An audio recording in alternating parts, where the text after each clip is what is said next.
Integra Capital was built to help shape a better future. We have executed more than $23 billion in transactions. We power over 12 million people with reliable electricity and gas. We fuel the energy transition, exporting over 370,000 tons of essential minerals. We inform more than 50 million people with balanced, independent media. We connect 15 million people with cell phones and fiber optics. We educate 20,000 students in the University of Congreso, a proud non-profit organization. Integra Capital, a legacy of trust, a future already in motion.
Il y a une petite ambiance lounge. C'est bon, je peux tester? Test, test. Bonjour à tous et à toutes. Est-ce que c'est bon pour vous? Top. Merci.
Bonjour à tous, ravi de vous retrouver pour ce deuxième jour de la Conférence de Paris, 9e édition. Je suis Lorraine Goumeau, je suis journaliste financière. Welcome all. Bonjour à notre audience aussi qui nous suit en ligne. So today is our second day and our guiding theme remains thriving in the unpredictable. So after a first day focused on finance, investment and competitiveness, today we turn to issues that are central to global decision making, like defense, geopolitics and energy. Cette conférence est organisée par le Forum économique international des Amériques, la IEFA, et qu'on remercie, ainsi qu'une partie de nos partenaires collaborateurs, je pense à Engie, à Power Corporation of Canada, Groupe Bruxelles-Lambert, Groupe Dassault, et l'OCDE, que nous saluons ce matin et qui nous accueille.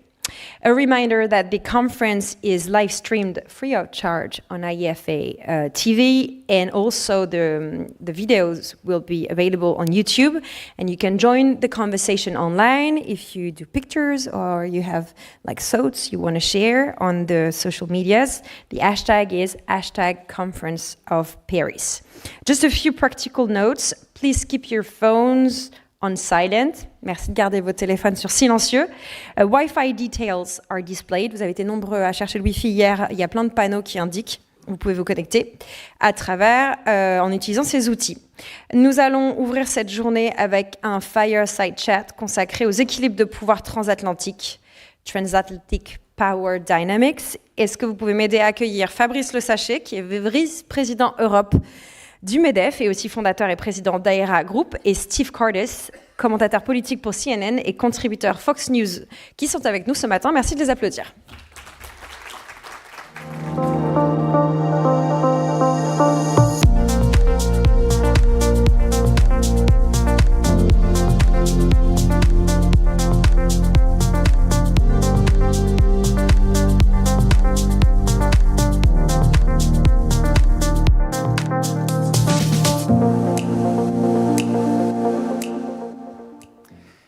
Hi everyone. Thanks Steve for being with us. I will start because it's a discussion and we will continue the discussion we had a few minutes ago during the coffee. I will start with the first question for you. How do you see the US winning the race with China without having a strong alliance or backing from Europe? Because we see today that the relationship gets tougher with trade issues, with security issues. How do you see this story flying, and is it the intent of the US to strengthen the cooperation with Europe towards China? What is the strategy in this race? Yeah. Fabrice, thank you for having me, and thank you to IEFA for having me. And I understand that I have perhaps a difficult role today as the America First spokesman in a room full of Europeans who are naturally very skeptical of the America First movement or view it with outright antagonism in some cases. So I will try my best to explain what's going on in the United States and what it means for Europe. And to answer your question specifically regarding China, China is a real driver of the America First movement. The rise of populism in the United States can be traced almost exactly to China's entry into the WTO in 2001. Which was, in my view, a bipartisan failure in the United States. Ruling class elites saw a lot of benefits for them and frankly didn't care that China's predatory trade tactics were going to eviscerate American industries and entire regions, for that matter, of the United States. This gave rise, really, to the Tea Party and eventually the MAGA movement, which has now, in a relatively short period of time, become the governing movement of America. So we are no longer fringe, we are no longer minority, we are the majority movement in America. Populist nationalist right won the popular vote in 2024, which very few observers thought could happen. So to answer your question specifically about China, taking on China, confronting China, and eventually decoupling from China, these are foundational goals of the America First movement. We are far too dependent upon China for sourcing all kinds of critical materials, as is Europe. But in the case of the United States, we have taken a far more aggressive tone under this president. And I can tell you that even the Democrats, what Trump has done successfully is he's essentially moved the center on this issue. So even the Democrats are now trying to appear to be tough on China. Regarding Europe, my suggestion to Europe is that you need to be engaged in some strategic protectionism. regarding China. For example, in automobiles right now, if you stick with these mandates about electric vehicles, which I think are frankly folly, they're nonsense. But if you insist on sticking with these electric vehicle mandates, you're going to lose your auto industry largely to China in the coming years. And that is, I think, extremely unfortunate for the European continent. But it also tells us in the United States, I think you have to realize that when we look at Europe right now, we look at Europe with great admiration, right? I mean, we're the daughter of Europe, and we look at our parents with admiration and love, and we inherited Western civilization from Europe. But at the same time, a child can be disappointed in their parents, okay? And we are disappointed right now because we believe that Europe has gone the route of unhealthy multiculturalism and unsustainable mass migration. And I would say those are the two M's that are afflicting Europe. They're problems in the United States, but they're problems that we have decided to take on and that we're confronting right now. And we have the opposite in terms of migration, right? We now have migration outflow out of the United States, both via self-deportations as well as compulsory arrests and deportations from the United States. We are reclaiming our culture. And when we look at Europe, we wonder if we have a reliable partner. Does Europe share our values any longer? For example, when we look at our mother country of the United Kingdom, which in many ways invented free speech doesn't exist anymore in the UK. Free speech doesn't exist in Germany. These are shocking developments to us, right? It's shocking to us that the home of Western civilization has in many ways abandoned Christianity, abandoned the rights, which we believe are God-created and endowed to all people anywhere. So we wonder if we have a reliable partner in terms of confronting China. I hope we do, and I hope this alliance can be solidified again. But in the meantime, what I will say is where most Americans are focused now is not so much on Europe, but on our own hemisphere. And this was made very clear in the National Security Strategy document that the Trump administration just put out, which I know is not popular in European capitals. But we are focused on our hemisphere because what we see in our hemisphere is a neighborhood, effectively, where the populist right is on the rise, particularly in places like Argentina and now Chile.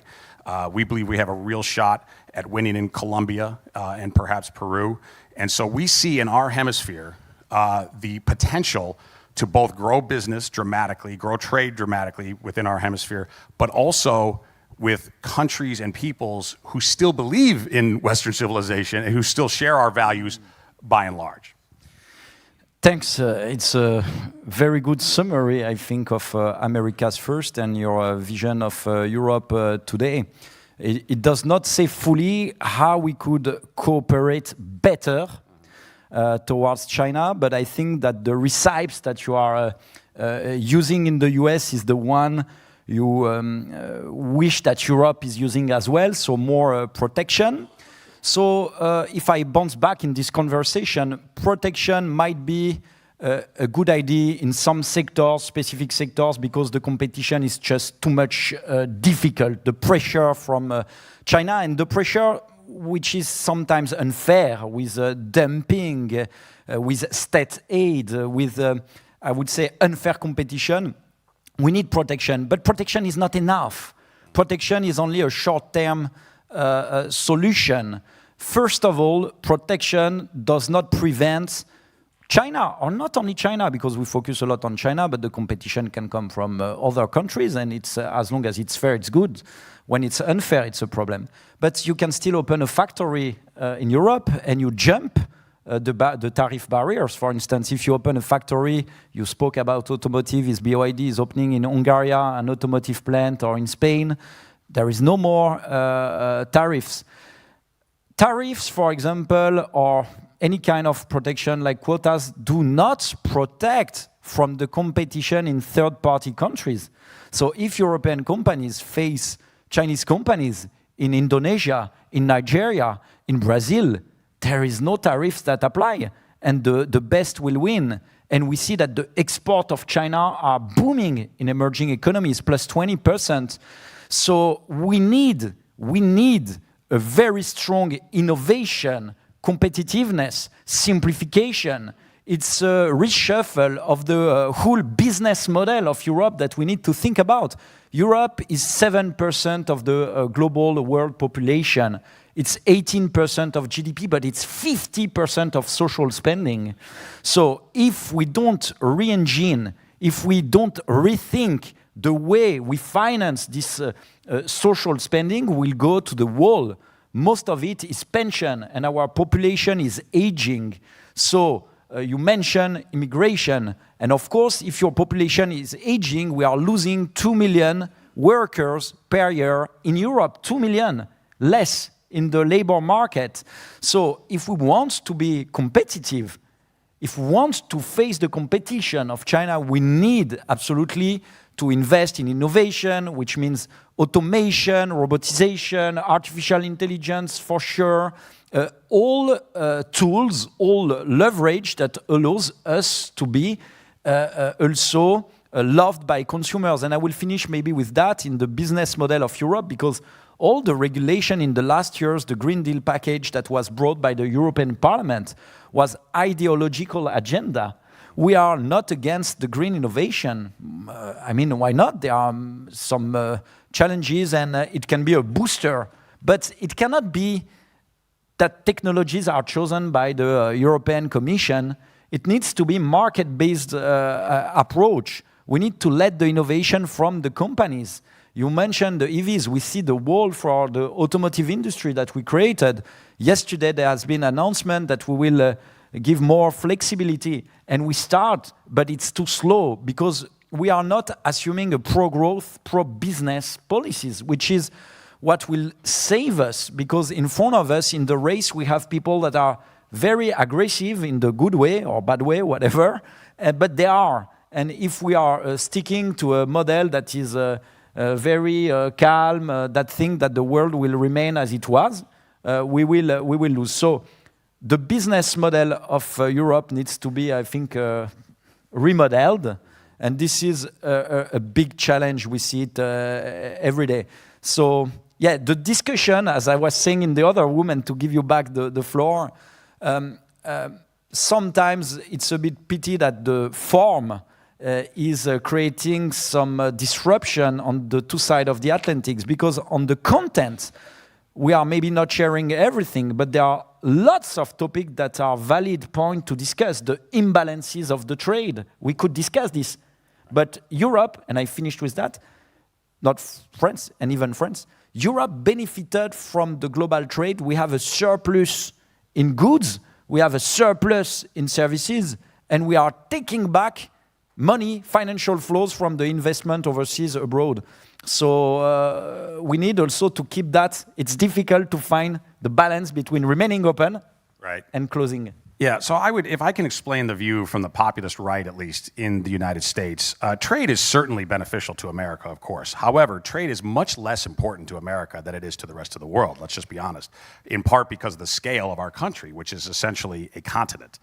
And regarding trade, I think it's also important to put it in historical context. The United States, for many decades, really since World War II, willingly surrendered its advantages in trade. And it did so in a very purposeful way for larger geostrategic reasons, right? Because we wanted to build a strong Europe, we wanted to rebuild Japan, we wanted it to win the Cold War. So there were strategic reasons for us to acquiesce and to essentially surrender what should have rightfully been advantages for the United States in trade. But it's been 80 years since World War II. And nations such as the European ones have a standard of living at least as high as the standard of living enjoyed by Americans. And so now we are taking a much tougher stance on trade.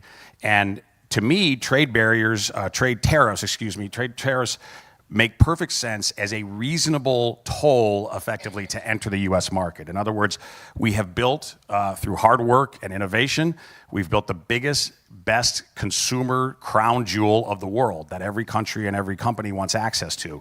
It's smart for us to charge a reasonable fee for access to that market. You charge for the best seats in the theater or the sports stadium. We want to charge for entry to the American market, which I think is, again, is reasonable. And regarding Europe, again, I hope and believe that Europe can get back into close partnership with the United States, but I would encourage Europeans to read that NSS document, that National Security Strategy document.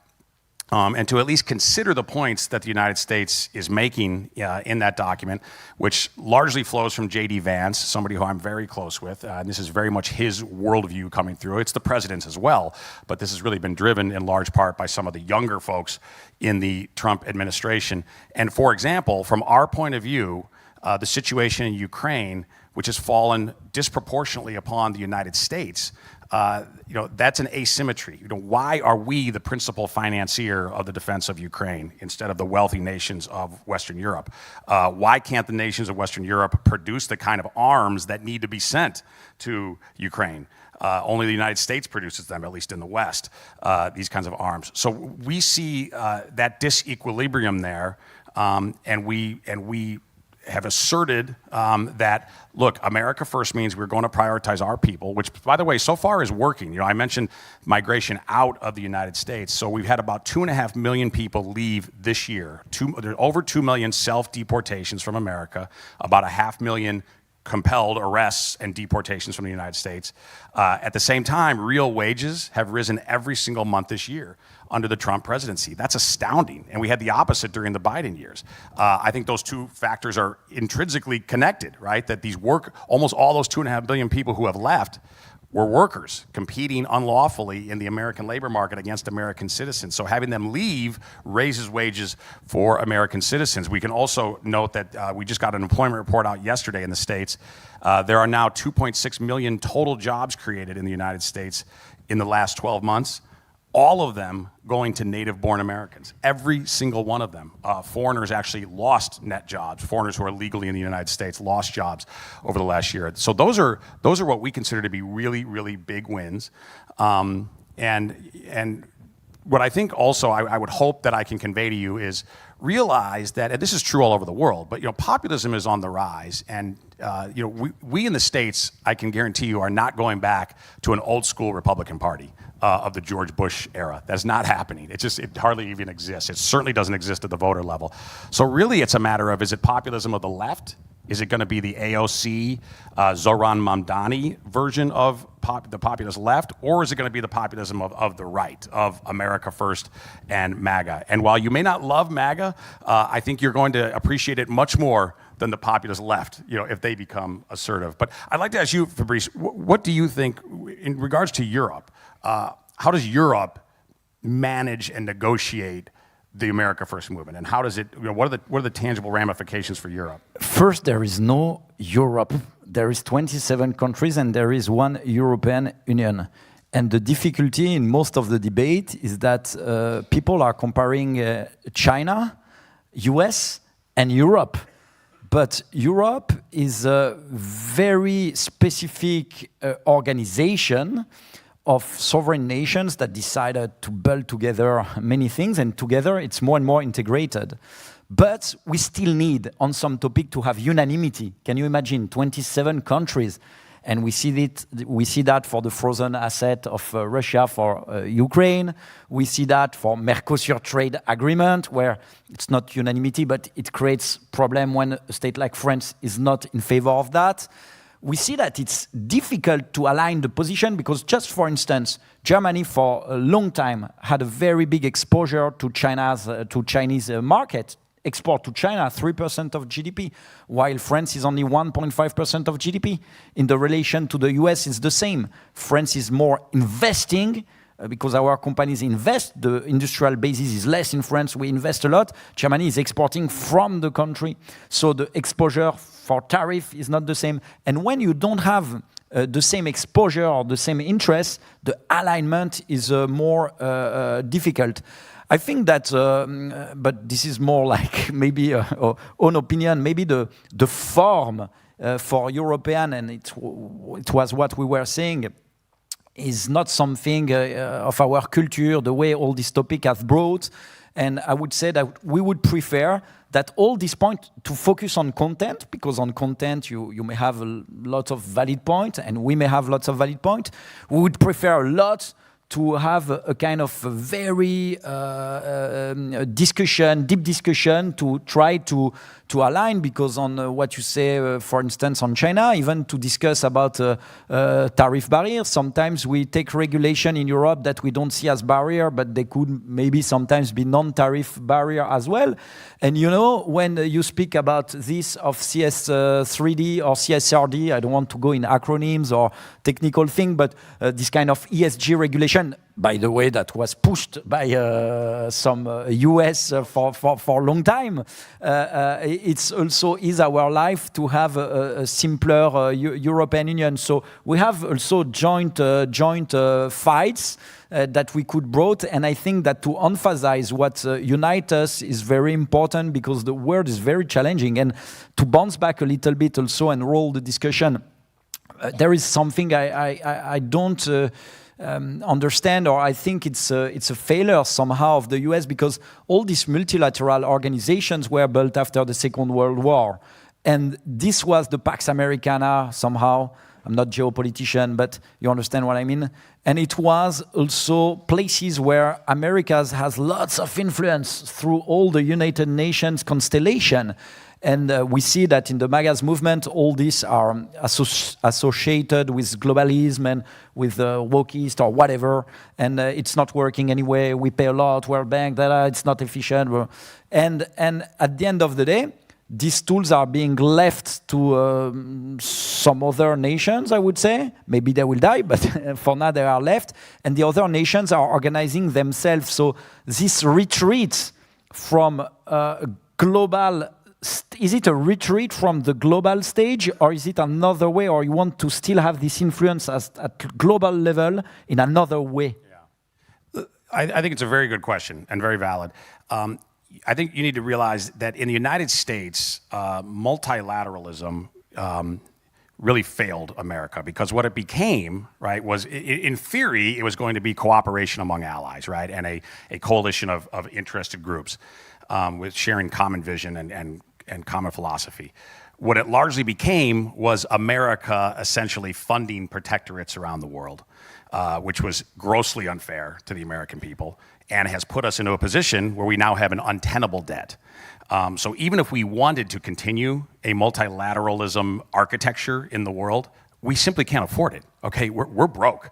The interest on the debt is now our single largest expense, even larger than defense. And we spend a lot on defense, right? As much as the rest of the world combined, roughly, on defense. So it's an unsustainable economic model. It's not just or fair on top of that. And I think also realize, I do a lot of polling in the United States, and again, this isn't peculiar to America because we see populism all over the world, but the American people are very angry right now. And regular working class Americans have seen their standard of living decline in recent years. And that's the first sustainable decline probably in all of American history, or certainly at least since the Great Depression, where we have seen a multi-year trend of working class people working harder to live less well, right? To see their quality of life, to see their standard of living decline, while a concentration of economic power at the very top of American society has been greatly exacerbated. Now, there's all kinds of forces causing that, a lot of them technological, but some of them are clearly political. And there is a revolt against that, a political revolt within the United States. But what I'm also, I guess, trying to convey is don't underestimate how angry the American people are. And they have every right to be angry. And when it comes to international order, they believe, quite rightly, that the United States has been abused, that our good intentions have been taken advantage of. And taken advantage of with the cooperation of a lot of Americans, by the way, okay? We're not pure victims here. No one was more responsible than Joe Biden for victimizing the people of the United States through an open border, right? He benefited from it. The NGOs that were directly tied to the left-wing political structures in the United States benefited from it. But the American people suffered greatly through depressed wages, through less safe streets, through national security issues, which are increasingly becoming common again. But we've taken action. So we've got a lot to fix, but we're starting to do it. And then when we look at Europe, we're not sure that Europe yet wants to fix these problems. You know, for example, I'm sure you all know, Paris just canceled its New Year's Eve celebration for the first time in 60 years. They typically have 1 million people on the Champs-Élysées. You're going to have no one, or at least trying to have no one, over security concerns. because you've invited mass migration to this country, which simply has not worked well for France. Now, again, that's France's issue. It's not for us to dictate to France what to do, but realize that it does arouse a lot of skepticism on our side of the Atlantic, where we look and say, we've got similar issues that we are trying to tackle through a very aggressive action and aggressive policy, and we see Europe going in the other direction, continuing to chase sort of DEI and ESG straw men, and continuing to insist that America pay for a war in Ukraine when it's essentially about defending Western Europe. I guess I would ask you that just as a question. I mean, should we be paying for the defense of Ukraine? I wanted to say that I was burning inside because I wanted to answer on Ukraine, on immigration, on Paris, on security, on all this, but I have my... And don't think that it's freedom of speech that is eaten on me, but it's because I have a mandate at MEDEF, at the French Business Employer Association, and I try to keep on the economic side. So you can't be a firebrand like me. I could, not here, there, in the other room. But because we are at OECD and little time remains, just the takeaway, I would say for us, we need to really quickly try to find new framework for global trade, because again, between closing everything or opening everything, there is a balance. And I think the model of having this 20 years negotiation on agreements that does not please anyone, because we say we have green rules, but the emerging economies, they say, you are very kind, these European guys, but we want also to export what we have. So your rules is your rules. But we want to export soja, we want to export beef, we want to export that. Otherwise, why we will sign an agreement with you?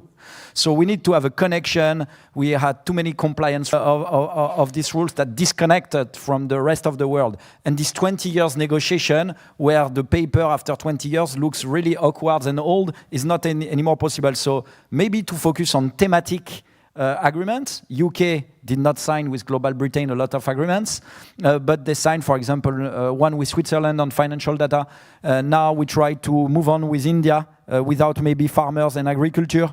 So to try to rethink how we can engage in a global trade and be much quicker when there are unfair practices to block the flows, safeguard measures. We have anti-dumping for 2 years. Anti-dumping files are for 2 years. Safeguard measures should be automatic when you are a market that is dysfunctioning, too close to protect. And this is for everyone to think about it and to act, because now we see that if we don't act, all these establishment parties are completely waved out, because the people want something. And what you describe about the US, time is running out now. We see it in Europe as well. So the challenges are the same, and we should work together to find solutions that don't divide us, but that makes the world stronger, because in the world there are also some ideology that are not very, that are much more different than the difference that we have today. So let's work together. That's my message. Thank you. Okay. Thank you. Thank you.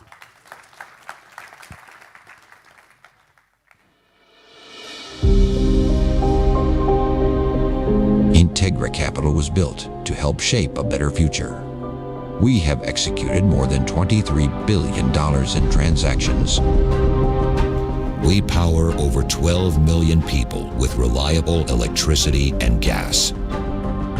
We fuel the energy transition, exporting over 370,000 tons of essential minerals. We inform more than 50 million people with balanced, independent media. We connect 15 million people with cell phones and fiber optics. We educate 20,000 students in the University of Congreso, a proud non-profit organization. Integra Capital, a legacy of trust, a future already in motion. That was an interesting conversation. So if you want more, you know what's happening in the next room, right? but you can stay with us because the discussion continues here as well. We're going to switch to technology. We're going to think about how we can thrive in a tech-transformed economy.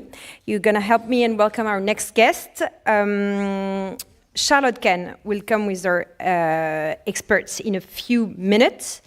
But before that, please welcome Anya Geitman, who is going to give us a few introductory remarks. Anya Geitman is VP Global Engagement at McGill University. Please welcome Anya.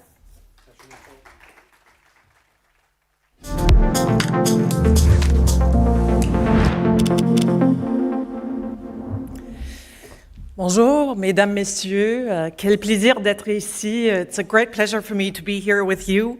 The panel that will follow my short talk is Thriving in a Tech-Transformed Economy, of course. And the first element that we think of when we talk about tech-transformed is, of course, AI.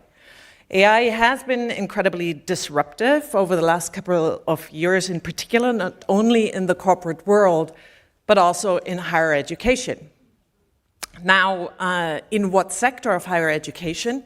Not so much in research, because we actually have done research into AI and with AI over the last few decades already. What about university operations? Well, not so much yet. We're chronically slow in adopting new technology. Where AI has been truly disruptive is teaching.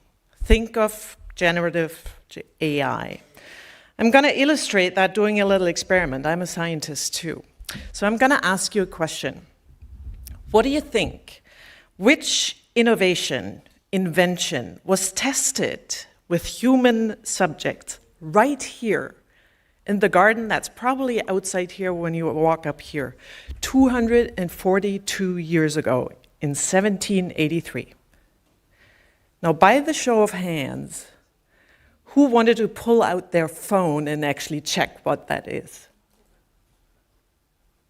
I bet most of you. That is our reflex now, right? And that is exactly what our students do too. Instead of thinking, what might have happened in Paris in the 18th century? What was society like? What might have been that innovation? Would have been the development of vaccines against chicken cholera, for example. Yes, no, that happened in Paris, but it was only in the 19th century by Louis Pasteur. Was it maybe the experimentation with electric shocks? That was Benjamin Franklin, who also lived in Paris, but when he did that in the 18th century, he lived in Philadelphia, so that was not that either. What happened here in Les Jardins de la Muette, which is essentially the garden that is up there, was the first flight with human pilots untethered. It was a technology that is based on hot air. It was invented by two brothers, Jacques Etienne and Joseph Michel de Montgolfier. They played around with hot air, with balloons, and they played around with this balloon for a while, but kept it tethered to the ground. And the first two people who dared to enter that balloon, or rather the basket of that balloon, and then untether it themselves, were a physicist, Pilate de Rosier, and le Marquis François Laurent d'Arlande. They actually untethered the balloon and then flew across Paris for about 9 kilometers on their first flight at a height of 900 meters. Did hot air balloons become truly a disruptive technology? Probably not. All of those who came to this city for this event, no, because they didn't come in a hot air balloon. But it was the notion of human flight, right? And so it was about a concept. It was a people who had imagination, courage, and collaboration. Today, as AI reshapes our economies and societies, we stand at a similar threshold, really. The horizon is vast. But the risks are also real, and I'm not sure we're talking about those enough. But the opportunities are absolutely extraordinary. Whether AI will be a bubble like a hot air balloon, or whether it matures as human flight eventually did, with, fortunately, all the guardrails that keep us safe, will yet to be seen. And so I'm very much looking forward to this next panel, Thriving in a Tech-Transformed Economy, which will be moderated by Charlotte Kahn.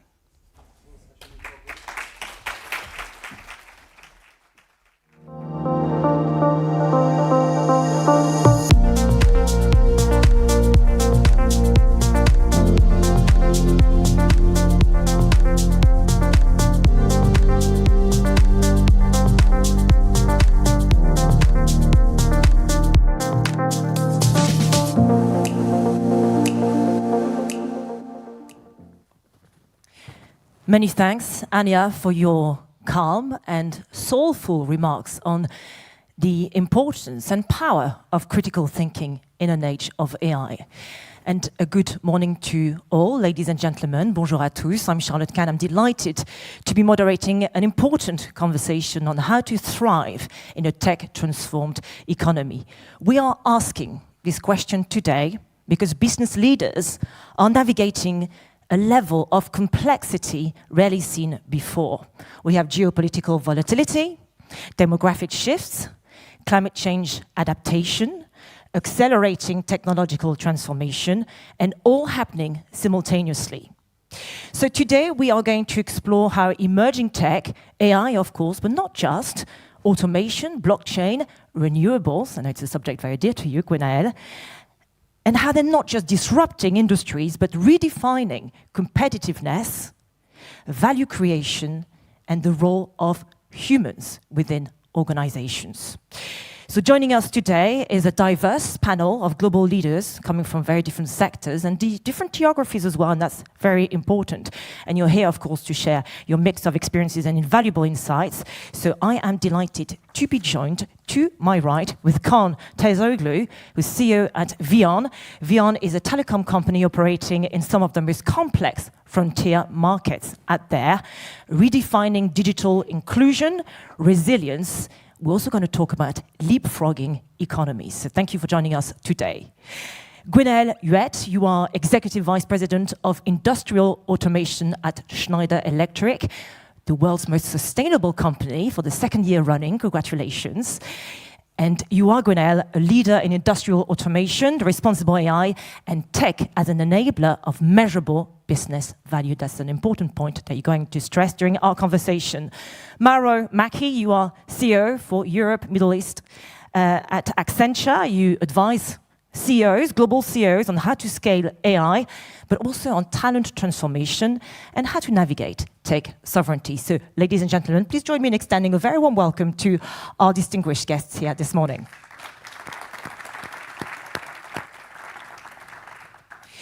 So my first question to this panel, to kickstart a wide-ranging conversation, is centered around what strategic adaptability looks like today in an environment of constant disruption. How are leaders adapting or maybe recalibrating their organization's business models to stay competitive in this technology economy? So, Gwenaëlle, I'm going to start with you here because you have emphasized many times before that technology is not an end in itself, nor a starting point, by the way. It's all about business value, domain expertise, responsible implementation. So can you tell us more? And what is important in the way companies shift their approach here in order to integrate AI and automation? How do you go about it? Yes, thank you very much. You're using my words. I'm impressed. You know, we are a technology company at Schneider, and we may think that everything starts with technology because all engineers they love technology, right? The reality is that we always have to start with business. Business makes sense, right? So what's the business model? What's the business use case? And on this basis, define what's the right technology and not the other way around. That's really critical because at the end of the day, technology is just a mean, it's not the end goal. So that's really important. And the second element I would like to share, within our company, we have 6,500 software engineers. So it's quite a lot, right? But if you have like technology people on AI and things like that that are fully disconnected with domain expertise, it's not possible to work.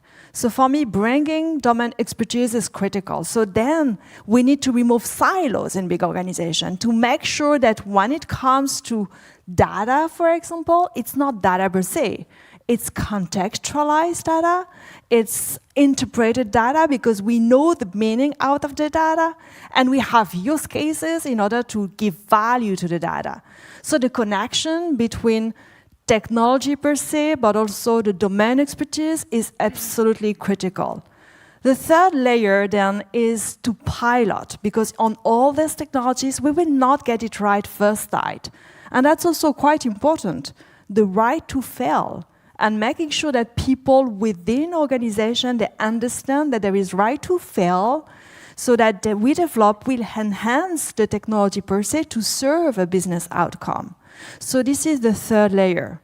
And the fourth layer is that this should not be seen isolated from the rest of the company. I think that we're gonna talk about upskilling, reskilling, how to embark new technologies within organization. We don't have just software engineering on one side and the rest of the company on the other side. It's really important to onboard everyone. At the end of the day, we'll talk about hybrid competencies, hybrid technology. We will need to mix technology per se and the most advanced one together with expertise wherever we are in the organization. So that's why when it comes to training, upskilling, and all that, in reality, we have essentials training being developed around our 140,000 employees, not just 6,500, but the whole company is going through that. This is really important because the power of AI is within the finance department, it's within the software engineers, it's about the shop floor in the manufacturing plant, it's across the board. So we need to embark the whole organization and not a subset of people. Many thanks for your vision here. We are going to discuss real-life use cases at Schneider Electric a little bit later on, but forgive me. Mauro, I don't think it's too early here in the conversation to start addressing the elephant in the room when it comes to AI in particular, and that's the difference it actually makes to the bottom line. There are many questions around the value of AI. We've had many reports, some more controversial than others, about the fact that despite very large investments, billions of dollars, returns remain somewhat elusive. And many companies are still stuck in pilots, really. So how do we go about scaling it up so it actually starts delivering ROI? Well, first of all, good morning to everyone. And yes, you're right. This is the elephant in the room, and it's a big topic. There has been a lot of discussion recently, a lot of different studies. But at the same time, let's be clear, AI will transform completely businesses. What must also be clear is that it's not just a plug-and-play exercise, but AI to deliver value needs to be adopted at scale. And, you know, representing a company that has 800,000 people in the world, you know, we know what it means to, you know, to scale and the challenge of scaling. So AI is a very big topic. When we talk about AI, we need also to understand what we want to mean. But to simplify, I really suggest to have these three specific areas: work, workforce, and workbench. And work is really, that's how we intend AI when we try to transform also the way we operate at Accenture. So work is really reimagining the way work is going to be done, is really reimagining the way processes are going to work and are going to, you know, operate within the organization. Workforce is probably the most underestimated topic so far, what we've seen in the last 2-3 years, because it's really about not only skilling, upskilling, reskilling, but it's about new roles, it's about how to manage the new mindset in the organization, and also how to consider that we are going to work together with the digital agents, because now there's going to be more and more, you know, agentic architectures and so on. So probably here we are the last generation of leaders who are going to manage a fully human-based workforce compared to what is going to happen in the next few years. And then workbench. Workbench is the ensemble of tools that are needed to, you know, to do that work in a different way. Now, what has happened in the last couple of years is that to have these three things, you know, in place, you need to have a very strong digital core. What do we mean by digital core? We mean that you need to have your journey to cloud completed, because cloud is an incredible enabler for agility. You need to have your data architecture modernized, because clearly data are useful to differentiate your business. And then you need to ensure, you know, a security approach that can enable trust. So what we've seen so far is that a lot of pilots have been run in the last 2-3 years But then many companies realized that some of these things of the digital core were not in place at the right level. So they had to accelerate the journey to cloud. They had to review the data architecture. So again, to extract value from AI, we need to really understand better the narrative compared to what was said in the last couple of years. You need to really reinvent. And to reinvent, you need to really work on this digital core and prepare across workforce and workbench, and then you need to scale. Thank you very much for that. What's interesting in what you're sharing with us is this idea of core, of working from a solid foundation. Earlier, when we prepared the discussion, very briefly before I turned to Carl, you mentioned that AI acceleration is a weakness revealer in many ways.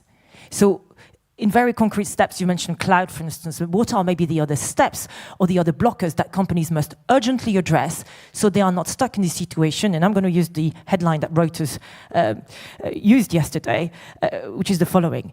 AI promised a revolution and companies are still waiting. You mentioned, companies being stuck in pilots. So what do we need to unblock here very quickly? Because time is of the essence, of course. Well, I think that, first of all, probably 2026, 2027, we will see some very important, business cases working. Clearly, for those companies who have started very early in 23, 24 to invest and to try to change. But again, also we see many companies that have a delayed decision because not only for the uncertain environment we heard in the previous debate, in the previous panel, but also because technology is changing so fast that for a CEO today it's very difficult to take decision on where to make investment. So many companies have delayed, have started to do some pilots to understand, and then when they did the pilot, they realized that something more important needed to change. So I agree that it's coming. It's going to come. I think at 26 and 27 we will see a much more bolder example in terms of value creation.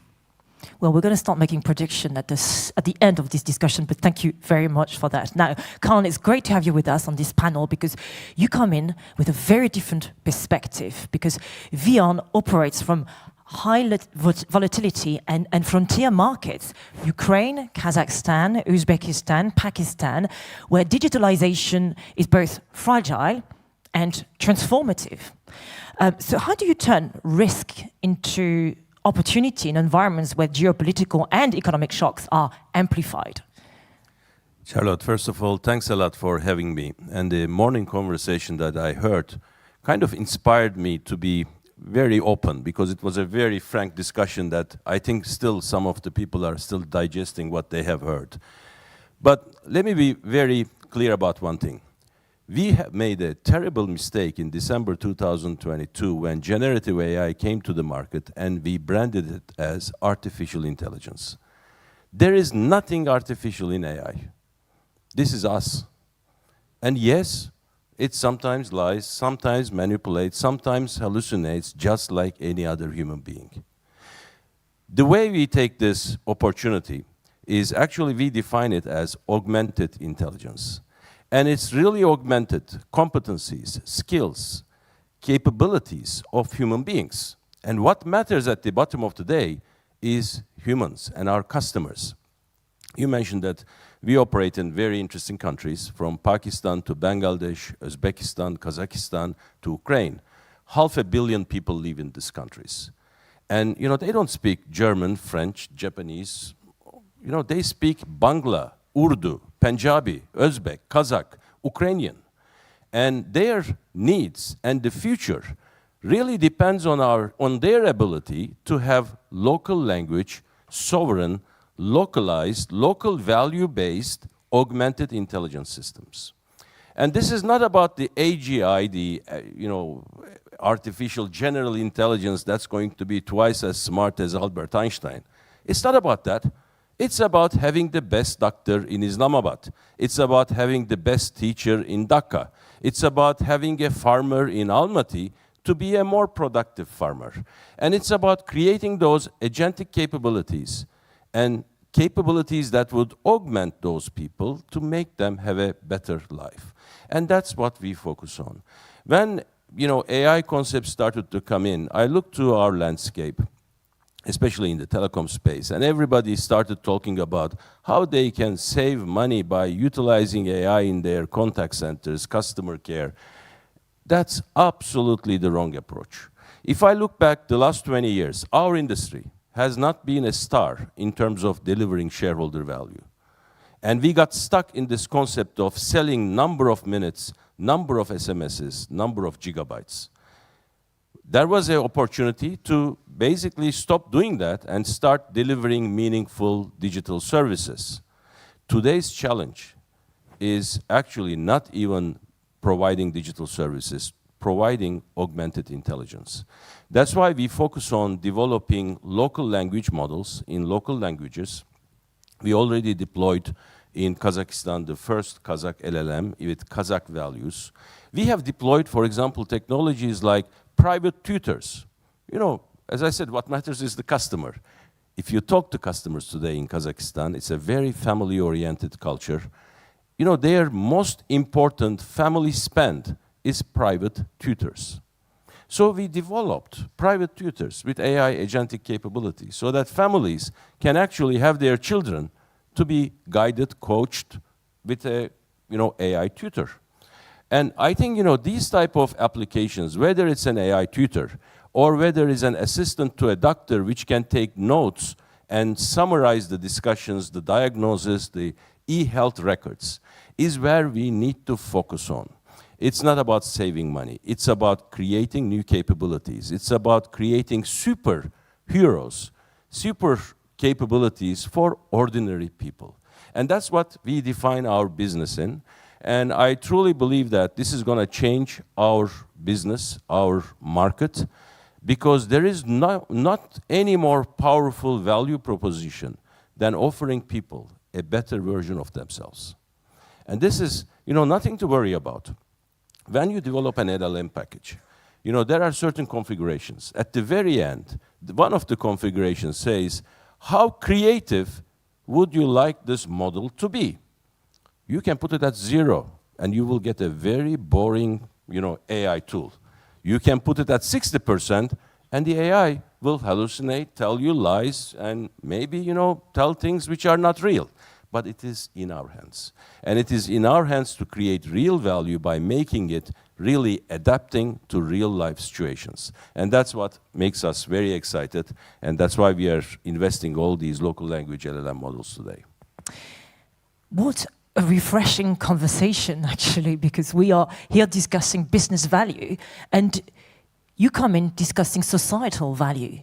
You're here to talk about the role of AI and digital tools to create more societal resilience here, which I think is absolutely fascinating, and how you have to start with people's real-life problems in order to develop that economic value. So thank you very much for that. So we're now going to steer the conversation into workforce transformation and the human factor, which is obviously critical to the success of all these pilots. So Mauro, maybe to start with, regarding this huge challenge of skilling at scale and speed, how does an AI-ready workforce look like, and how do companies build it? What do you advise people out there? Well, first of all, I very aligned to what my colleague panelist said about the human factor. So when we think about an AI-ready workforce, I think we tend to make a mistake and immediately think about only training, upskilling, reskilling. Of course, training is important, and we know that is something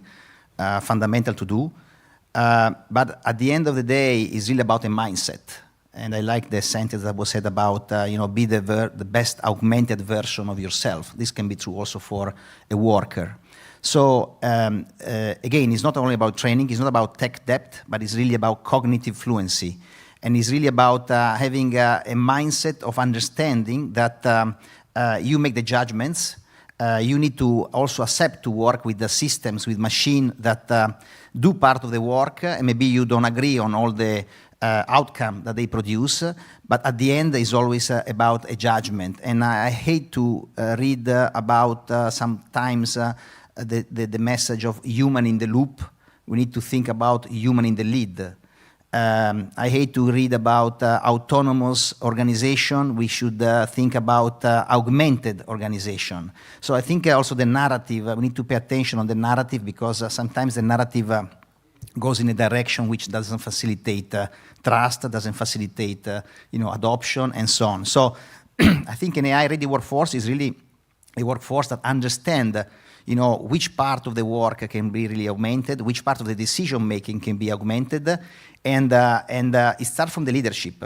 And I think that currently the risk is that what we've been seeing in the last couple of years, that there is a divide, because of course what many companies have done, we started to do also sometimes together, center of excellence, AI factories, AI center of excellence, but the risk is a divide between those who in a company know more and more and adopt AI, and then the rest of the organization who does not follow. So it's very important that's why the scaling message is very important, that as soon as you start developing your model, your capabilities, you try to expand across the entire organization, and you bring all the workforce together with you. So again, I think that AI-ready workforce is built from the top, from the leadership. That's why we always say this is a board-relevant topic, and in our organization we discuss every single week about how we are improving the understanding of what AI can do for our daily job, and is really built from the top of the mindset, and then of course built from the bottom up in terms of practice and adoption. I feel I asked you the wrong question here. I should have asked you what AI leadership looks like, Mauro. Well, I think that AI leadership is somebody that needs to start from the board level, needs to start from the CEO. The global CEO of Accenture has been making a very strong commitment on transforming our organization, helping ourselves also to transform our clients. But it's really, so I myself had to take many hours of understanding. It's not only training, but understanding how I can improve my knowledge, how I can continuously learn by doing. I can build my digital twin. I can check what the system can tell me, and I can make judgment on what is right, what is wrong, and how I can improve my performance, how I can improve the way I operate. So AI leadership is something that is really understanding the context they operate, how they can really improve the impact, the output, that's I think what it is. You are facing this double materiality, a little bit like the sustainability issue a couple of years back, I guess, of having to both transform internally and advise people on transformation. And currently, you are training 800,000 employees at Accenture. So we are significantly going by waves, of course, but we are making huge investment in terms of pivoting the skills of our people into training into AI. So of course our internal tools, but also our external tools. And this is probably I've been in this company for more than 30 years. It's probably the most impressive and massive action we have done in terms of reskilling, training, upskilling. But again, it's not only taking the training, but it's really then embracing, adopting, understanding that you need to change the way you work. You need to accept to work with prediction and not with certainty. You need to accept that you can work getting some insight, but it's not the instruction. So it's a bit a different way of working. Thank you very much. Now, Gwenaël, I mentioned that Schneider Electric is the world's most sustainable company. So you've gone through that deep transformation already. Are you using the same approach with AI to change operations, to train people, to upskill this workforce whilst maintaining operational, excellence, because it's important in an industrial context, of course. How do you go about it? Well, all those topics in reality doesn't happen in a day, right? It's major transformation. We're talking about culture of companies. Again, it's not training, etc. It's culture of companies. When it comes to sustainability, in fact, we started the journey 15 years ago, right? So we have been positioned as the most sustainable company in the world because by 15 years, we have been tremendously investing into that in terms of culture, in terms of business model, in terms of innovation, right? And for technology, it's the same. How to adopt technology within a company, it's the whole culture of the company that has to change. I'm saying that because companies like ours, we've been purely hardware-centric initially. We were doing switch and sockets, we were doing like breakers, we were doing like transformers or controllers, hardware-centric company, right? What we are talking about now is firmware, data, and software-driven. Another world, complete another world. How to make this transformation? It's transformation in terms of business model, in terms of customer centricity, in terms of people mindset and culture. It's big transformation, right? So how to transform the company? This is what we have been working on. And in fact, we want to transform the market because many of the other players are still selling purely hardware-centric stuff. So how we see the company is basically not hardware anymore, it's intelligent. How to bring intelligence with what we do and what we sell. So to do that, we were talking about it's augmented Salesforce, it's augmented R&D. And I will give you just a couple of examples, not to be too theoretical among what we've said before. You know, when you used to sell an offer to some customers, the reality is that the best pitch, the best value proposition, saturation of customers and things like that, that's what people had in mind, the best seller within the company. Now with AI, we can understand by the tone of the voice, by some keywords, etc., how to increase the hit rate, how to sell more by using some additional keywords that people will recognize because we understand the behavior of customer. It's like someone is whispering to you what to say, how to say it, to increase the size of the portfolio that you will sell to a customer. So this is augmented Salesforce. Another example, we've been partnering with Microsoft in order to do AI Copilot for PLC controllers. AI Copilot, meaning that for an engineers, it helps to code instead of the engineers itself, not replacing the engineers, augmented the engineers, meaning that it codes more rapidly and always will need the human being to look at what's happening and to look at the conclusion. Not replacing, but augmented. This enabled to increase the development of coding by 20%. These are just examples, but these are real life. And maybe the last one, which is the most transformative. You know, when you used to listen to music like 20 years ago, we all had CD players, recorders, and all that. MP3, and now streaming. In the past, to listen to music, you needed hardware, right? You needed a recorder. Now you can listen to music anywhere in the world because of streaming. And this is the same evolution in the industry.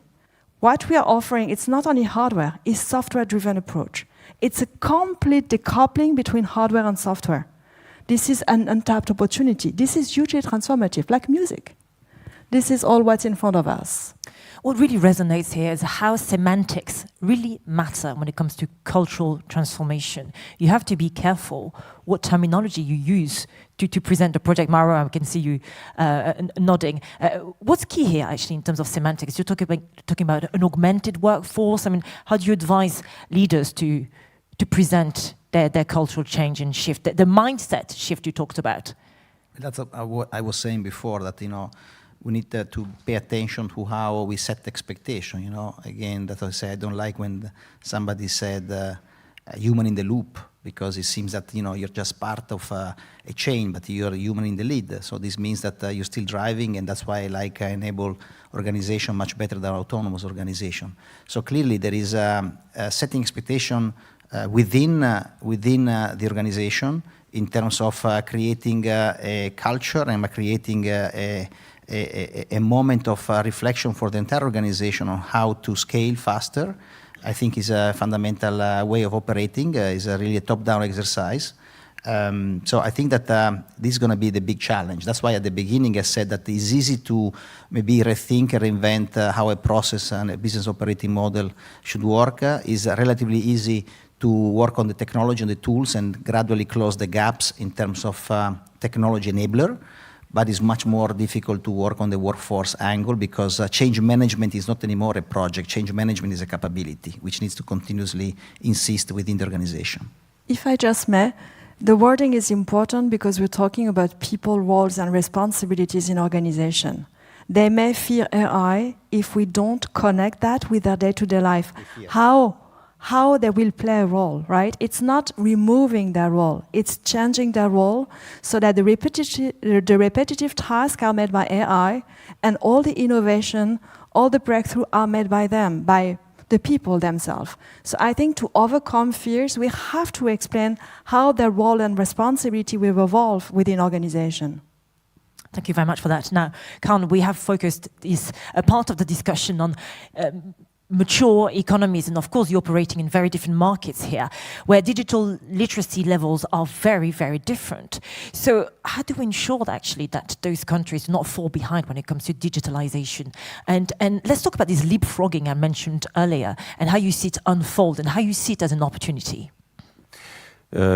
First of all, the countries that we operate in still are in demographic dividend stage, meaning that there will be 25 million more people living in these countries over the next 3 years. And the average age is still very young. And they desperately need to upskill their capabilities. They need new jobs in order to sustain the balance of social dynamics in those countries. So actually, these type of new technologies even become more important to adapt early. And whatever we would like to do in terms of assessing the change management capabilities of human beings, the reality stays the same. 1/3 of the people will never get it. 1/3 will get it. 1/3 will get it done. And the difference in between getting something and understanding the importance and really executing it and getting and reaping the benefits is huge. And that's where we see our role as a digital enabler coming in.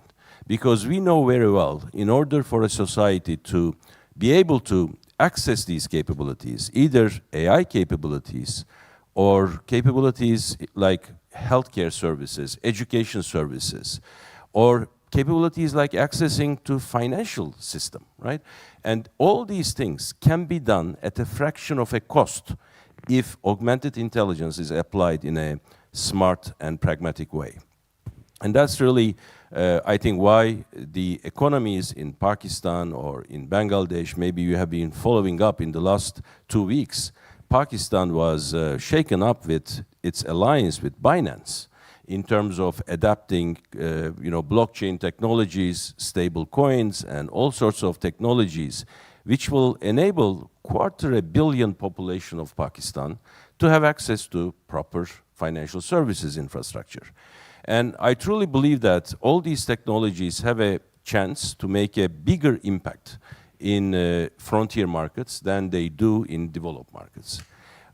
Maybe a couple of comments about stablecoin, because I think it has been discussed a lot in different forums.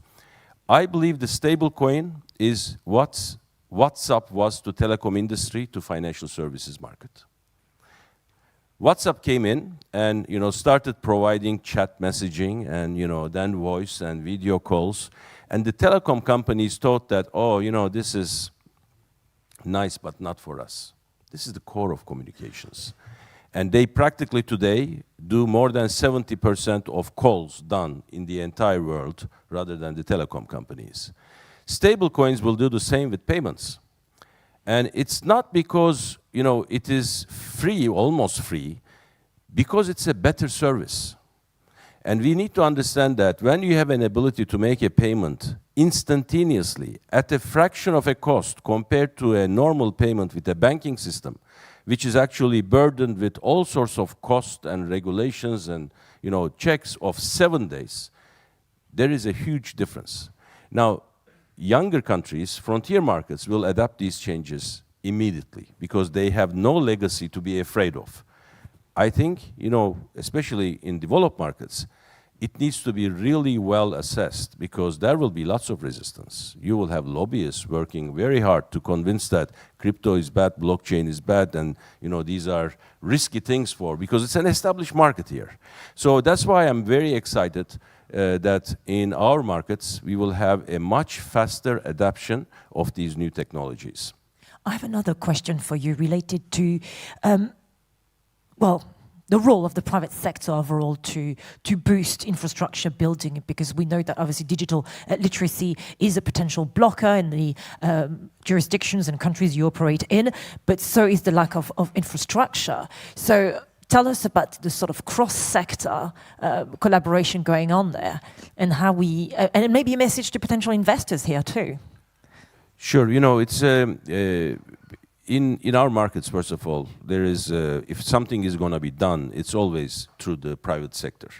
But I think the partnership in between government and education of the government in terms of how to utilize best the spectrum assets they have in the country, or how to utilize best the deployment of strategic infrastructure like towers or fiber.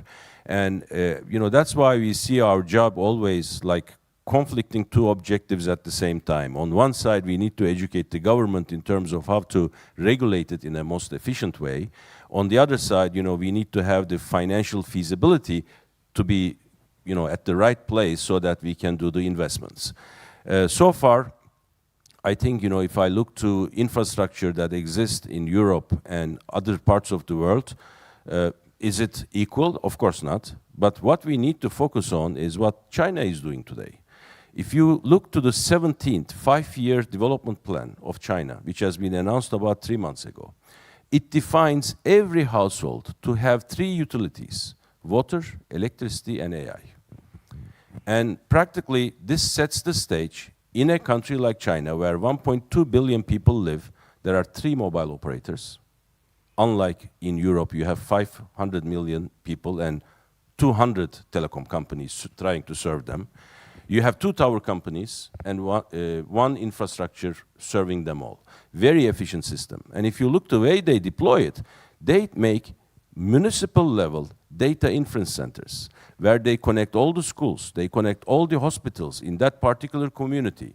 And it's not a plan, it's happening today, that all the hospitals are providing their X-rays, MRIs, ultrasounds, sent to these inference centers to be diagnosed by AI at a fraction of a cost, at a fraction of a time. And this is the level of competition, and this is the definition of getting it and getting it done at the right time. Thank you very much for that. So we have about 10 minutes left, which clearly is not enough time to cover our last topic today, which is around governance, trust, and responsible development. So very briefly here, technology, it's global indeed, but its governance is very fragmented, okay? So who sets the rules and how do we build trust at scale? Mauro, I'd like to hear you on this topic, on the topic on sovereignty and trust requirements. Well, first of all, I wanted to add that, of course, this morning we talk about this topic in a very general way because things are very different by industry. So different industry sectors are at a different stage in the curve. Clearly, there are some industries that have invested much early, some that are coming back, and so this is a very important point to consider because really industry are at a different stage. We recently completed a study where you see a complete difference between, life science, automotive, aerospace and defense, energy, utilities, where they stand in terms of the curve of investment and adoption. The second point is that, getting to your question, is that the journey is not easy because it requires an understanding that you cannot do alone. So you need to establish partnerships. I mean, my colleague panelists just mentioned before an example saying, that they did an important, development together with a partnership with an American company. So clearly, this creates a new ecosystem of partners that can be global. I hope more and more will also be Europeans because we have European companies starting in the infrastructure, in the AI models and so on. So clearly this is something that every organization is realizing that to go into AI journey, you need to have a strong set of partners that come along with you. I think that in terms of a big topic that is coming out is a digital sovereignty.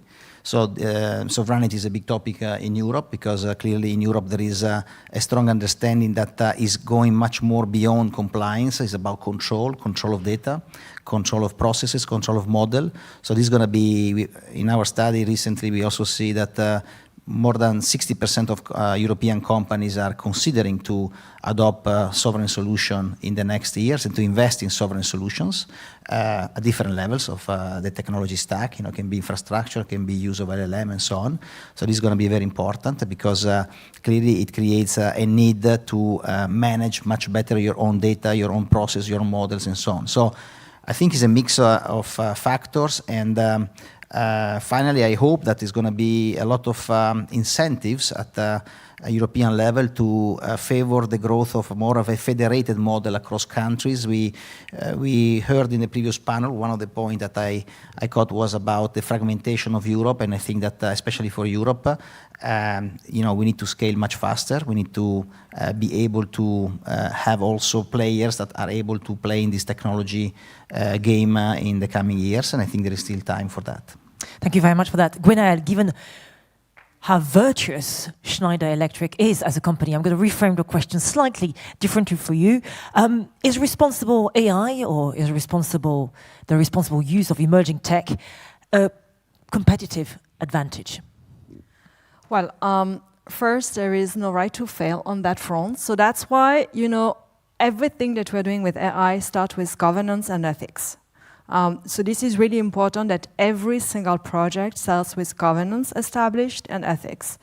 We have developed some guidance in terms of responsible AI, and we publish that on the website. So meaning that we want to advocate for it, to be visible for it, and we think that customer will value that.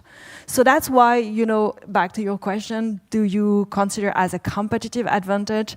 Yes, we consider it as a competitive advantage because in any case, at some point, any development without a strong focus on governance, ethics, responsibility will matter.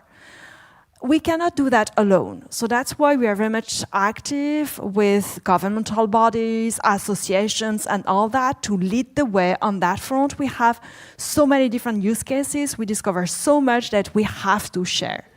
And lastly, because there is an open door on new market, we are also part of what we call universal automation. It's one example of how the community, beyond what competition is about, how community itself can structure in order to determine what will be the business model and the market requirements to make it happen in a responsible way. I'm saying that because sometimes we think competition do not allow anything to happen. The reality when things like that is so broad and so vast in terms of market transformation, we have to work with one each other. So that's why in communities like universal automation, we bring the whole competition together in order to define what are the rules and how to break through in the market in a responsible way. Thank you very much for that. Karl, I'd like to hear you on the role of regulation, actually, given that the markets where you operate are not as heavily regulated as our markets here in Europe. An opportunity, I guess, for you? I think we should have the same highest level ethics and integrity standards that we expect from human beings, also from AI. And I think the humanity has suffered more from organic human-based stupidity than artificial intelligence. And I do not think that this extra focus on, focusing on ethics and integrity on AI, it's everything about human beings. We use this technology. And we should be accountable and responsible for ethically using this technology. And therefore, if we focus on purposeful adaptation of this technology into use cases where, a doctor can be, serving twice as many customers than today at a lower cost, or a teacher being really much more effective, reaching out maybe thousands of students rather than hundreds, I think, we will find the right way. And I, think sometimes in Europe, we over-regulate things too early, unnecessarily. I mean, I remember a year ago that Europe came up with the idea that they have regulated AI. They were very proud to be the first, governance body in the entire world to regulate AI. Well, so what? Today there is maybe Mistral, one AI company working and about to probably thinking about leaving Europe to go to a place where they can actually be more flexible.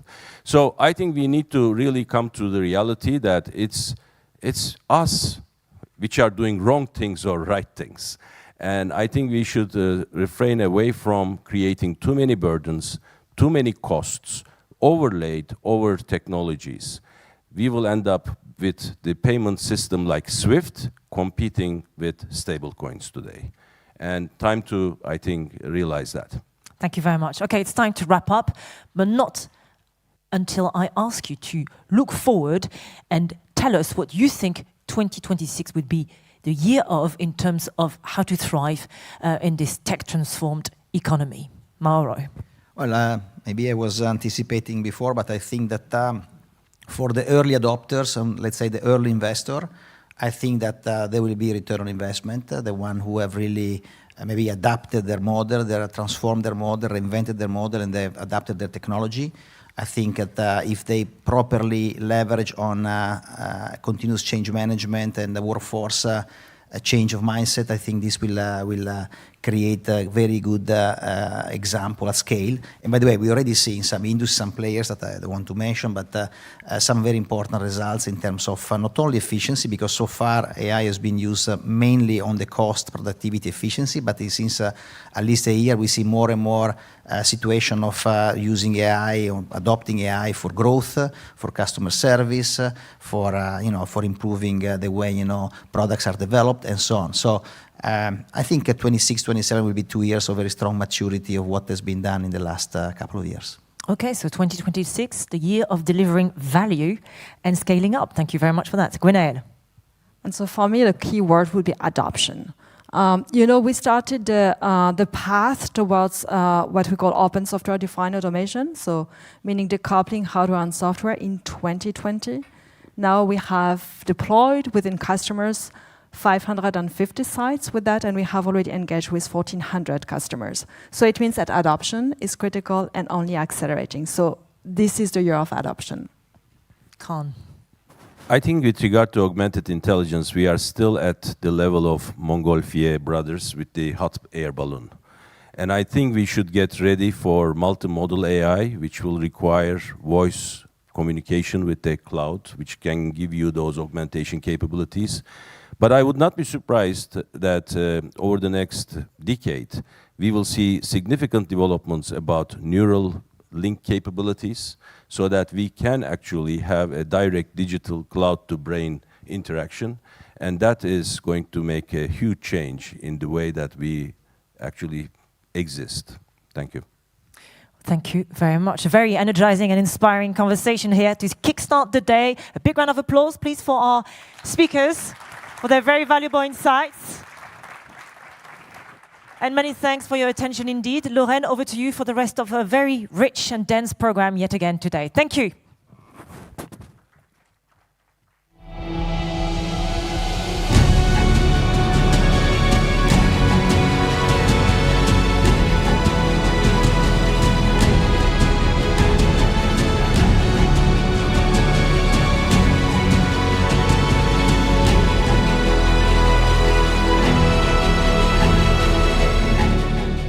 Merci beaucoup, Charlotte. Thank you. It's almost 11.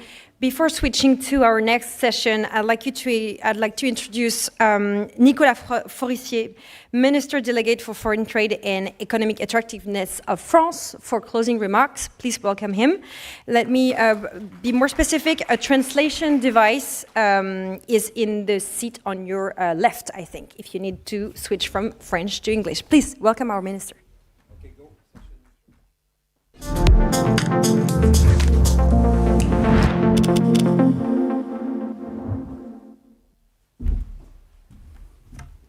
It's okay?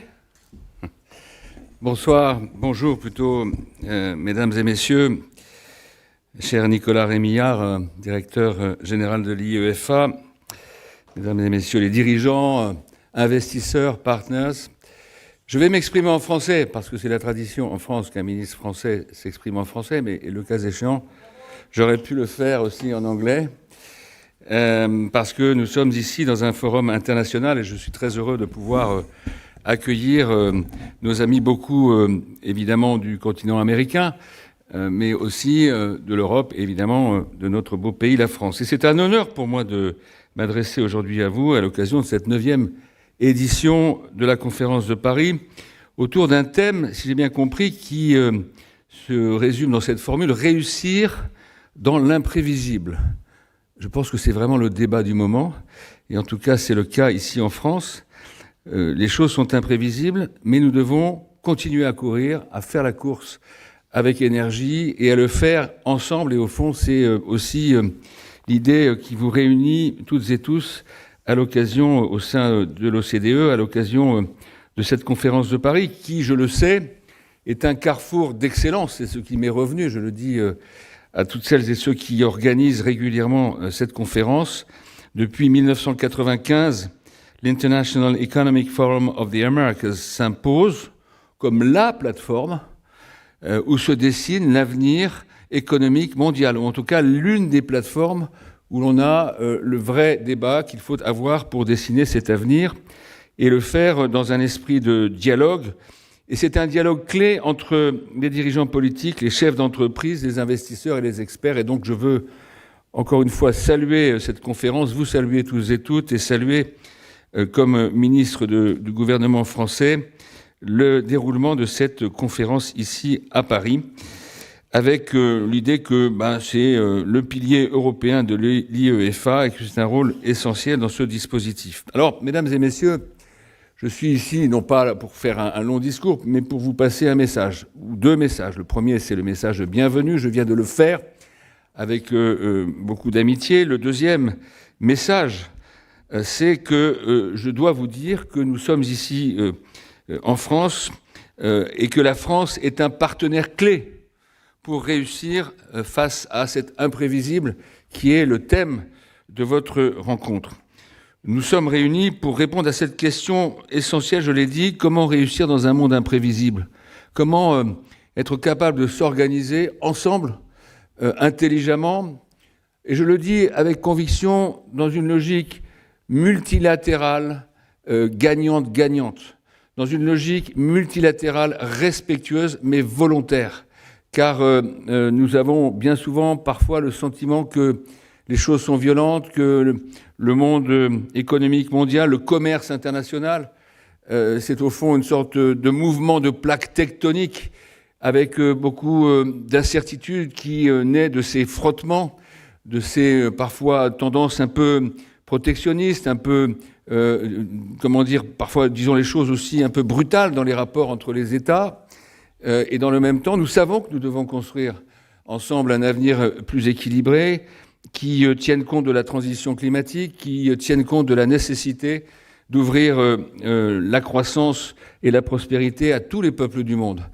Et donc nous avons un débat qui peut être plus intense que jamais et sur lequel il nous faut plus que jamais réfléchir.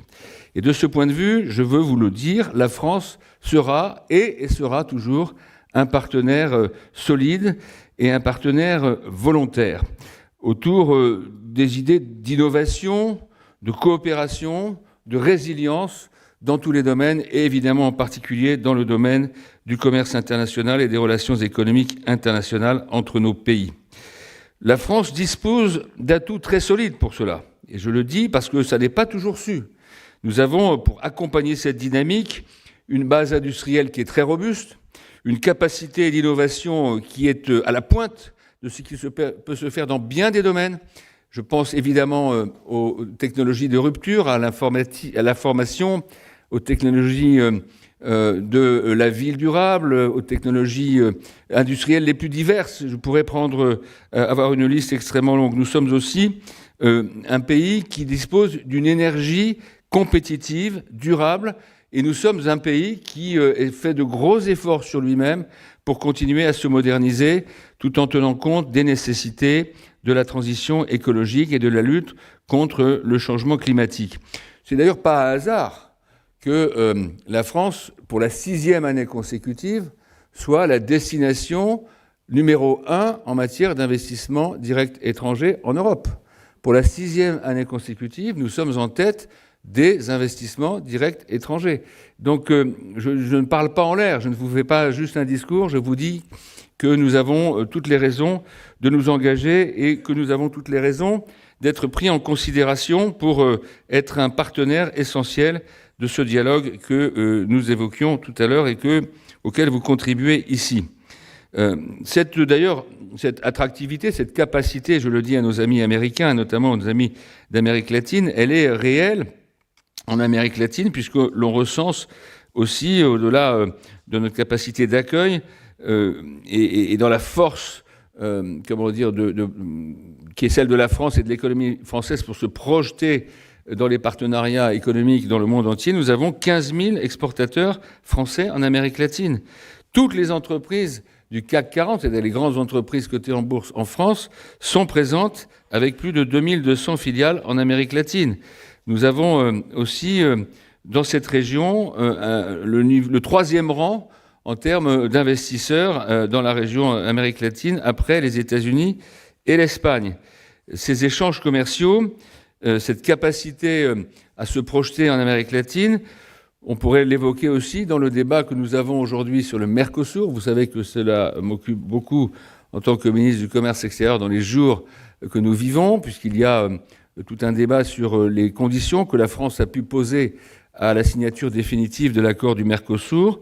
Je le rappelle, nous souhaitons avoir des garanties supplémentaires pour protéger nos filières sensibles sur la clause de sauvegarde renforcée qui a déjà été acceptée par l'Union européenne. Nous avons demandé aussi, et je crois que c'est valable non seulement sur l'Amérique latine, mais sur toutes les importations en provenance de tous les pays du monde, nous avons demandé des clauses qu'on appelle des clauses miroirs qui permettent de respecter dans les produits importés d'où qu'ils viennent les mêmes normes, les mêmes règles que celles que nous imposons, nous, pour des raisons à la fois politiques, sanitaires, de philosophie, à nos producteurs. C'est un débat qui est ancien, c'est un débat qui peut progresser à l'occasion de la discussion du Mercosur, et cela fait en tout cas partie des conditions que nous avons posées. Nous sommes évidemment aussi demandeurs de meilleurs contrôles, notamment sur le plan sanitaire, sur le plan des pratiques qui sont mises en œuvre, notamment en matière d'élevage, de la part des produits, ou sur les produits, pardon, qui seraient importés. Donc la France pose des conditions, mais elle est volontaire sur l'accord du Mercosur. Elle sait aussi que c'est en construisant ce type d'accord de libre-échange équilibré, respectueux des tenants et des aboutissants de chacune des parties, de chacun des pays ou des zones concernées, que nous pourrons avancer et construire dans l'avenir de nos enfants et de nos petits-enfants dans le domaine économique et commercial. Mais je le dis, je prends cet exemple pour souligner, encore une fois, qu'au-delà des liens traditionnels bilatéraux, au-delà de la présence économique, il y a aussi une volonté de l'Union européenne et singulièrement de la France à construire des accords avec l'Amérique latine qui soient solides et qui s'inscrivent dans le futur. Et en tant que ministre du Commerce extérieur, je le dis, je prévois moi-même de me rendre dans un certain nombre de pays d'Amérique latine dans les temps à venir, et notamment y compris dans les pays qui ne sont pas concernés par le Mercosur, pour continuer à développer ces liens. Il en va de même avec la partie nord-américaine.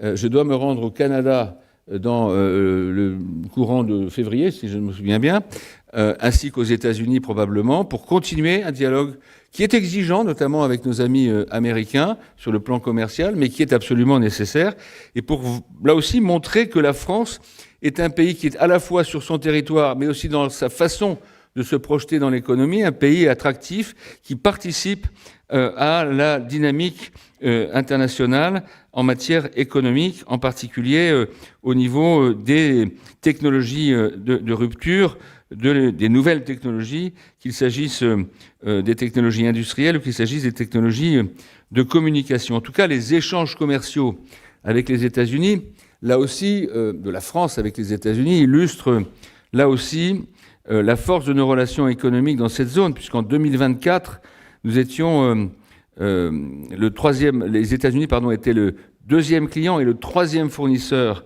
de la France, avec un total d'échanges de biens de 101,1 milliards d'euros. Je donne ce chiffre pour bien souligner, là aussi, que nous ne sommes pas, dans une approche anecdotique. Les liens avec les États-Unis économiques sont extrêmement solides. Nous avons des débats, ils ne sont pas faciles. L'administration Trump a donné un certain nombre de directions, pose un certain nombre de conditions sur la table. Nous essayons d'y répondre de façon aussi équilibrée que possible, dans le cadre européen, mais aussi de façon bilatérale, en n'oubliant jamais, et c'était valable pour l'Amérique latine, c'est valable pour la relation avec les États-Unis, que nous avons une relation historique, culturelle, extrêmement particulière, entre la France et les États-Unis. Ce sont des liens extrêmement anciens, et je pourrais dire la même chose dans les liens qui unissent le Canada et la France. Mon grand-père a habité le Canada avant la Première Guerre mondiale. Il est parti là-bas exploiter des terres au milieu du Saskatchewan. Il avait 16 ans. Il est revenu juste pour faire la guerre. Il a gardé la ferme. On ne l'a vendue qu'avant la Deuxième Guerre mondiale. Donc vous voyez, il y a des choses très particulières qui unissent nos pays. Chaque famille française, plus ou moins, a un lien avec le Canada. Ça n'est pas faux non plus pour les liens qui existent avec les États-Unis. Et je pourrais vous raconter mes expériences personnelles aux États-Unis qui sont nombreuses, dans des fermes du Middle West ou sur la route 66, sur ma Harley Davidson. Mais je ne le ferai pas. Je dis simplement cela pour souligner que, au-delà ou en deçà de la relation économique classique, des débats que nous pouvons avoir sur le plan commercial, et c'est évidemment ce qui apparaît le plus, il y a pourtant beaucoup de liens historiques, culturels, familiaux, affectifs qui peuvent unir la France en particulier, l'Union européenne bien sûr, mais la France en particulier, avec le continent américain, qu'il s'agisse du continent nord-américain ou du continent sud-américain, comme je l'ai dit. Et c'est ce message, qui est un message qui va au-delà simplement de la stratégie économique, je tenais à l'avoir devant vous ce matin parce que il y a au sein de la Conférence de Paris et dans l'Institut IEFA, au fond, la nécessité toujours de rappeler que nous sommes des hommes et des femmes avec des cultures.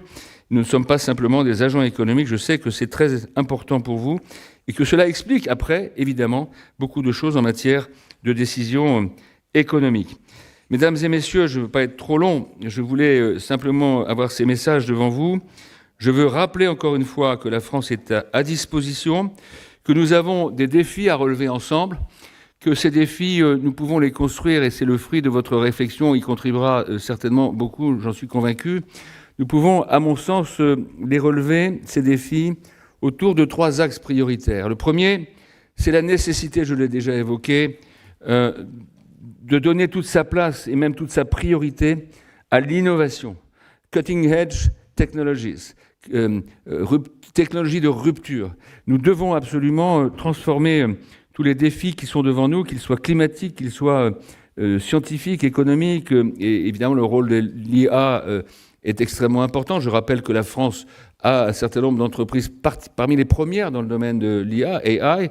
Nous avons aussi une expertise toute particulière dans le domaine, dans le développement du quantique, du quantum, et la France sera un partenaire toujours très ouvert sur ces questions d'innovation, et comme l'a symbolisé d'ailleurs le partenariat mondial pour l'intelligence artificielle qui a été porté en commun par la France et le Canada et la France. C'est le premier point et à mon sens le plus important sur lequel nous devons insister et je sais que c'est au cœur de vos réflexions. Le deuxième sujet, c'est le sujet de la diversification. Nous devons en particulier tout mettre en œuvre pour diversifier nos approvisionnements en métaux rares, en terres rares, car nous savons bien qu'il y a aujourd'hui une trop grande dépendance, notamment à l'égard de la Chine, qui, je le rappelle, raffine 90% des terres rares sur la planète, qui détient non pas le monopole, mais un quasi-monopole dans bien des domaines. Et de ce point de vue, la France a engagé, j'étais encore au travail sur ce sujet hier, et le faisons en partenariat là aussi avec un certain nombre de pays, je pense notamment au Canada, la France a engagé, ou le Brésil d'ailleurs, l'Argentine aussi, sur les métaux critiques, nous avons engagé des actions de diversification qui sont très volontaristes. L'équilibre de l'économie mondiale, des échanges mondiaux, ne peut souffrir d'une prédominance sur des matériaux rares ou des terres rares qui sont absolument critiques, stratégiques pour le développement industriel de très nombreuses technologies, de très nombreux produits. Et donc nous devons diversifier absolument nos chaînes d'approvisionnement de façon à développer une vraie résilience dans nos chaînes de valeur. Et encore une fois, ce sujet essentiel doit faire l'objet d'un partenariat ou 2 partenariats au pluriel qui soient mis en œuvre extrêmement rapidement. Il y a urgence, je me permets de le dire, je pense que peut-être ça a déjà été évoqué à cette tribune, et en tout cas c'est la volonté de la France d'y travailler en partenariat avec les pays du continent américain. Nous le faisons, je l'ai dit, avec le Canada, nous y travaillons avec les États-Unis. Je pourrais citer plusieurs pays d'Amérique latine, je l'ai fait du Brésil, je pense à l'Argentine, mais beaucoup d'autres. Là aussi, il faut que nous soyons capables de diversifier. Ça veut dire investir ensemble, ça veut dire avoir des partenariats financiers. C'est ce qui se passe, par exemple, en Argentine avec Eramet. Nous avons des groupes industriels qui sont parmi les premiers au monde en matière minière ou en matière de raffinage. Eh bien, construisons cette diversification de façon, encore une fois, équilibrée et pour remettre de la tempérance et de la résilience dans les échanges économiques internationaux. Enfin, troisième point, innovation, diversification de nos chaînes d'approvisionnement et de valeur. Je rajoute qu'il faut aussi, évidemment, continuer à décarboner en mobilisant des financements publics et privés qui accélèrent la transformation de nos procédés industriels. C'est là aussi absolument essentiel. Beaucoup de pays le font, beaucoup plus qu'on ne le pense. J'étais ces dernières semaines dans plusieurs pays d'Afrique et des pays du Moyen-Orient, et je suis absolument fasciné par la volonté de ces pays, y compris de façon très organisée, avec des visions stratégiques très organisées, de conduire un effort de décarbonation, y compris les pays producteurs de pétrole qui sont déjà en train de prévoir l'après-pétrole, qui sont en train de construire une économie et surtout un secteur de l'énergie qui soit celui de l'après-pétrole. Donc nous avons là aussi à y contribuer et à y travailler. Mesdames et messieurs, je suis déjà trop long. J'étais venu vous dire quelques mots, j'avais quelques messages à vous transmettre. Je ne vais pas me répéter, mais encore une fois, je suis très heureux de pouvoir représenter le gouvernement français ici, vous remercier de votre présence et de vos réflexions, vous dire qu'elles sont importantes et utiles pour nous, remercier l'engagement de Jean-Pierre Clamadieu et de Paul Desmarais Junior, qui sont les coprésidents du Bureau des gouverneurs, et encore une fois, cher Nicolas, monsieur le directeur général, vous remerciez vous aussi. La France est pleinement engagée à relever ces défis ensemble, et nous serons toujours à votre disposition. Je suis moi-même personnellement à votre disposition, n'hésitez jamais. Merci à toutes et à tous, et bon travail.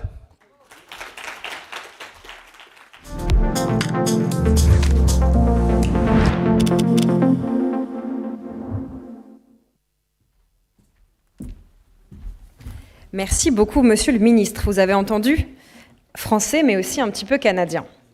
Nous allons poursuivre les échanges sur le chemin du net zéro. The next fireside chat session will be about shaping sustainable territories. Please help me welcome Xavier Gir, CEO of Suez, and his interviewer, David Barou, Editor-in-Chief Les Echos. Please welcome them.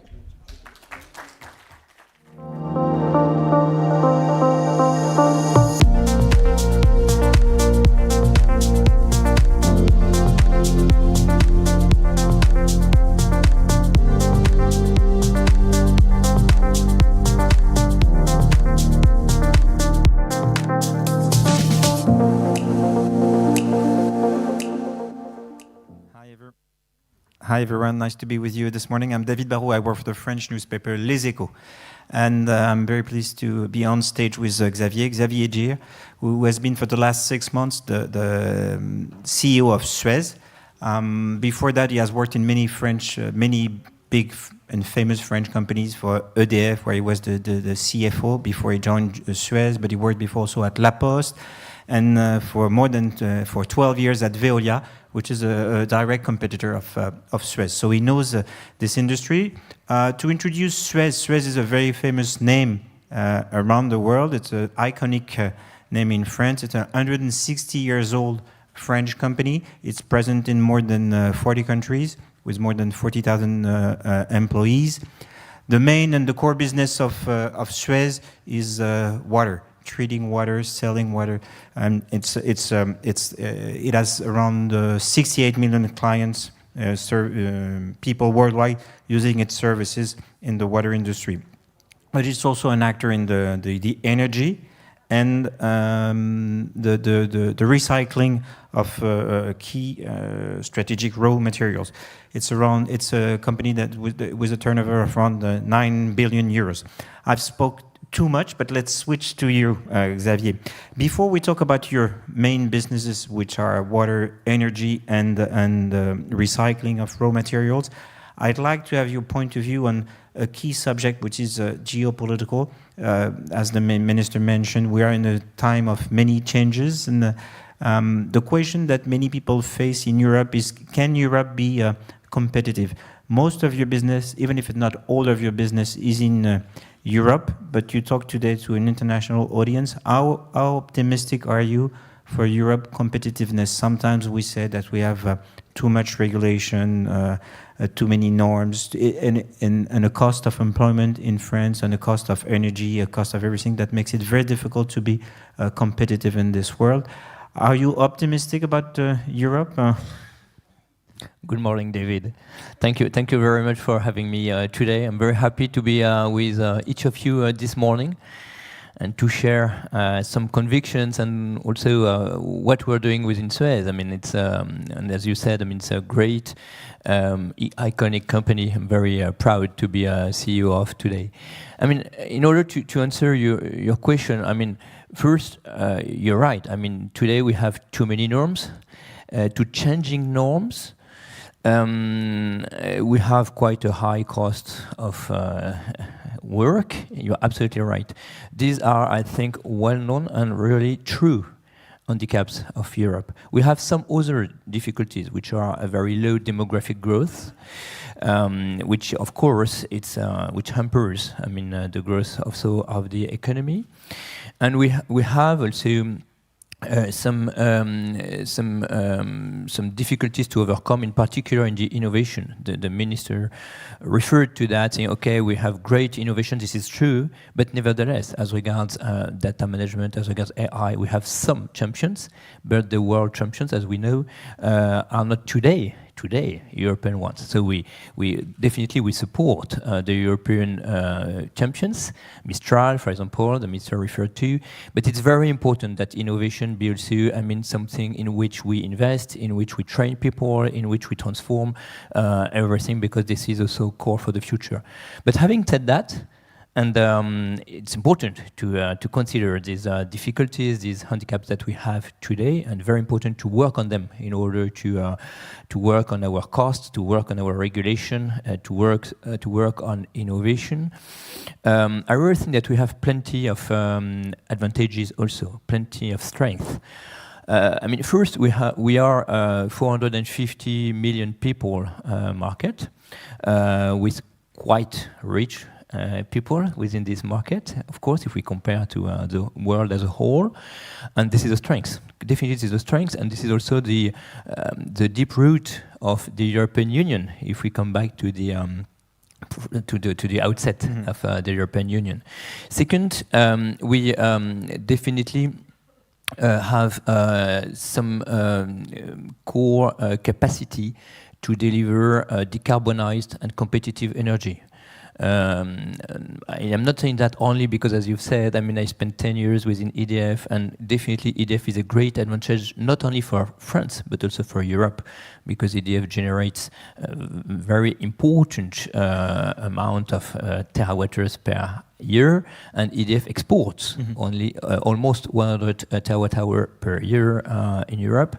So this is decarbonized. This is very competitive, and this is clearly an advantage. We have to go on working on it in order to be sure that we maintain this advantage, that we maintain the competitiveness, that we increase it, which is absolutely key for all our industries and also, of course, for all our households. So energy, I think, is today and has to be more in the future an advantage for Europe.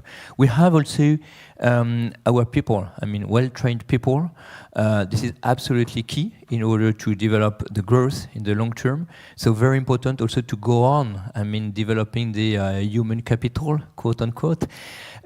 We all know that we are submitted to very strong competition in that field, but nevertheless, we have great schools, great universities, great networks of knowledge, very, very important to go on and definitely to convince young people to work hard, to work in sciences, to go to the industries, and to definitely go on developing this advantage. And maybe another point which really I think is also very important is the fact that we have great infrastructures and great corporates. I mean, infrastructures all the key infrastructures are there in Europe: roads, airports, water, energy. These great infrastructures are there in Europe. And you know, when you travel a lot, you really notice that it's not the case everywhere. So it's absolutely key. And we have also great corporates, French ones, of course, the minister referred to also, but not only French ones, all European, all over Europe, we have great companies. So they are also under deep competition today, but very, very important that we go on developing them, because in order to have a strong territory, a strong community, a strong European community, we definitely need European champions, because the competition is at the global scale, and for that we need global companies.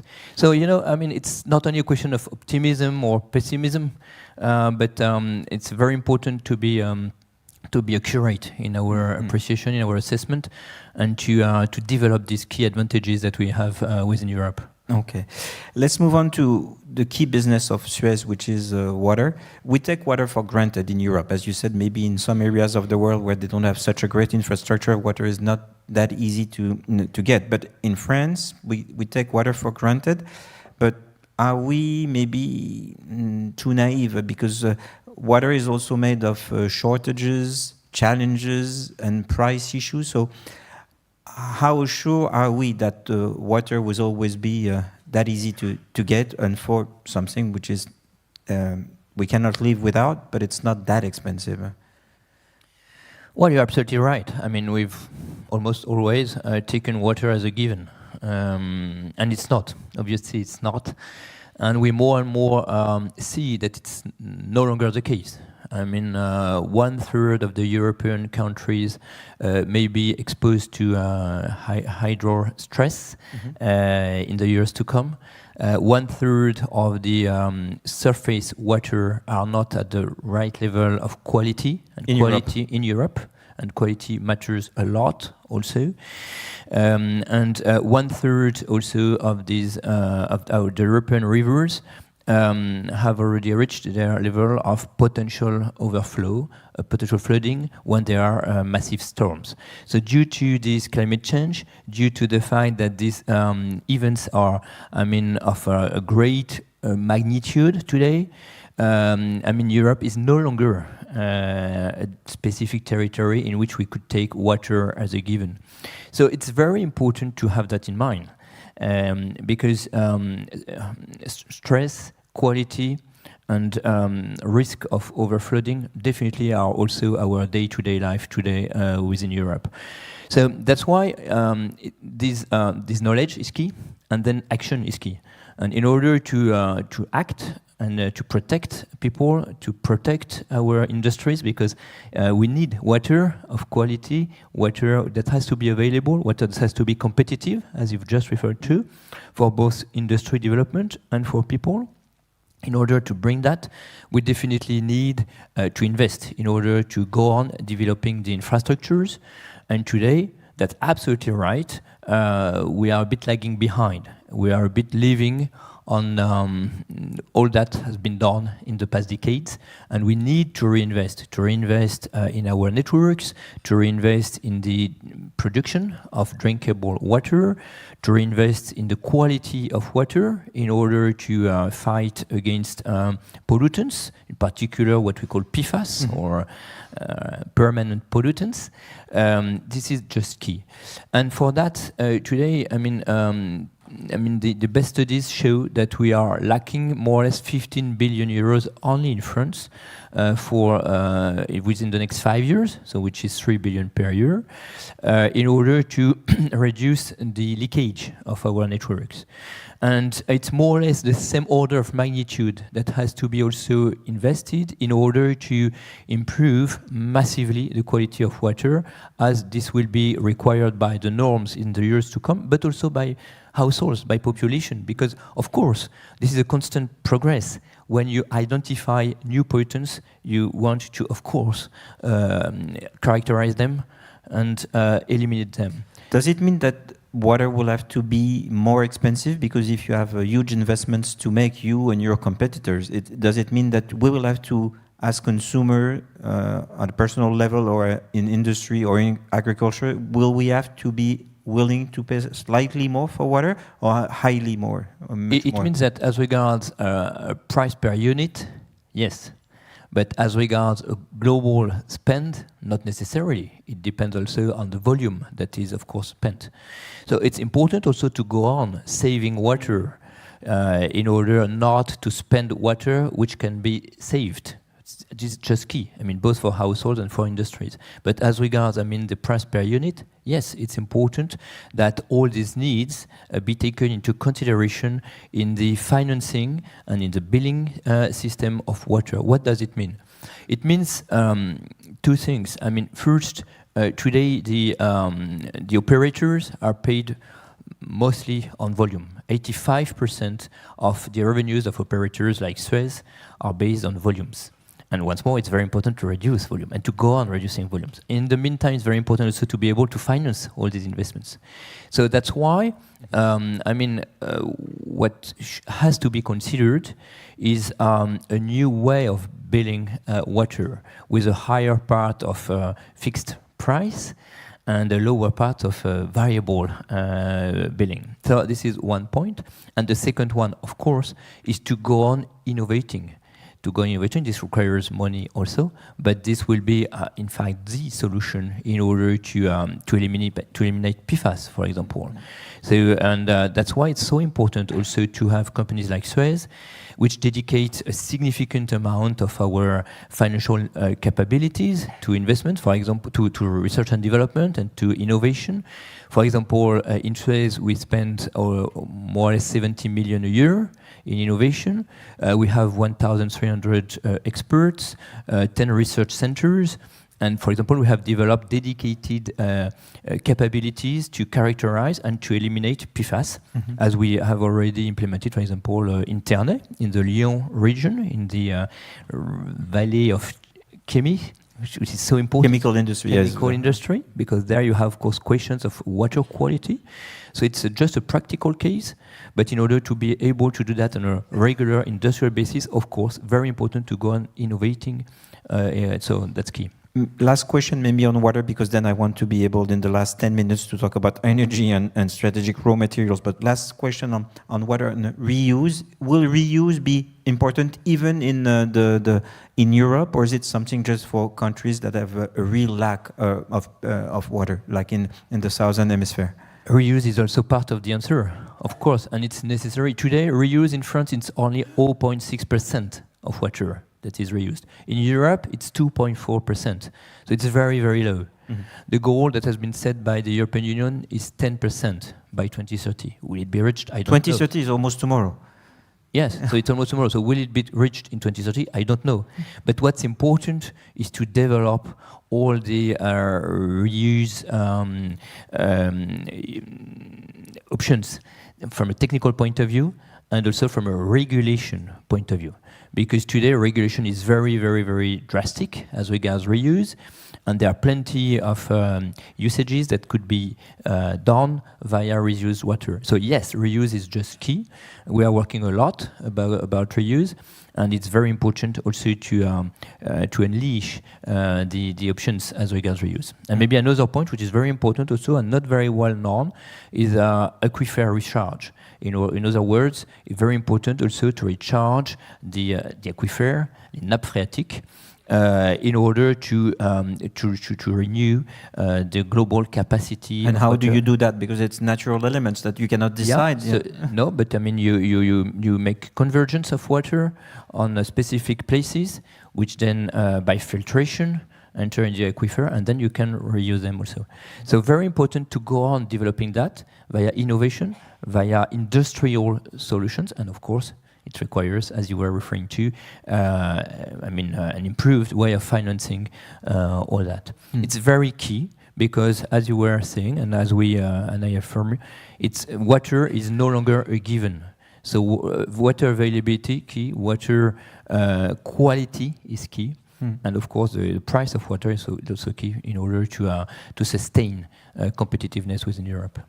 Let's move on to your second business, which is energy. You have invested in energy through, I guess, maybe at the beginning, waste management, because you were collecting waste, burning the waste to produce energy. But you have how confident are you that, as maybe for water, energy will not be faced with some scarcity or will not become a product that is difficult to get? Will we also have energy as a easy product that will be always available, or is there a risk that on some points there will be a scarcity of energy?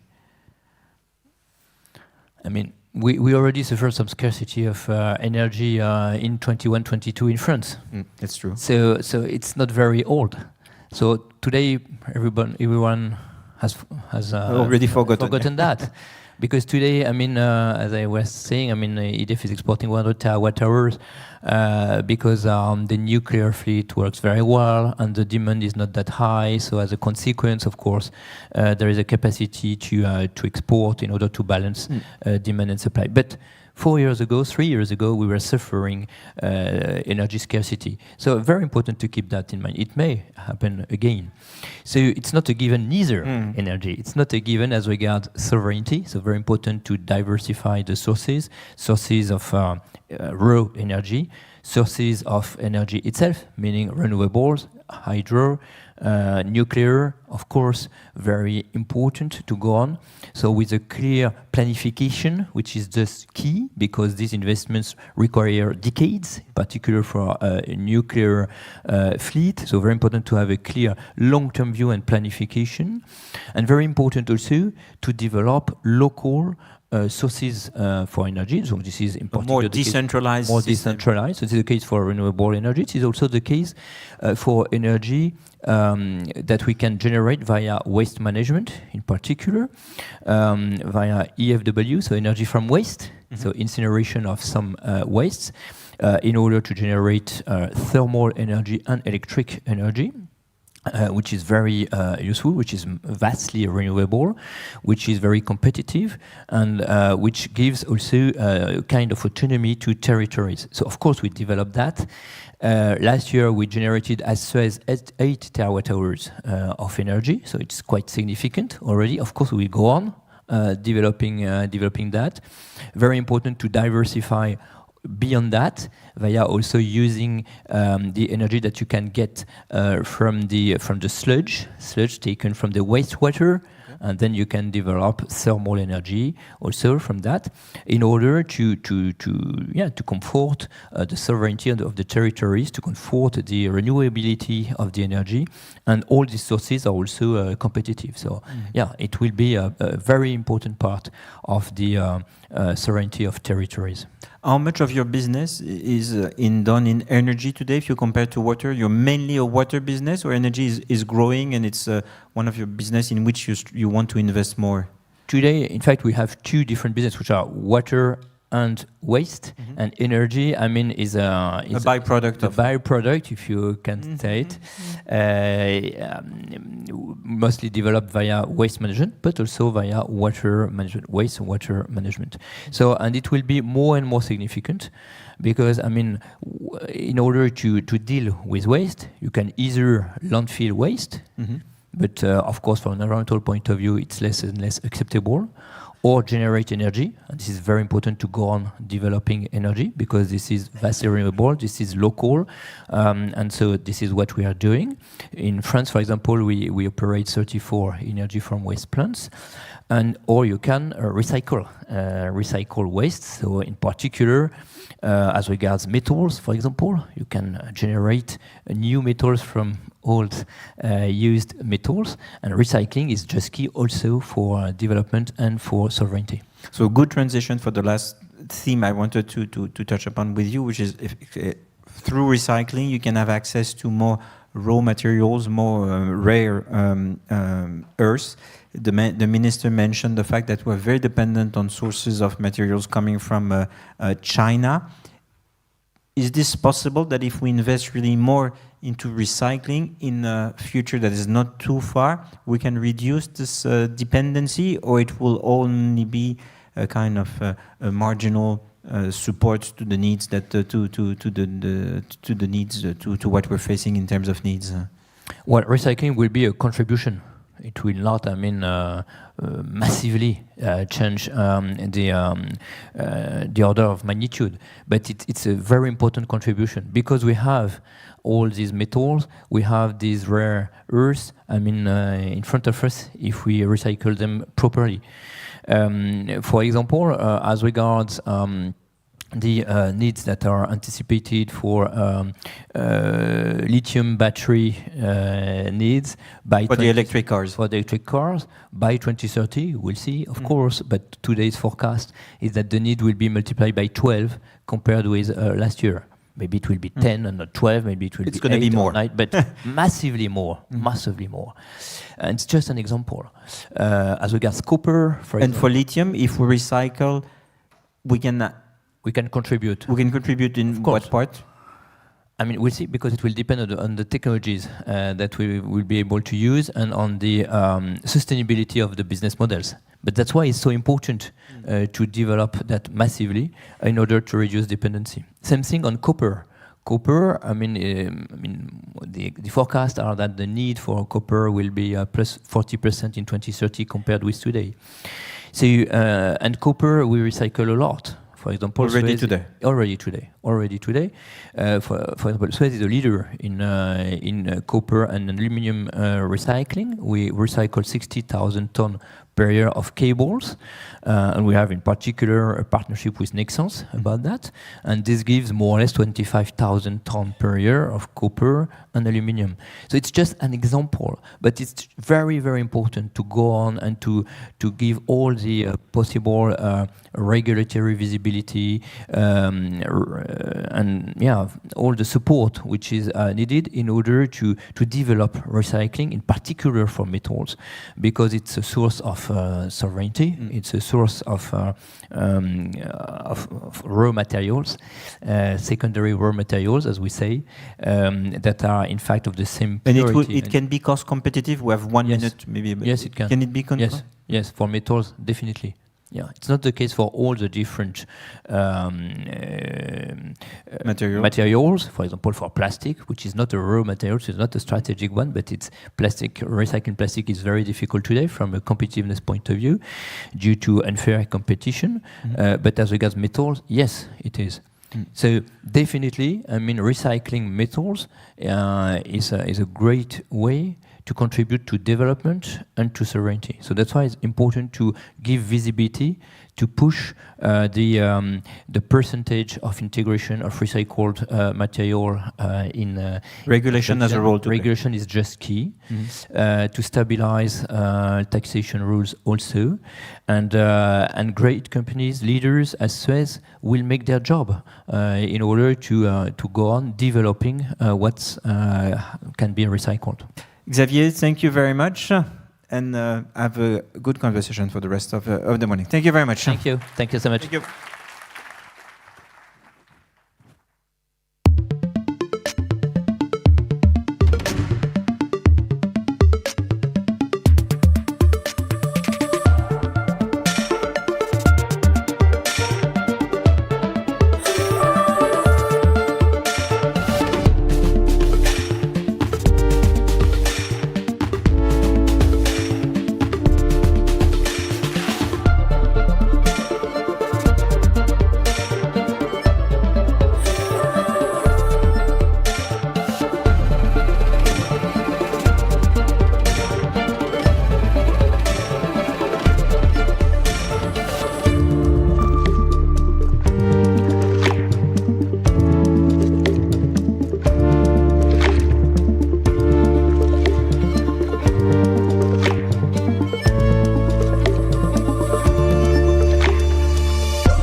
Bonjour, rebonjour à toutes et à tous qui êtes en présence ici dans cette salle et bonjour à vous qui nous suivez en direct sur Internet.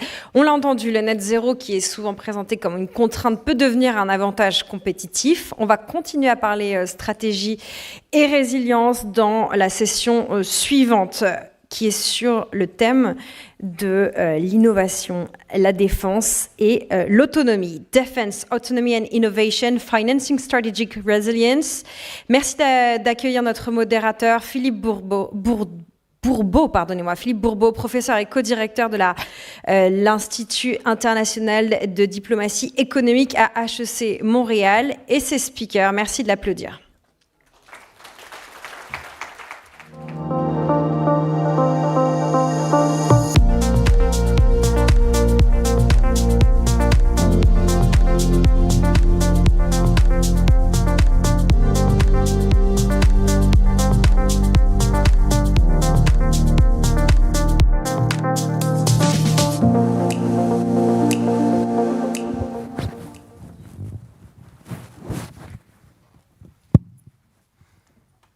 Hello, everyone. Thanks for joining our panel. This will be fun, I can tell you. I mean, my job will be so easy. These are brilliant panelists, you'll see. I'm so excited to be here with you for the next hour. As was mentioned, I'm Philippe Bourbeau. I'm the co-director of the International Institute of Economic Diplomacy at HEC Montreal, which is a business school in Montreal, and arguably the best business school in the French-speaking world. We don't say that too loud here in Paris, but we make our case. The panel today, we will analyze, discuss, and present and argue on the issue of defense, autonomy, innovation, and resilience. Resilience is often understood as being two things. Either you bounce back or you bounce forward. Either you bounce back from disruption to protect the core business that you have, or to bounce forward towards transformation. One is not necessarily better than the other. Sometimes, on some occasion, you have to go back to your core business. Sometimes, on some occasion, you have to transform the core business that you have. So, without further ado, and on that note, I'm going to ask each of the panelists to present themselves a bit, their enterprise, what they do, and by describing their core activities of their business and institution, could you explain how resilience thinking is part of your approach to adaptation and adjustment to shock and change, because there's a world of change and shock these days, and there's going to be even more in the future. So how do you tackle this? Can I perhaps suggest that we go in order of the seating plan here? So, Christine? Thank you for welcoming me. So I'm afraid I'm the first. Christine Ricoire, I'm the SVP System Purchasing and Procurement for Dassault Aviation. Dassault Aviation is a global leader in military aviation and in business jets aviation, present throughout the entire life cycle of the aircraft. It means design, manufacturing, and commerce and customer support. So to answer your question, resilience is at the heart of our strategy and operations.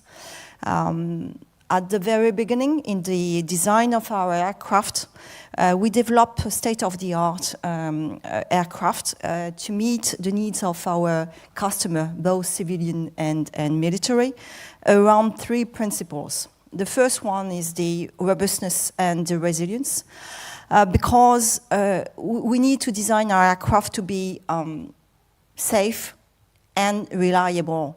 Because an airplane is not a car, if you got a failure that occurs during the flight, you cannot just go on the emergency lane and wait for the tow car the tow truck to get you anyway. So it's really at the art of the design.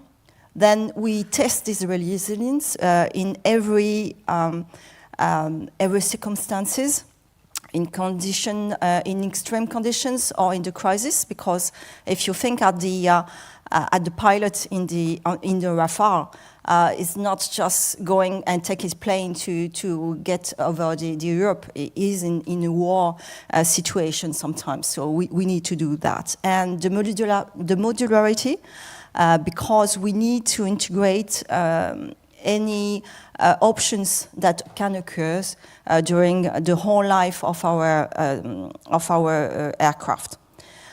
I would say production is really a phase today that is very, very challenging in terms of resilience.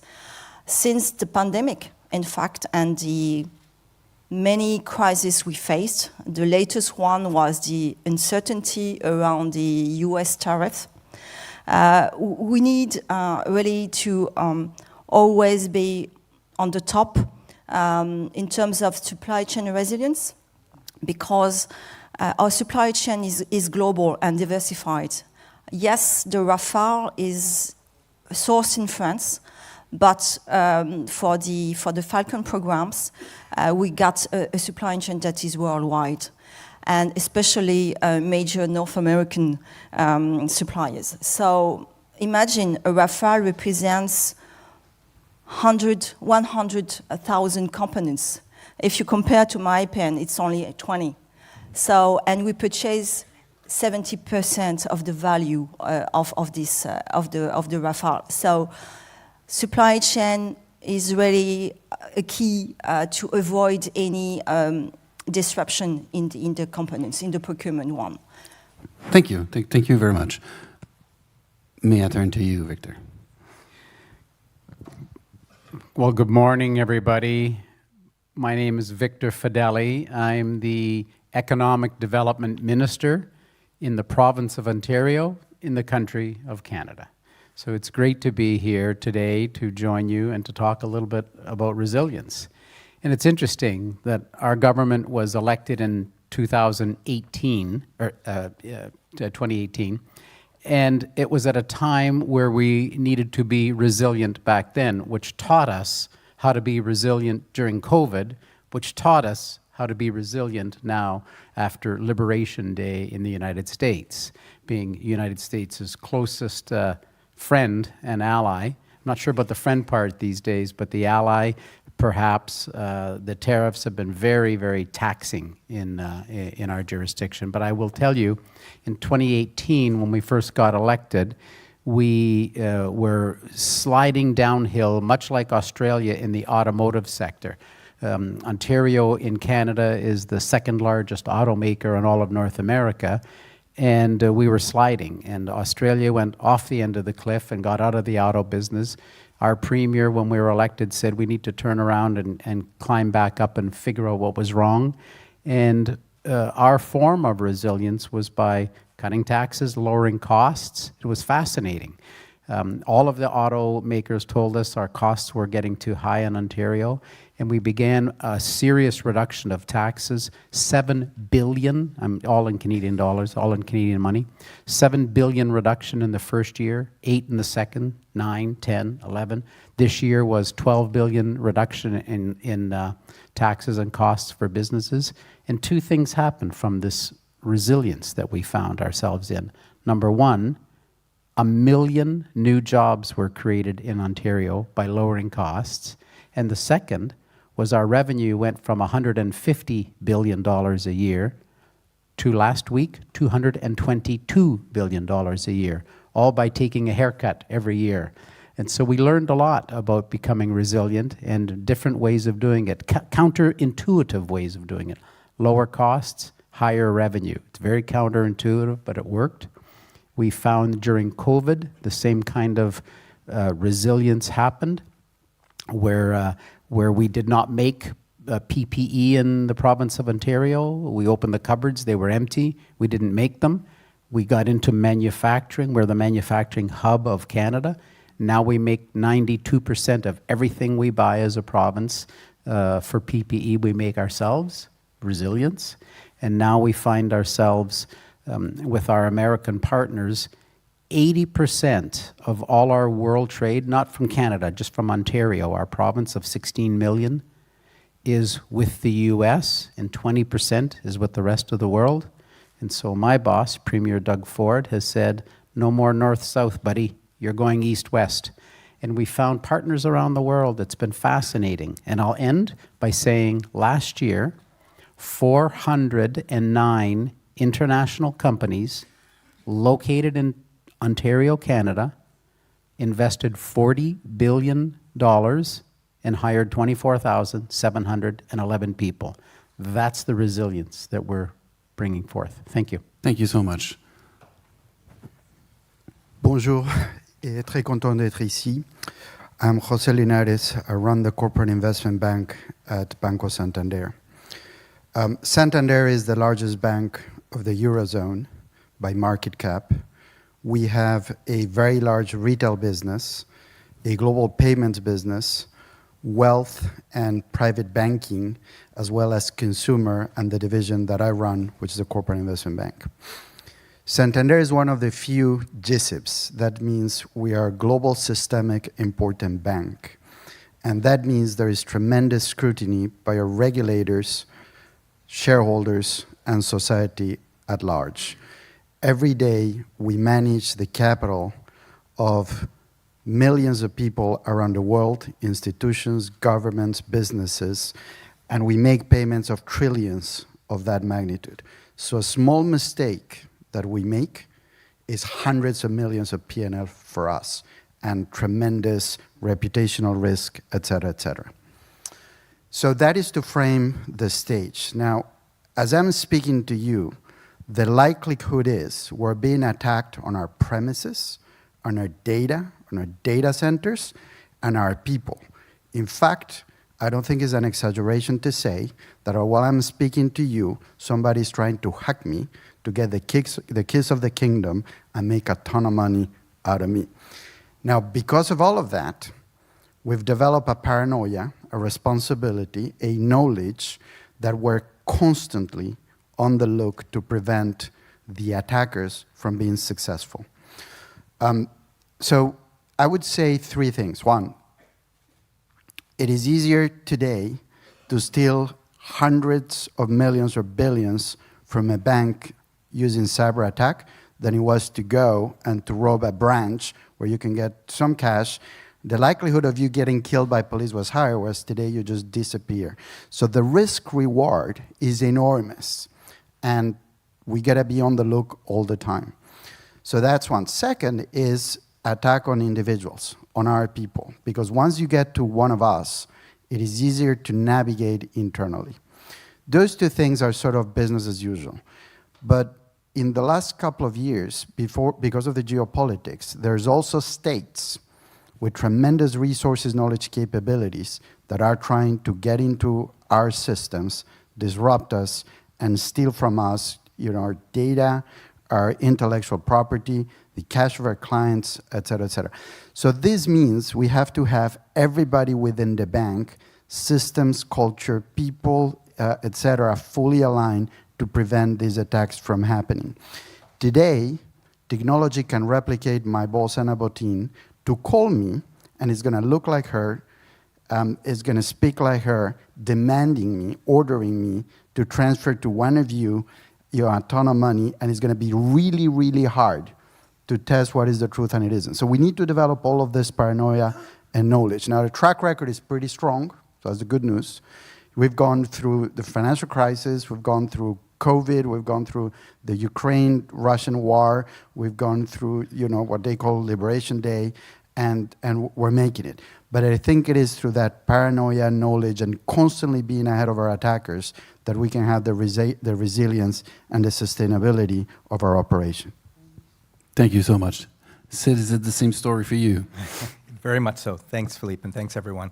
I very much resonate with what Jose was saying. I think the threats and the uncertainty levels are significantly higher today than they were yesterday, and they will be even higher tomorrow than they are today. As a business at Crisis 24, we are a global corporation with 13 offices around the world and 3,000 employees, and our sole mission is working with our clients who are leading individuals, leading corporates, leading family offices, and others. We enable them to operate with confidence globally every day that they enhance or enter a world of uncertainty. What we do provide is really, it revolves around three things. We provide physical security, health security, and cybersecurity, as Jose was mentioning. And all of that's underpinned by government-grade intelligence that informs our clients and really allows them in this uncertain world, should and when shocks happen, to be resilient and bounce forward. Because I think these days, as governments are stretched and are preoccupied with the orders of the day, a lot of individuals and corporates are needing to take matters into their own hands in many ways around these three areas: physical security, health security, cybersecurity. And that's where we look to be a partner with them so that they can succeed and bounce forward given the realities that we face today. Thank you so much. Thomas? So Thomas Friedberger, I'm Deputy CEO of Tikeo Capital. You saw the motion design, so I won't spend too much time on it. We are an investment and asset management firm managing 60 billion US and deploying capital across different levels of the capital structure of companies to finance and to provide capital to companies in a growing mode to build actually resilience. And I'd have to say, since COVID, one of our strongest convictions has been that we were entering into a world of lower growth, because the economic value creation in the world was switching from the generation of efficiency that has ruled the world for 40 years to the generation of resilience. And so for the last 40 years, between 1982 rates at 20% in the US to 2022 rates at 0% in the US, so 2,000 basis points of rate cut over 40 years, plus globalization. That has allowed a lot of companies, all companies, virtually, to over-optimize a lot of things, from their capital structure to their supply chain, to their cost, to their actually taxes. And the COVID crisis, then the war in Ukraine, then anything that has happened since then has completely changed this paradigm. And for companies will need to build this resilience by producing probably closer to their consumer, by operating with higher levels of inventories. The cost of insurance has increased. The cost of cyber insurance, of climate insurance, of corporate insurance has increased. Labor costs have increased. Companies need to operate with higher capital buffers, less debt because of the uncertainty. And so this resilience will provide a world of lower growth. This resilience will also be financed by massive fiscal expansion, which means that probably long-term interest rates are too low. Short-term interest rates will probably stay as low as possible, with central banks being as accommodative as possible, but long-term interest rates will probably rise. And also, this resilience will need to be financed by the routing of savings towards the priorities of each government. And so in this world, the few pockets of high growth probably will be concentrated on the solution providers of this resilience. There is a lot of capex to be done in this world. According to McKinsey, 130 trillion of capex over the next 5 years. That's massive. That's one time global GDP. And the providers of this resilience in aerospace and defense, cybersecurity, energy transition, strategic infrastructure, will probably experience high growth. So it will completely change the way to invest in this world. Thank you so much. You see, I told you they were good. We'll stay on the solution aspect of it, and everyone knows now, and many of us perhaps have been surprised by this, but the world has changed. The international liberal order that has driven everything, government, countries, institutions, businesses, for the last 50, 60 years, has all but disappeared to some extent. And the order had three things, three components. First, promotion of democracy. Second, free trade. Third, multilateralism. In all of these, there are turbulences, and we all observing that. So turning to you in sequence again, focusing on solution, I would like to hear a little bit more about what was the main solution in your own either business or sector, because there's multiple sectors on this stage here of the economy. Was really looking towards public-private partnership? Was it returning to the core business of what you were doing? Was it to transform yourself? We had a bit of a preview. The government of Ontario wants to, in part, to renew itself, try to, improve commercial relationship east to west rather than the usual typical north-south. So I would be eager to hear a bit more about solution. Is it really to protect what you have at all costs to some extent, or part of it is seeking transformation through public-private sector? How do you position yourself and your business and your sector in that category? Hard question. I would say we in the aviation were always very concerned about the geopolitical situation because we export 75% of the aircraft we produce since 60 years. So to answer your questions, there is an axis around the development of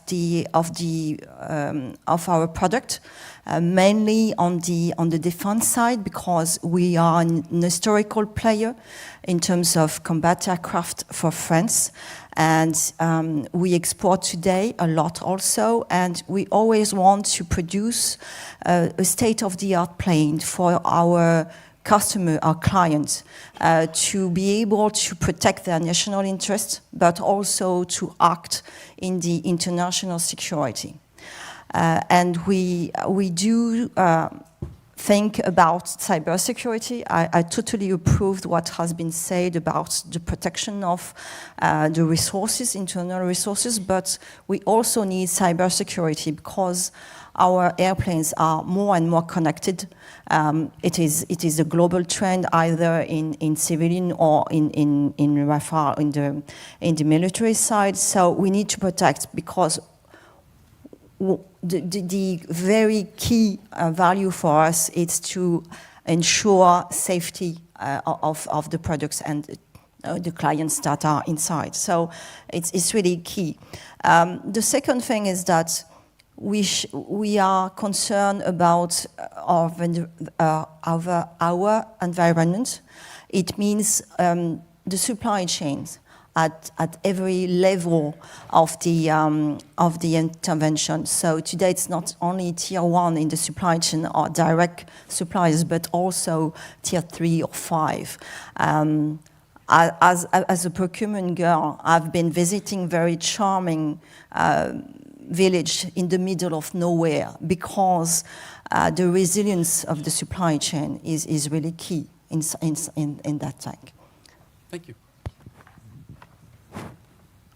A few minutes ago, we spoke about 2018 and where we were with the Australia going off the cliff and Ontario lowering costs to bring these auto companies back.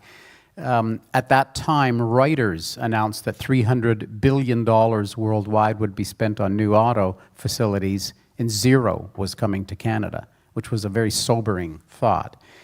Today, we've landed $46 billion of that 300. And so Bloomberg announced that we were the number one, from zero to now number one in the supply chain. So we've learned how to do that.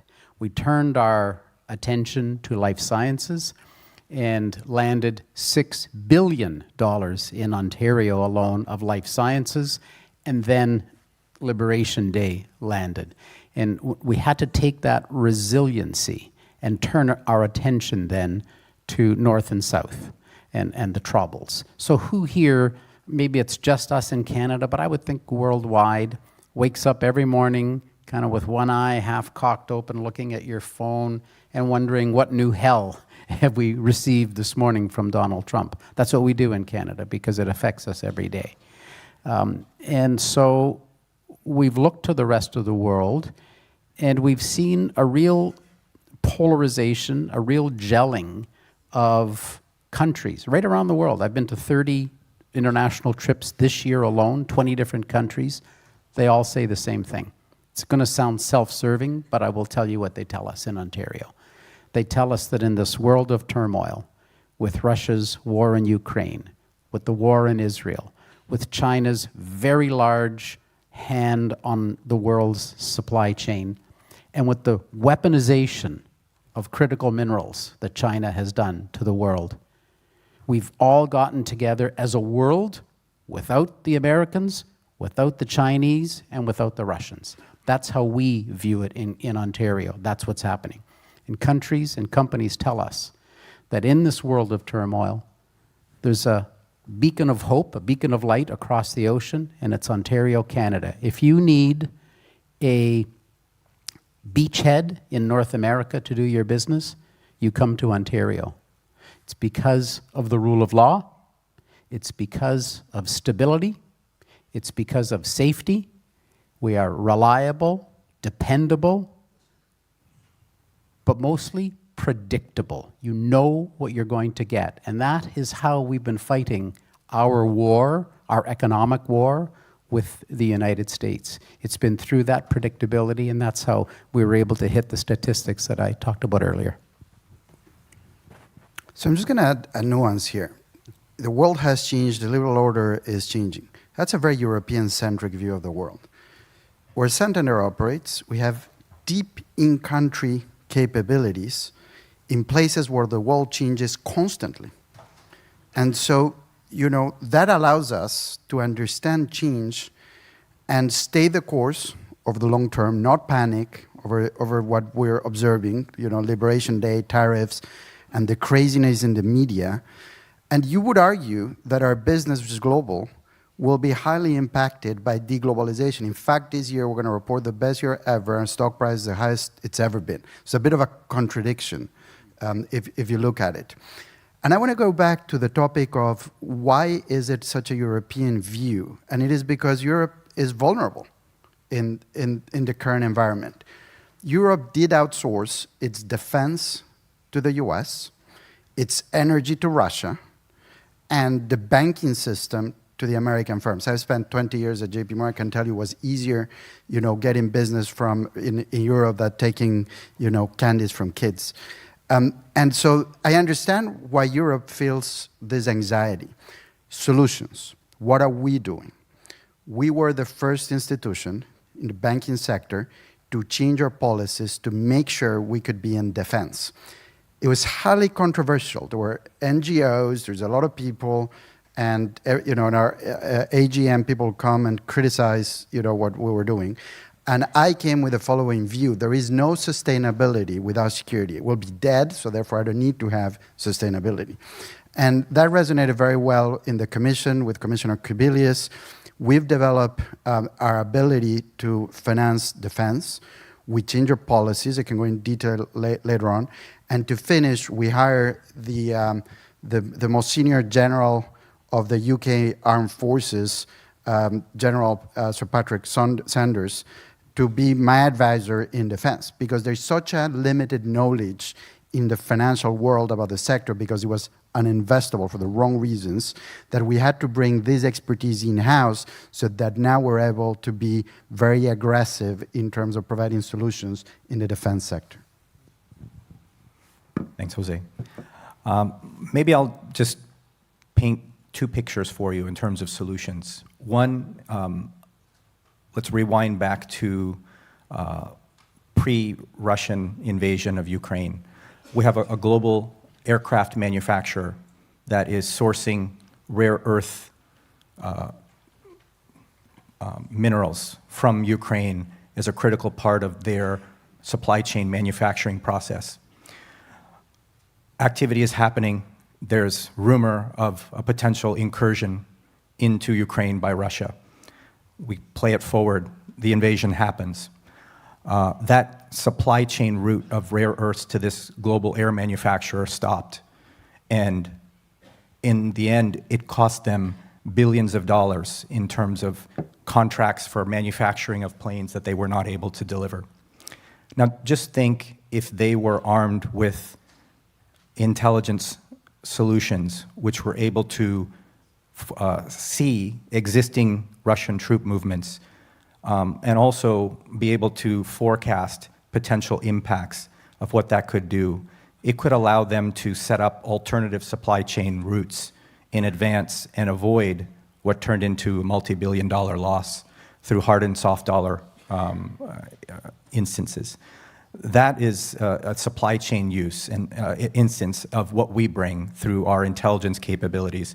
230 analysts around the world that are former government agency analysts that really are bringing intelligence across multiple sectors to corporations and partnering with governments.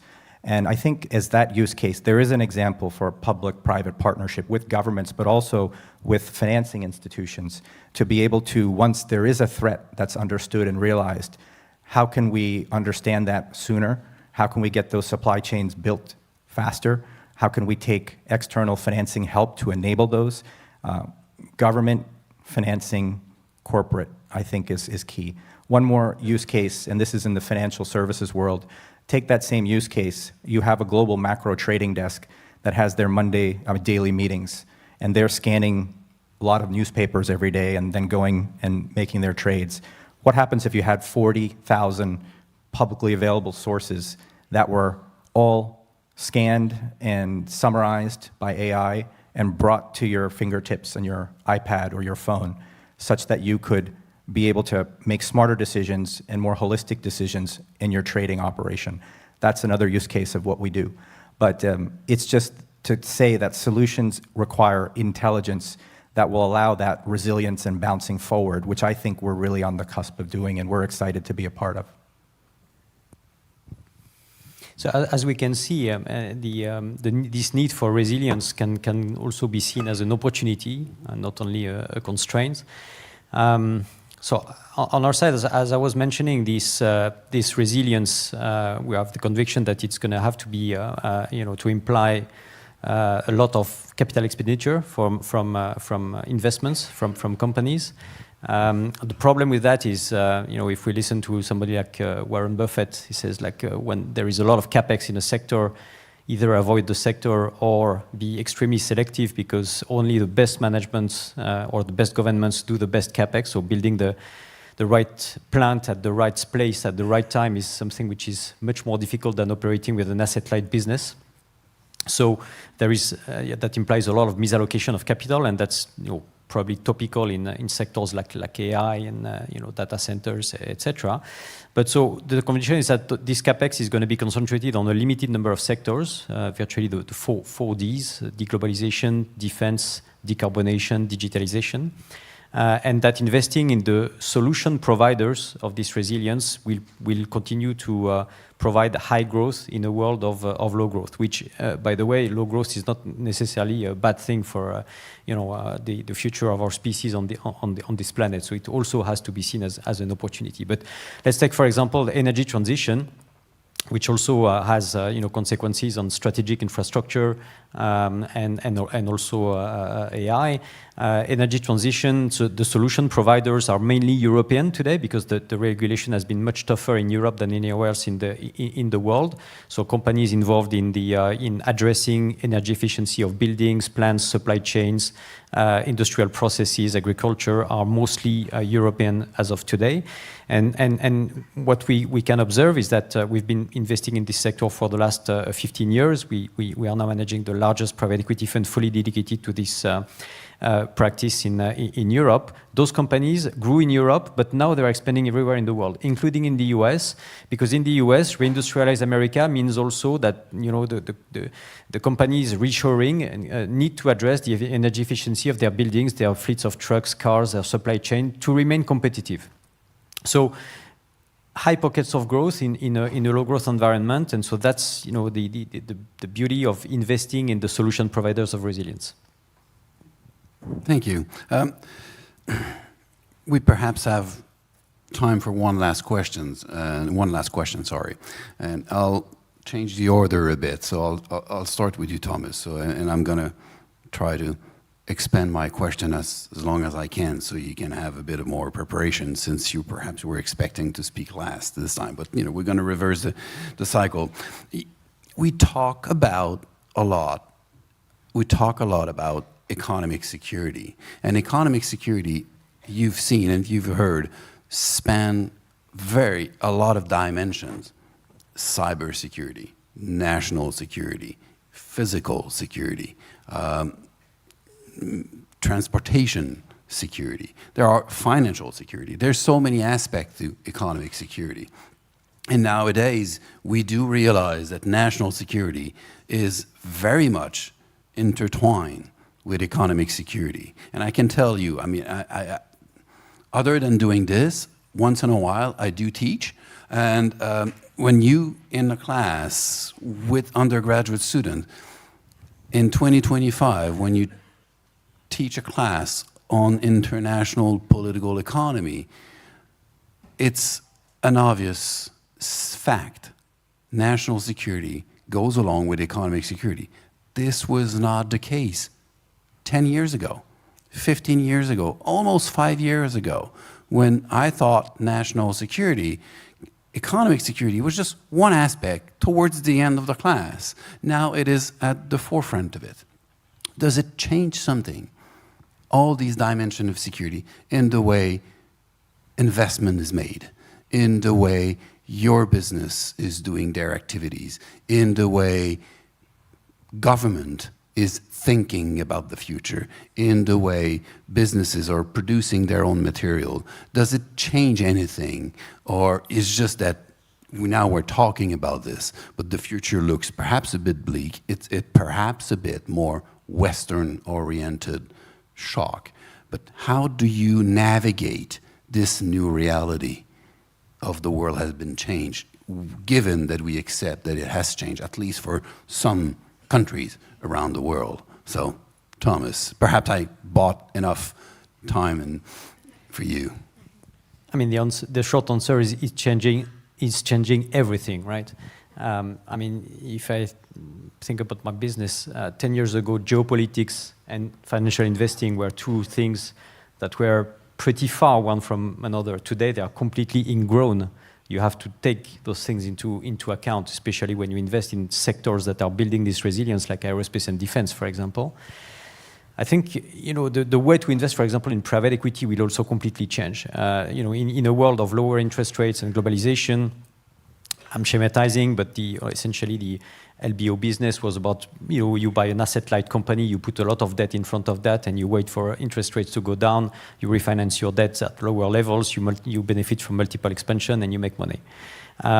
Today, and by the way, this sector was seen as speculators very far from the interest of governments. Today, private equity is completely ingrown in the strategy of any single government. I mean, the public-private partnership is live, but also companies are much more asset-heavy than before. Even in tech, look at Microsoft. I mean, they operate data centers. They even think about buying nuclear power plants to feed those data centers. So asset-heavy means a lot of capex, means that allocation of capital is key. The way the CEO of the company allocates its free cash flow, again, Warren Buffett investing 1.0, the return on capital employed is much more important than before. And so we think that investing in private equity means investing in more asset-heavy companies with less leverage. And if you look at what we've been doing for the last 20 years at Tikehau, that's what we've been doing, and it looks less appealing,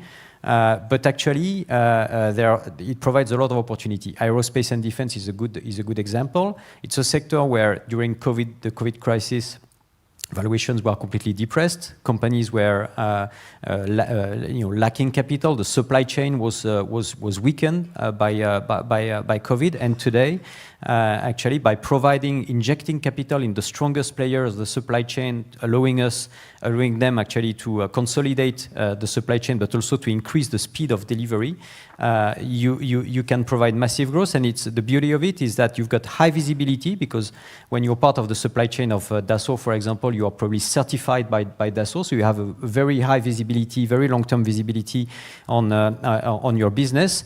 The companies, I mean, we are managing the largest private equity fund dedicated to aerospace and defense in Europe. The companies we have in portfolio have 12 years of backlog today. So when you have strong barriers to entry, high visibility, strong backlog, both on defense and civil aerospace, because actually supply chain is dual, it's a massive investment opportunity. But in order to tackle that, you need to completely change your software in terms of investing skills. Thank you. Sid? Thank you. I might just point to just an instance. In the last 60 days in the United States, they've been a series of cyber penetrations. Microsoft, Azure went offline. AWS, Amazon went offline. And it's been said that over 90% of the emergency response services in the United States, state and local government run, have been compromised. So that's an issue of national security. And what does that impact? Economic security. So I would just say in the light of what we're seeing and have seen and what we will likely continue to see, being proactive and anticipatory is the order of the day. And I think corporations and governments need to do that, and they need to do that in partnership because, as Philippe was mentioning, one affects the other. If you have threatened economic security, it impacts national security, and if you have impacted national security, it impacts economic security. And so that would just be my caution, is really the anticipatory and proactiveness that's required in today's environment. Thank you. I would just say, when I said before there was a European view, I didn't mean that it wasn't changing. Of course it is changing. But my point was, in the rest of the world, it changes constantly, and therefore it forces institutions to be changing. It's sort of the norm that you are constantly changing. Are we changing Santander? Massively, right? But let me say what we're not changing, which is equally important. So I would say two things. Culture of the firm. And this is the reason, so we've been operating since 1857, right? So 100 plus years. And the only reason we're going to transcend history is because we're going to preserve the culture of firms, number one. And number two, which sort of goes together, is the client centricity. If you just follow the clients, client selection is the key thing. And if you follow the clients, you're going to do fine. So what are we changing? Well, we're being digitalizing our entire operation, right? We used to have, I'm just going to make it up, in each country, 10 credit cards, 100 current accounts. You need one globally. So if you think about some of our competitors in the digital space, they scale up one product and they go global.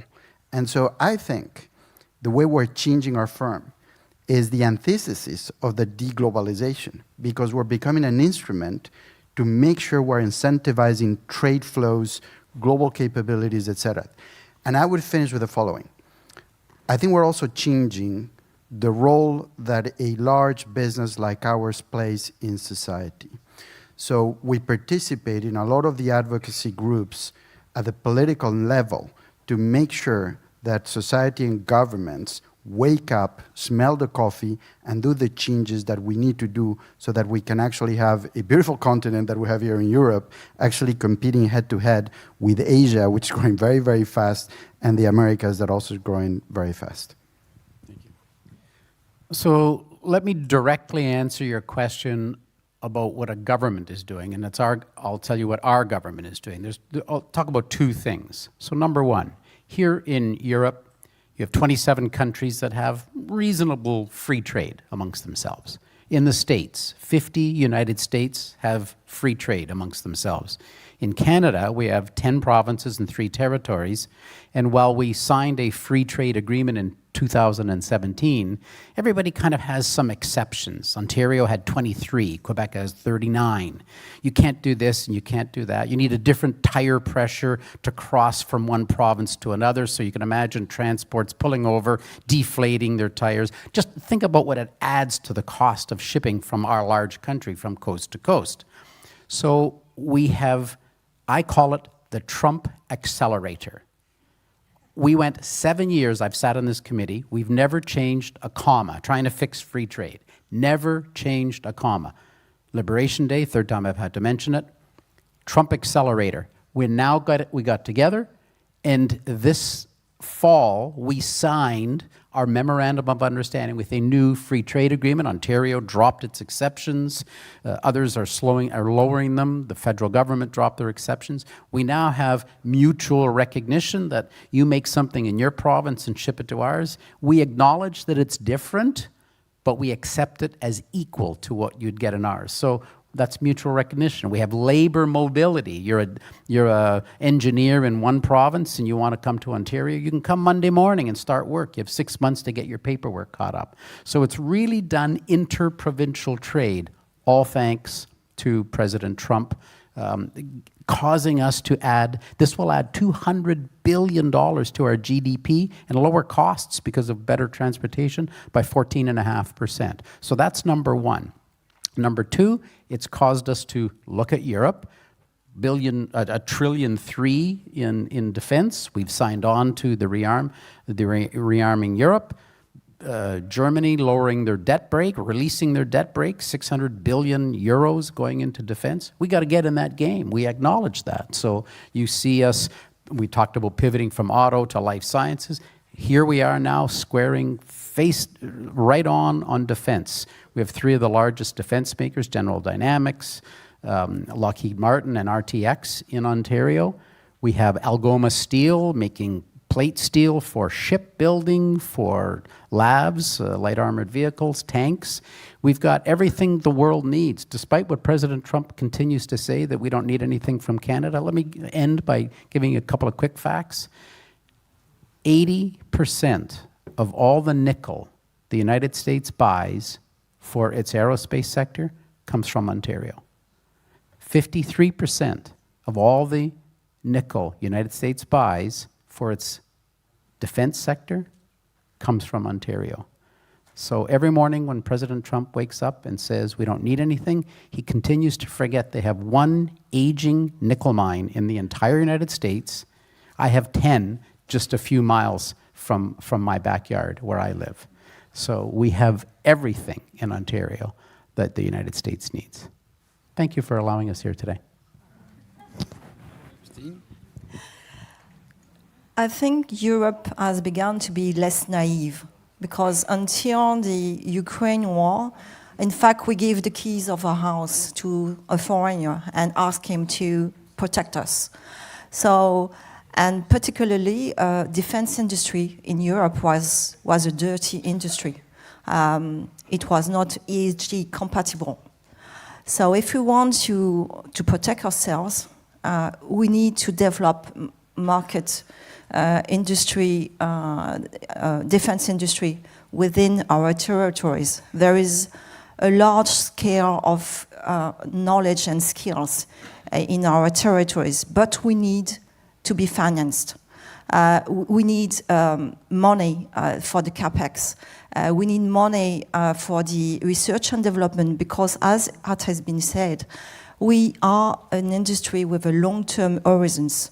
And if we want to integrate cybersecurity, if we want to develop drones, if we want to update any communication technologies, we need money.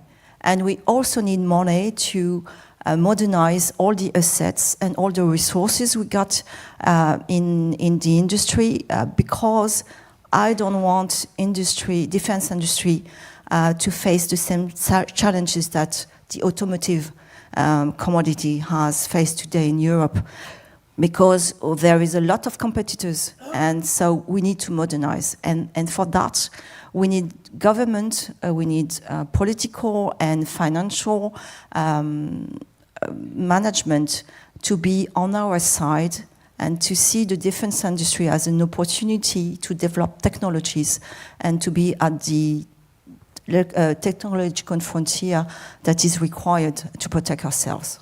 Well, thank you. And I'm sure that you have so many takeaways from this conversation.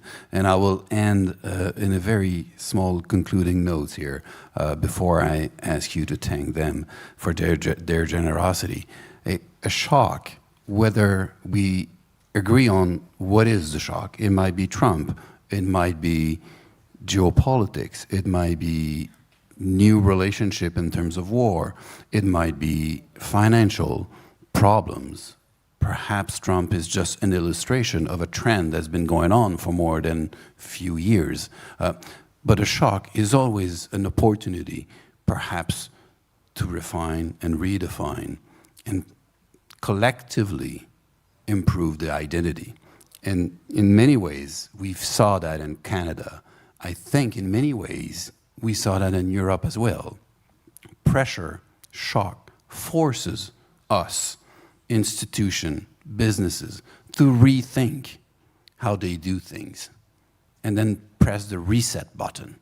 Fully, partially, in some sector, not everywhere, but at some point in time, this is a unique moment in history that we're living right now.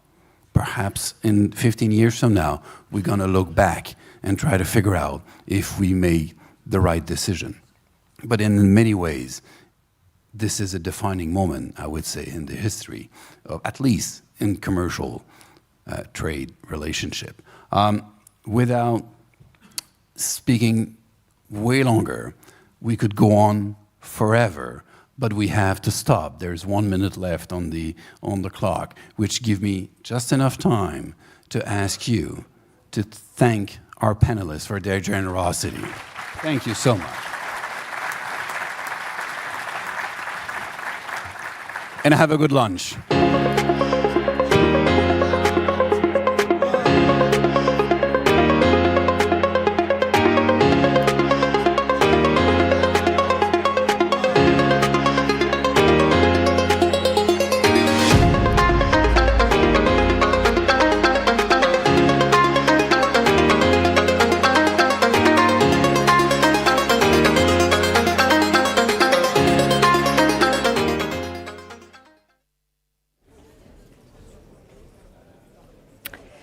Thank you, Philippe. We need a reset, but it's not time for lunch reset yet.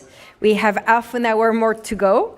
So almost lunchtime, but 30 minutes to go. Et votre patience sera récomposée parce que nous allons poursuivre et finir la matinée avec une thématique très intéressante. On va réfléchir à comment innover à l'échelle mondiale, Fostering Global Innovation, avec un duo très intéressant que je vous demande d'accueillir. Paul Hudson et Mauro Macchi. Nous allons maintenant zoomer sur l'innovation au niveau global. Paul Hudson est le CEO de Sanofi et Mauro Macchi est le CEO IMEA d'Accenture. Merci de les applaudir et de trouver le siège rapidement. Merci beaucoup.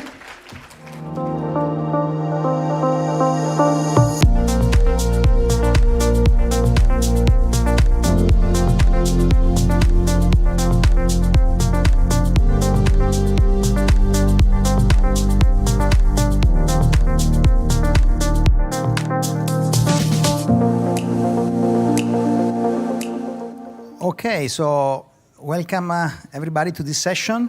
I'm Mauro Macchi, I'm CEO of EMEA, Accenture. And I'm pleased to be joined here by Paul Hudson, which is the CEO of Sanofi. So it's a great pleasure to be with you, Paul, today. Pleasure to be here. And the topic is really about innovation. The exact title is Fostering Global Innovation.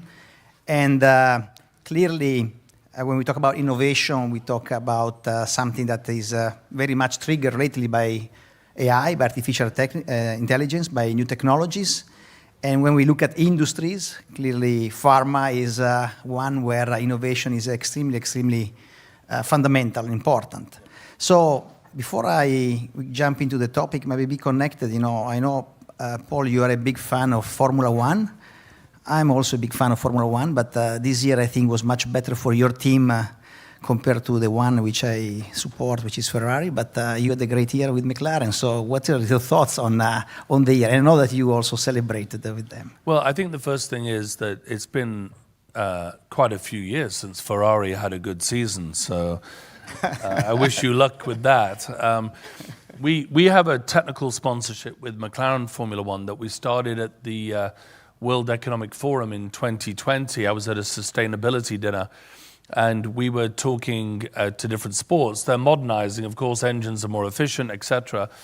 And I was toying with the idea of a technical partnership. We don't put our name on a car, we're in healthcare, it's not really what we do. What we did do, though, was bring engineers from the Formula One team that used to travel all over the world with the team, but now don't want to. They have families or what have you. And they worked, we had at the time 80 manufacturing sites. They worked with our manufacturing engineers on improving our efficiency, changeover between shifts and things like this. And they unlocked around about 400 million in the first year of capacity that they unleashed. And we give them a modest amount because we're not, you know, again, at the races and doing everything else. But they really inspired our people. And one of the things that we do at Sanofi, I think, particularly well, is we collaborate externally with partners at scale because I see them as pace setters in a marathon race. So our people are brilliant, but they've been together a long time. And external innovation is really the opportunity. But we want people to run alongside us and make us run faster. And so if we're running a marathon and we want to break a world record, which is sort of how we feel, we work with McLaren, we work with different businesses, Accenture, to make sure that on specific projects, they are incentivized to run faster than us. It pulls us along. We get a better outcome, and then we never go back to where we were. We start from a new, faster pace, and it's brilliant. And it's works. We have more success than failure that way. Well, that's quite fascinating because you touch 3 key points. You touched upon the fact of having some models and, you know, learning from other industries, from other sectors, from sports, advanced engineering. You touched upon the fact that you need to focus on the outcome. You mentioned the results and the outcome, so very, very pragmatic in terms of innovation needs to drive outcome. So clearly, so let's get into the industry.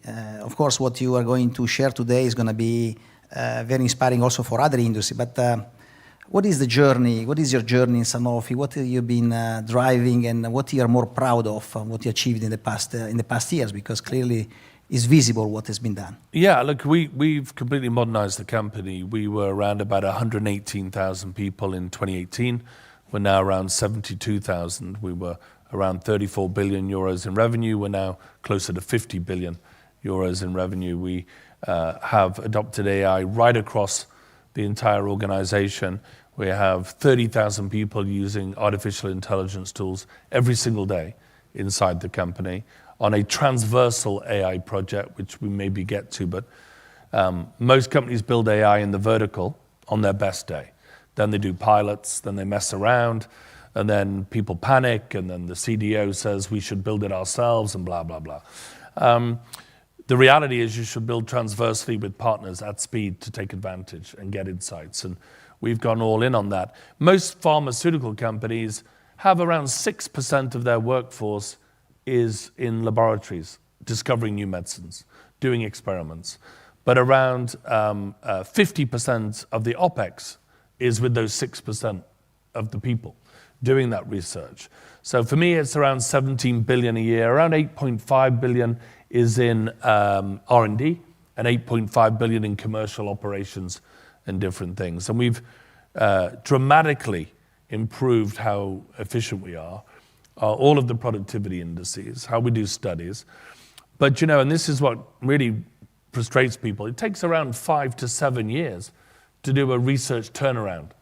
The company was not famous for doing R&D. The company had, for many years, grown by accumulation, 300 acquisitions, never integrated the data.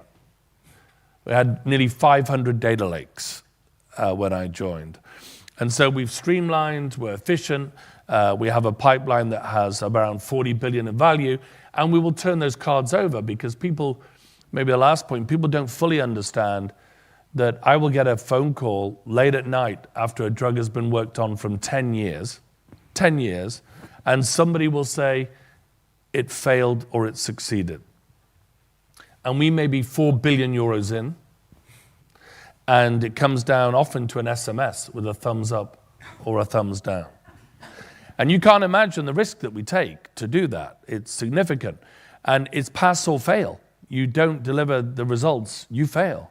And we don't know because everything is blinded and confidential. And the last set of studies can take 4 years to do. So we're modernized, we have more agility, our culture's better, and we're growing outside of the 2 obesity companies. We're the third fastest growing pharmaceutical company on the planet. And it is without coincidence that we've been growing faster since more than 50% of our top 2,000 leaders are female. That's another great achievement. Congratulations. And at the same time, I was thinking, I know how stressful is the CEO job. I don't want to experience somebody that send a message, a WhatsApp with a thumbs up and thumb down after such a big investment. Clearly, this must be quite an experience. I think it's stressful for them. Yeah. But I was capturing when you were saying something important about the story and the transition. The fact that AI is something that must be driven by leadership, and clearly and I know that you're very vocal, you're very committed. And what is your lesson learned about driving the executive committee through this change? Because clearly this is, of course, it needs to go across the organization, but it needs to be a top-down mindset approach. Yeah, it's really interesting. I've been around for a few of the revolutions. The internet. And I remember being a junior marketeer 20, 30 years ago and people saying, what do you think about the internet? Do you think it'll catch on? I remember mobile phones, cell phones being launched. I even had a car phone with a long coil, if you remember. Anybody remember those? Where you'd be calling from this big phone. And they were revolutions that changed everything. And here I am, leading a company in what I call people call the fourth industrial revolution, the artificial intelligence. And what I find really interesting, and I say this to my team all the time, we need to move quickly because I can guarantee you in every other company, the CEO has gone to a meeting like this, decided we should do more in AI, called the chief digital officer who said, I agree, give me 5 years and I'll build you something very special. You already know it's over. I know already in my competitive set who is trying to build their own large language model. We all know at that point they have failed. You can't do it. It's moving. Europe can't do it. The Commission can't do it. And so you can't think in a company, you can. So I'm reasonably well quoted as saying you can't delegate the revolution. You have to lead it from the top because the biggest barrier to AI adoption is the fact that people don't want to know the truth. So what happens, people readily use, say, ChatGPT to synthesize a subject they don't know anything about. And they're delighted that they can get a somewhat factual summary of everything that is available in the planet. But if you give people in your company the same opportunity, give me a summary of the business performance in Brazil. Now, it may be good, it may be bad. Don't need to ask a human. I used to fly to Brazil, look at the leaders, and make my decision. Now I can ask our own large language model. But people panic because the people in Brazil, then the regional head for LATAM, and then North America, like, Paul, you don't understand. You may have the data, but I need to tell you what to think about the data. I need to write a PowerPoint slide deck to tell you that bad is actually good. And so people are frightened of the level of transparency, speed, and synthesis. So in big companies, the bigger you are, the less AI you have, because the more scared people are. And they tell you they're worried about their jobs, but they're not. They're worried about people knowing what's really going on. And artificial intelligence doesn't have a career at stake.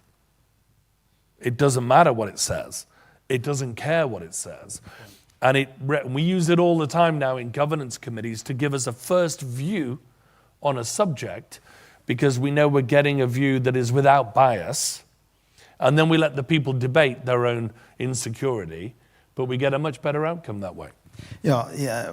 This morning early we were discussing in the previous panel about the workforce transformation, how important it is for workforce to trust AI, and I capture your message about clearly some people being really afraid because this is what's happening in most organizations.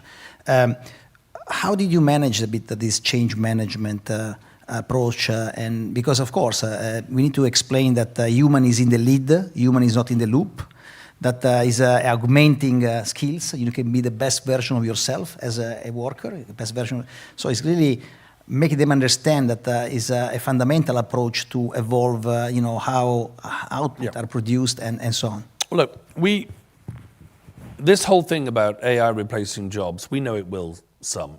It's often the jobs that people don't want to do anyway, but it's also livelihoods and families and households. So we're not casual. But you know the rule. AI doesn't replace humans. AI replaces humans that don't use AI. So if you're in a function and you're using AI to drive a much more productive outcome, then you're good. If you're fighting the revolution, you're not in a good spot. And I've had plenty of examples of that. But if you welcome it, for example, many of our financial forecasting teams around the world, they're brilliant, but they know that a large language model can do a more accurate job faster. So you could say, I'm worried about my job, or you could move your job to be a little bit more, let's assume the large language model is more accurate, and it is. Now I've got the information faster and more accurate. In my role, what am I going to do with it? My job is now to make the insight from that. What are we going to take as an action based on I now know something more accurate and faster than I used to know? If you fight it and say, I don't want it, you're not as accurate. It's a slow, painful exit. But if you say, I got the information faster, my job is to add value, not to try and question the algorithm, of course, checks, of course, responsible AI. But it's just interesting. People talk about the jobs. I wasn't here this morning, regrettably, but the biggest issue is culture change. It is not job losses. Yeah. I can't replace enough jobs with AI to improve my multiple as a stock. I cannot cut enough jobs to make the company more valuable. So we need to get over ourselves a little bit and say, where can we move faster than our competition, and what can that look like? And for me, the culture piece is the radical piece, and therefore it's the workflow. If you're a big company that says, we're piloting an AI initiative, it'll report out in 2 years. That's what normally happens. We don't do it that way. We said, for example, in 2021 rather, that in 2022, we would use AI as a base case for forecasting 250,000 SKUs over 200 countries real time. And AI would be the base case, and it would be non-negotiable. Non-negotiable. And that would free up capacity for our people to think about outcomes and action and productivity gains. You had to change the workflow. If you don't make a statement that actually, instead of presenting 1,000 slides to me at a budget review, it's much better if we just use AI as a base case together. If we do that, the workflow changes. So people don't try and create PowerPoint and Excel, they just do that. And if you don't change workflow and culture, you are either Kodak or Blockbusters eventually. And again, you mentioned the topic of going faster, which goes back to the Formula One, by the way, very connected with what we said before. And the cultural change, I fully agree that is going to be a mindset shift. Now, in addition of scaling, what is the next challenge? What do you see going in the next couple of years, in terms of future challenges? Of course, scaling, industrializing, extracting more value, but what do you see the next challenge in the next couple of years? Well, I think we've now gone to super agents in the business. I have my own CEO agent that when I wake up, I take a quick look, and it's like Instagram, and it tells me where my opportunities and threats are for the day, for the month, for the quarter, for the year, and the long-range plan, real time, without anybody being involved. It's just looking at all of the data worldwide and giving me the insight. We'll move to autonomous agency. So our agents are now already deciding choices that we make, but the autonomous agent, which is next up in 26, is then changing an operational parameter to, say, release a purchase order or do something that has involved the human. It doesn't need to do that, particularly on the transactional. So from insight to action with autonomy, I know it frightens people. People think of Arnold Schwarzenegger in Terminator 2 and all these things, Skynet. Yes, there are governances. I'm not getting away from that. We're in a controlled quarantine environment. We use our own AWS workspace, and nobody has access to our data. But autonomy is next. Then it would go to humanoid. So for us, with manufacturing so many medicines and vaccines, the use of humanoids to reduce the risks of accidents at work and to be working 24/7 is, the next step. And we're doing some pilot work in China, in Beijing, on building a new facility where we will look at what they can do to augment, again, to reduce the work that people didn't want to do. And that's quite important stuff. So we see it going there, and ultimately we've created our own very specific models for discovering new medicines.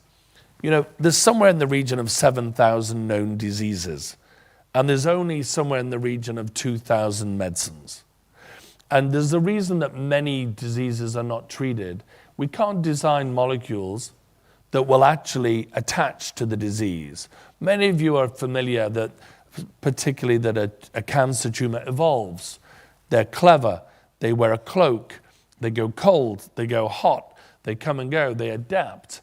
And they do that for survival. You can't develop a medicine that continually adapts, and it takes a long time. So consequently, a lot of effort now is going into the next wave of innovation, using the scale of generative AI and quantum to design molecules and vaccines and proteins that can lock on to something, a little bit like a missile chasing a fighter jet, heat-seeking.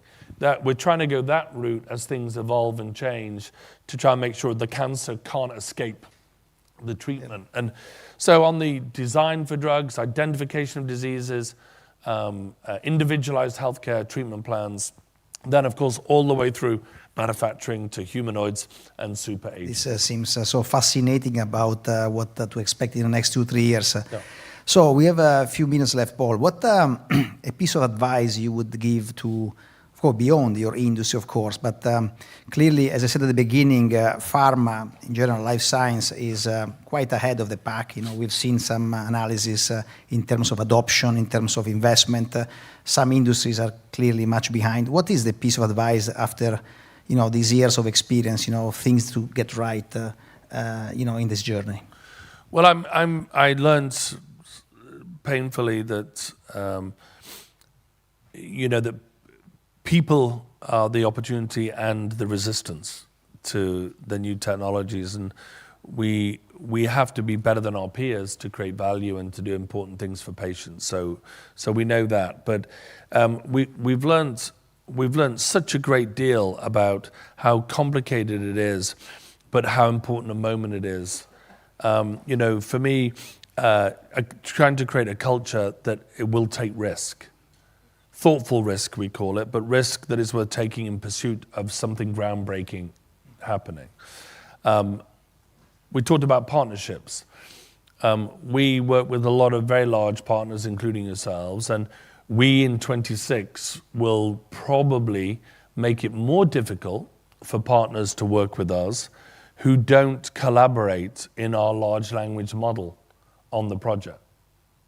Because I don't need people that I'm spending $200-400 million with a year reporting back in a paper-based quarterly update on how the project is going. I want real time included in our large language model, in our workspace, in our tools. And it'll be very difficult to pitch or submit an RFP unless you succumb to the fact that the real-time data from the collaboration will be in our model.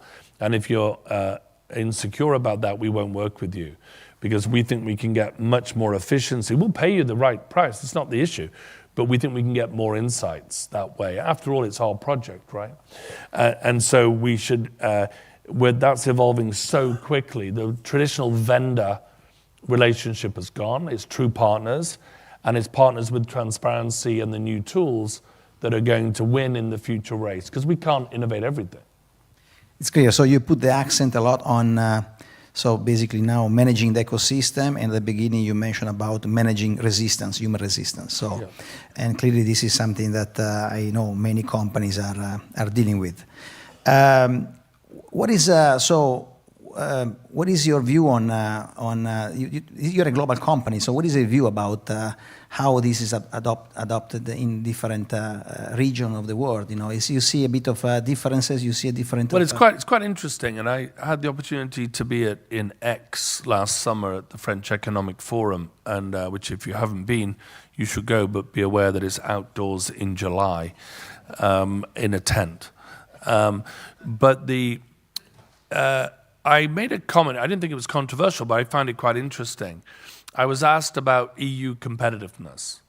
And what I commented was that the first large language models have come out of Silicon Valley, of course, and that's great and not unexpected. The capital's there, the university's there, in many ways the brains and the incentive is there. Europe was theoretically right behind it, Mistral, of course, here in France, and China a little further back. Now, what's interesting is everybody started on the AI race in the world at roughly the same time. And you emerged as you'd expect. America first, Europe a little behind, but Europe's got a lot of great universities. China further behind. You fast forward a year or two, Europe's now struggling to govern between countries on AI initiatives.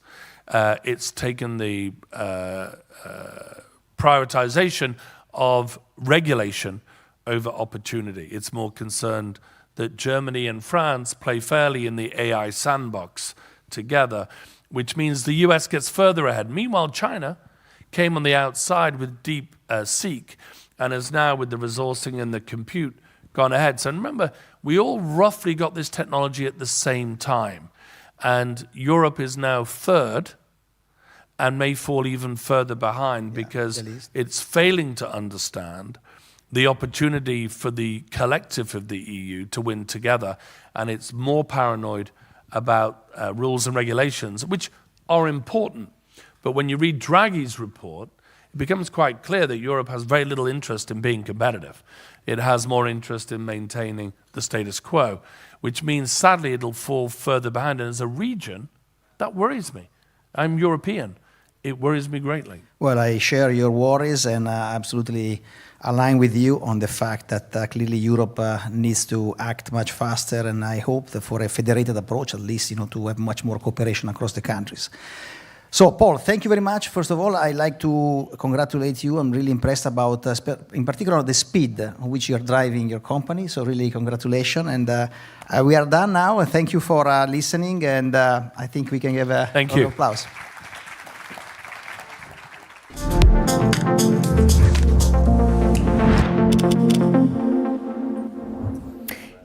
Merci, messieurs. Paul Hudson de Sanofi et Mauro Macchi d'Accenture.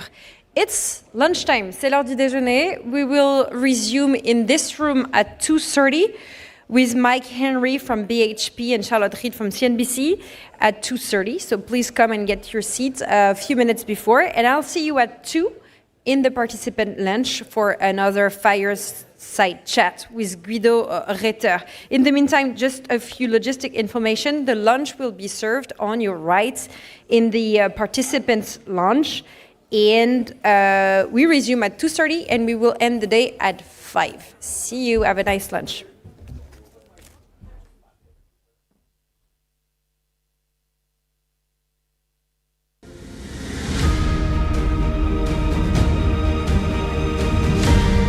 RBC is one of the great companies of the world, one of the great financial institutions of the world. We have strong positions in the US, Europe, APAC, and of course, number one in Canada. We are a top 10 US capital markets franchise with a real and growing balance sheet. RBC Capital Markets in Europe is growing fast, and will take share over the coming years.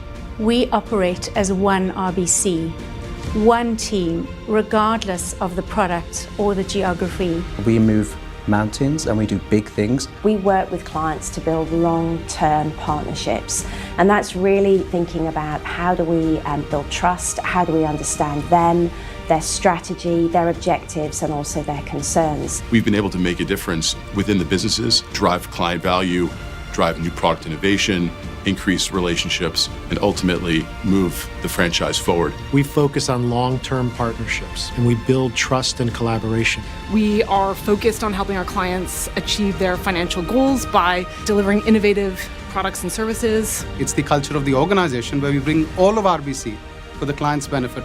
We lead with content, innovation, advice, and razor-sharp execution. We do have high expectations for ourselves, and we hold ourselves to a very high standard across all of the various teams in capital markets.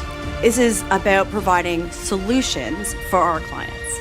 We care about integrity, we care about character, and we care about serving our clients to the utmost of our ability. Doing the right thing isn't just marketing.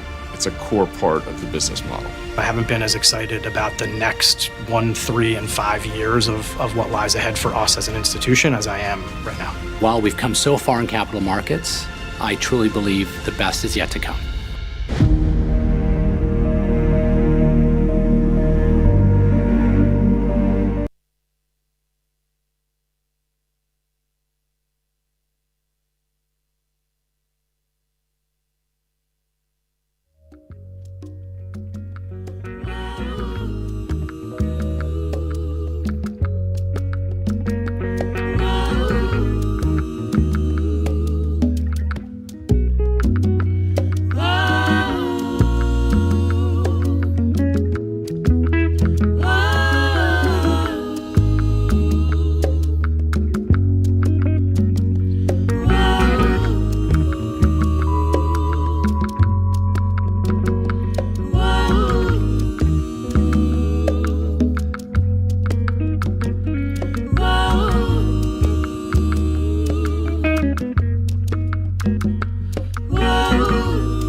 Bonjour, rebonjour, bienvenue à ceux et celles qui nous rejoignent pour cette deuxième journée et dernière après-midi de la Conférence de Paris, 9e édition. Je suis Lorraine Goumeau, je suis journaliste financière, je suis ravie de vous accueillir ici à l'OCDE. This is our second day and final day. We are still trying to strive in the unpredictable. That's the theme of our conference. Today we focus on defense, geopolitics, and energy. Thank you to the International Economic Forum of the Americas and to our partners. Let me say thank you to ENGIE, Power Corporation of Canada, Groupe Bruxelles-Lambert, Groupe Dassault, and of course, the OECD, where we are. The conference is live streamed on IEFA TV. Thank you to our translators who are doing a great job for you, maybe who might be using the translation device. We are on time and starting pour notre après-midi. Please keep your phones on silent. Merci d'éteindre ou de mettre vos téléphones en mode silencieux, s'il vous plaît. Et without further ado, we open the afternoon with a fireside chat on, namely, les minerais. We are going, please help me welcome Mike Henry, CEO of BHP, and Charlotte Reed, senior correspondent at CNBC. We're going to discuss critical minerals and global resilience. Please welcome them.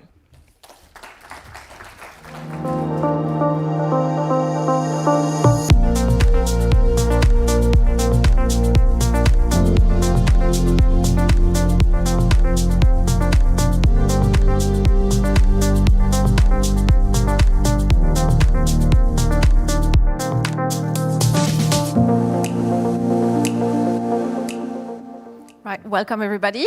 Let's have a great conversation to wake you up from your lunch, hopefully. Critical minerals are in the headlines every day at the moment. We know that they're in high demand for green technology, the green transition, for AI and the infrastructure that is needed for this, the spending in defense, all these need these minerals. The International Energy Agency predicts that the demand for critical minerals could at least double by 2040, and all this at a time where we know that the international trade and geopolitics are more complicated than it's been in a long time. So thankfully, we have someone that's right in the middle of all this. Mike Henry, CEO of BHP. BHP, the world's largest miner by market cap, $150 billion. So you became CEO in January 2020. What a timing. It's been very quiet since then, I'm sure. Just before COVID, and it's never let up. Absolutely. So COVID and the multiple challenges since then. How challenging was 2025, given particularly the geopolitical changes that we saw in 2025? Was it the hardest year yet? So it's a really interesting question, actually, because, of course, a lot of uncertainty, volatility in markets, new policies being enacted around critical minerals on the back of geopolitical tensions. But at the same time, for the first time in a very long time, as you were highlighting earlier, critical minerals is now front page news. And it's been building for the last few years, but I've been in the industry now for 35 years. And for almost all of that period, mining wasn't in focus. Nobody really wanted to talk with miners. And there was very low public or policymaker awareness of the importance of critical minerals. And all of a sudden, that's exploded into the focus that we now see. And that's very welcome. But yes, of course, there's been challenges to overcome and uncertainty. But we're a company that's set up well to deal with that. So we'll dive into all these challenges. If we can focus first on copper, because we know that is the one that is really, really needed, as metal had a record-breaking run this year. And some analysts say that 2026 could be the year where we actually see a proper crunch when it comes to supply. So I want to get your view on copper. You know, you have the largest copper mine in Chile. You're trying to acquire more assets potentially. So just give us a picture on what copper was like. Are we heading towards a crunch? So let me start by saying that copper is critically important. So it underpins the functioning of the everyday economy. It's also important for decarbonization and digitalization. It's about a $300 to $400 billion per annum market versus rare earths, which you all would have heard about, which is about $20 billion per annum. So it's a very large market. Demand is growing strongly. We expect it's going to be up by 70% between now and 2050, but supply is becoming more and more difficult to bring on. Fewer mines are being found. The mines that are being found are oftentimes smaller, lower grade, in tougher jurisdictions. And so it's hard to bring those mines on quickly. And what we've seen in the course of the past year is the market go from a slight oversupply. So if you roll back 12, 18 months, people were expecting that this year was going to be a little bit soft. And all it took was a few disruptions at a few copper mines around the world to all of a sudden send the market into deficit and to see copper prices reach record highs. We're expecting that between now and the end of the decade, that crunch is only going to get tighter. Now, BHP is the world's largest copper producer. We've grown by 30% over the past 3 years, more than any other company in absolute terms. And we've got 4 big major growth projects in copper around the world. And so it's a pretty exciting time for us, but a critically important time for the world as we seek to bring on more copper and other critical minerals to feed ongoing growth and some of the big transformations that are underway around the world. So in terms of pricing for copper, I saw a note from Citi just a couple of days ago. They see copper hitting $13,000 per ton in early 26 and even $15,000 by the second quarter. Is that the scenario that you're looking at, and how sustainable is this? So it's always very difficult to predict exactly where prices are going to go. What I can say with a high degree of confidence is the market's tight right now, and it doesn't take much to send prices north. And we've seen, for different reasons, a near doubling of gold price over the past 12 to 24 months. We're seeing that spill over into silver now, largely driven by economic factors or uncertainty around the US dollar. In the case of copper, of course, you've got the supply and demand dynamic that I mentioned. But in addition to that, you've got growing attention in the broader basket of commodities that could be supportive for copper pricing as well. Another element around copper was the stockpiling in the US. There was some fear of potential additional tariffs coming further down the line. Again, what's the scenario that you're looking at and preparing for on that front? So tariffs introduce uncertainty to the markets clearly, and uncertainty is never the friend of investment. Having said that, we've seen tariffs enacted in the US only for downstream or finished, semi-finished products in copper. Copper cathode, unrefined copper has been exempted from tariffs. And so I think that for the time being has passed. There's still some uncertainty out there, of course. But even if those things are put in place, it doesn't change the fundamental nature of global copper demand. You see the reordering of some markets, price differentials arise, but basic demand for copper is so resilient, and it's only heading one way, and that's north for the coming decades. And I guess a challenge for the mining industry is the cost, because you currently investing $10 billion to upgrade some of your mines, but you have to put a lot of money out, invest that money, before getting returns on that money often. So again, how are you navigating this? So these projects, for those in the audience who aren't aware, to bring a new copper deposit, and the same thing can be said for some other critical minerals, this is a 15 to 20 year prospect between when you first find the deposit to when you invest and then you see first production. And oftentimes these mines will be $5 billion or $10 billion to develop. You then need a period of 10 to 20 years of certainty to recoup the initial investment that you've made. So these are very long-term investments. It's why one of the things that I advocate for when I'm meeting with policymakers around the world is policy clarity, stability, and certainty. Because without that, it can be hard to make some of these big investment decisions.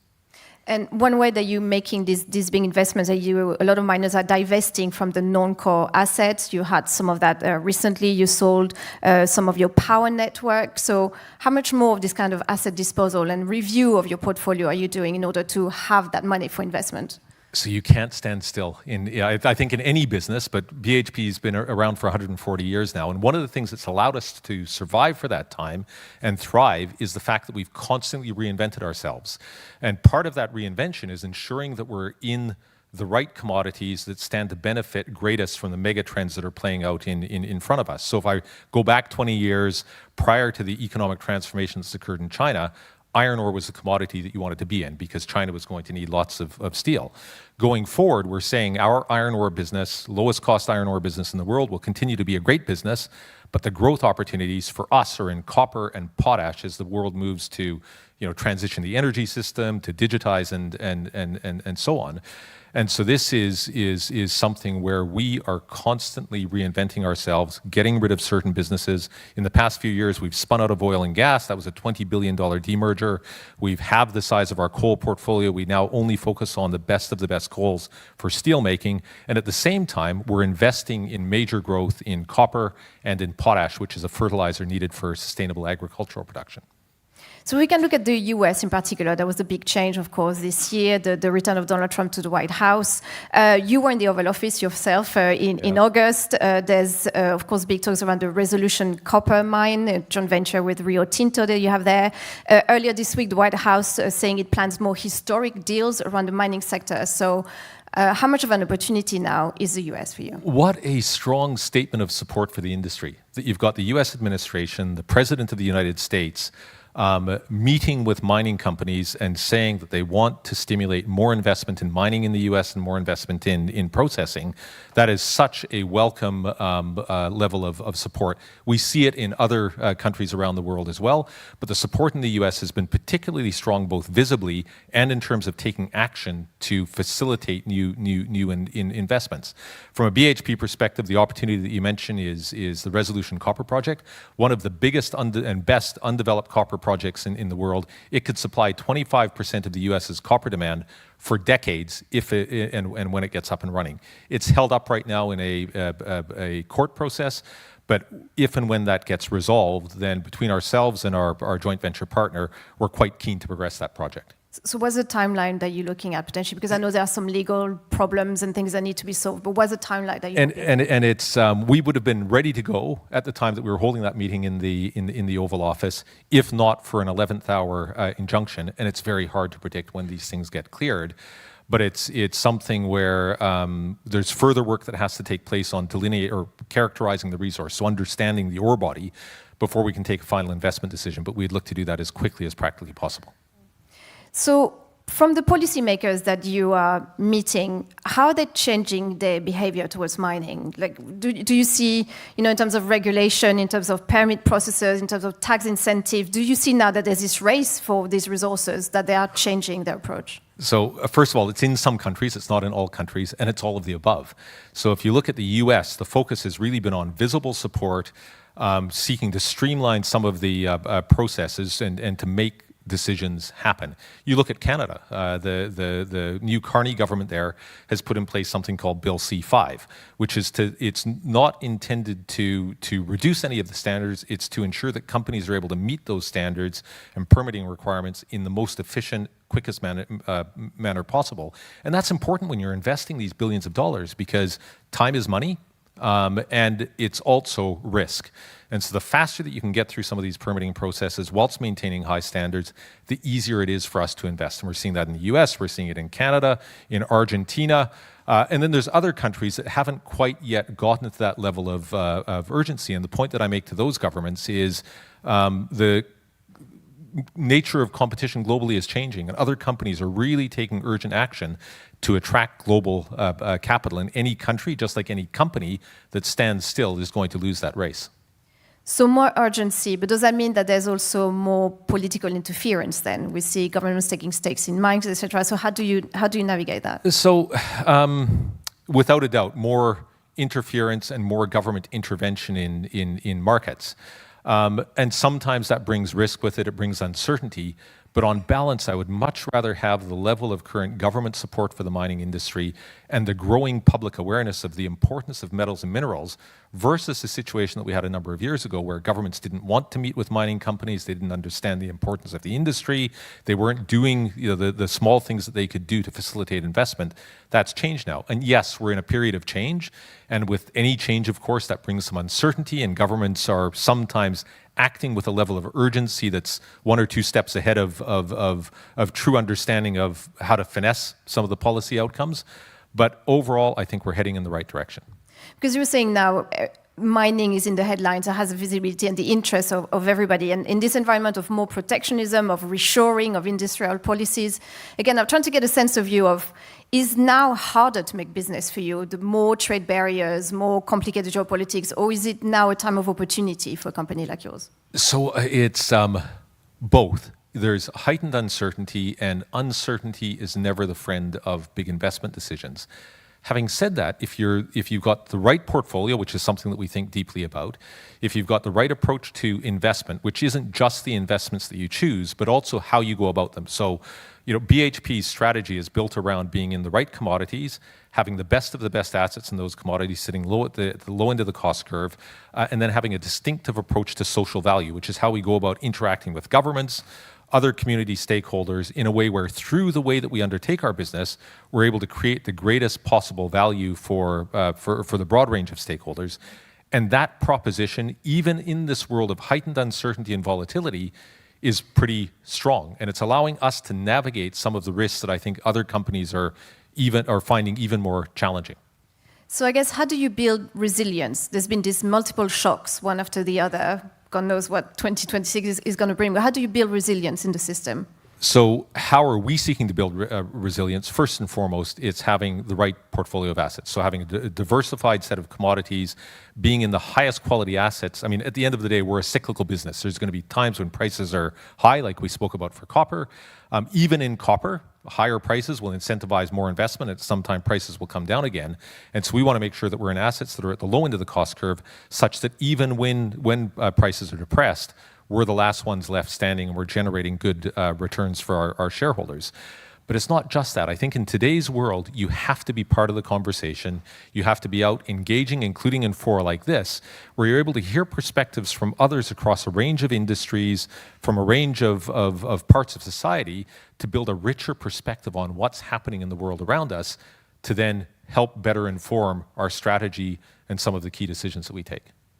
We've talked quite a bit about copper, but all the metals are having some very extraordinary tendencies. We see gold and silver, gold up 60%, silver more than double compared to last year. Here again, I want to ask you, how sustainable is this? And do you see this continuing into 2026?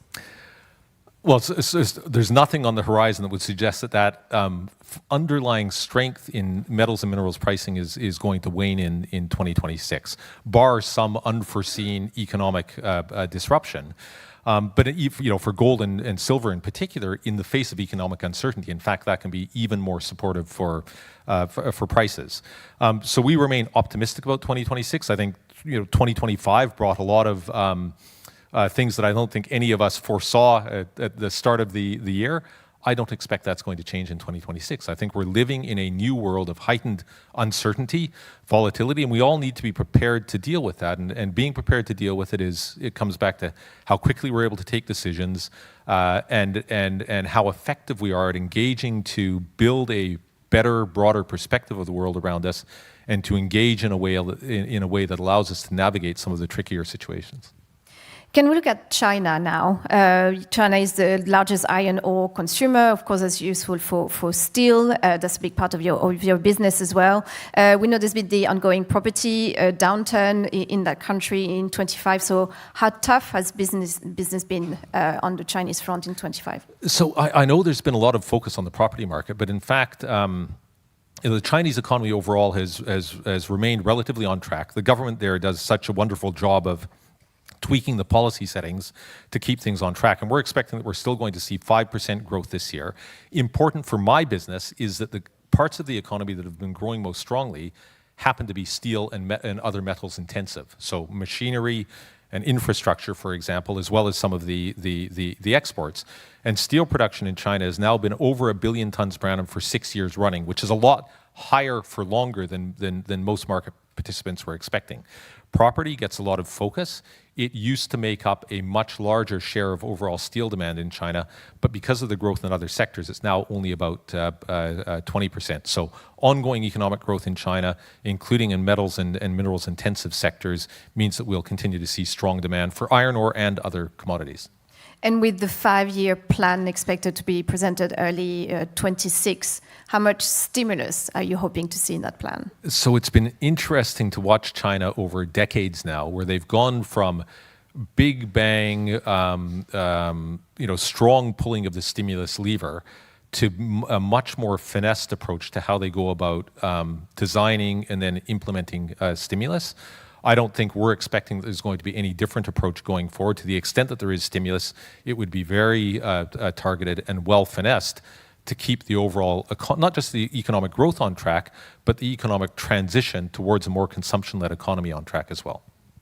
You are reportedly in a current standoff with China's state iron ore buyer around negotiations for the contract for 26, including accepting more sales priced in yuan. So can you just give us an update on where you're standing in these negotiations? So they call them negotiations for a reason. You know, you get parties coming to the table with different perspectives on what a mutually acceptable outcome is. And every year you go through this process. This year it's been a bit more protracted than usual. But we have very strong relationships. China, of course, is a very important market for us. We have strong relationships with Chinese customers, and I'm confident we'll navigate a way through this. When it comes to accepting more sales priced in yuan, is that something that you're open to? So, in fact, most market participants already settle partly in yuan. One reason being that we have port-side sales in China, where we import into China and then sell out of ports in China. And, of course, it makes sense to do that in the local currency. Our preference, for no other reason than to keep things simple, is to settle in US dollars. But of course, that's always part of what we need to negotiate with customers as well. As we see China's economy growing, its leverage is growing as well. And we see China becoming more and more assertive, and we see it around rare earth, etc. So again, how do you navigate this, and how do you do business in this context? So it's, I think that's a true statement, but it's not just China. I think, China was perhaps a bit ahead of others in terms of understanding the importance of critical minerals. But you see that in governments around the world now. That's why we're seeing a resurgence in industrial policy amongst all countries, Europe, or the continent of Europe, the US, Japan, even Australia, which is where BHP's head office is. So we're seeing stronger industrial policy, and as we spoke about earlier, stronger and more frequent government intervention in different industries and markets. I think there's risks associated with that. The world has benefited from over many decades now from a world of freer trade. But that world of freer trade wasn't without consequences, and that's now the challenge that many of our politicians or policymakers need to deal with. And it's also caused, in some instances, the hollowing out of critical industries. So steps need to be taken to address that. We do see it in China, but we're seeing it elsewhere as well. And as a business, we need to be adept at how we go about negotiating and navigating that more complex world. Just moving away for a minute from critical minerals to look at potash, because that's also a big part of your business, fertilizers. There's growing population needs, I guess. So how much of an opportunity does potash still represent for BHP? So today the world has about 8 billion mouths to feed. By 2050, that will have grown to 10 billion people. In addition to that, as living standards rise, diets tend to become richer. They require more calories, more inputs. And so the world's going to need to grow a lot more agricultural production on a constrained footprint of arable land, which means that we need more yield. That bodes well for ongoing growth and demand for the three fertilizers, but potash being one of them. On the supply side of this industry, there's only two big basins, or world-class basins of potash in the world. One is Russia and Belarus, and we all know the risks associated with that. And then the other one is Saskatchewan in Canada. And through the foresight of generations of management past, BHP is fortunate enough to have the best undeveloped potash resource in the world. We're currently investing upwards of 12 to 14 billion US dollars in potash, developing two stages of a potash project in Canada. First production in 2027. It's a new business for BHP, and it's one that we're pretty excited about. We've seen a lot of M&A activity between miners because of the heavy investment that we need, the search for extra assets, extra mines, etc. You tried a couple of times with Anglo, that didn't work out. Yes. What are you looking at now? Could you be third time lucky? Or is that completely out of the question? Or are there any more options out there that you are looking at? No, that's behind us now. So the backdrop to this is, I mentioned earlier that BHP is the world's biggest copper producer. We've grown by 30% in the past 3 years. And we've got 4 big growth projects already in our portfolio, but we're so positive on copper. And given the size of us as a company, we have the wherewithal to both invest in these projects, but also to acquire new copper assets when we think there's an attractive opportunity where we can create value for BHP shareholders. And Anglo American was a company that has some attractive copper assets. So as you mentioned, we've approached them twice now, but it wasn't to be. And so we've moved on, and we're really focused on developing these growth options that we have internal to the company, as was the original plan. Do you know what the issue was? Why the tie-up didn't happen? Look, it's suffice it to say there's always multiple factors, but the reality is it didn't take place, and so we've that's in the rearview mirror now. Right. Now, in this search for critical minerals and trying to find new sources, we're looking at new frontiers, potentially. Greenland has been in the headlines very much. Donald Trump is looking at this region very closely. It's been limited for a lot of regulatory reasons in that region. How closely are you watching at Greenland?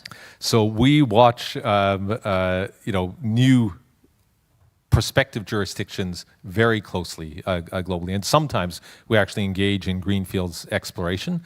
And Greenland is one of these, of course. It's probably earlier stage than you would find with many other copper-rich jurisdictions, but it's something that we continue to watch. And from a BHP perspective, right now we only have operating assets in Australia, Chile, a bit in Peru. We're investing in Canada and Argentina, but we're always open to entering new jurisdictions if the opportunity is large enough to warrant the added management effort.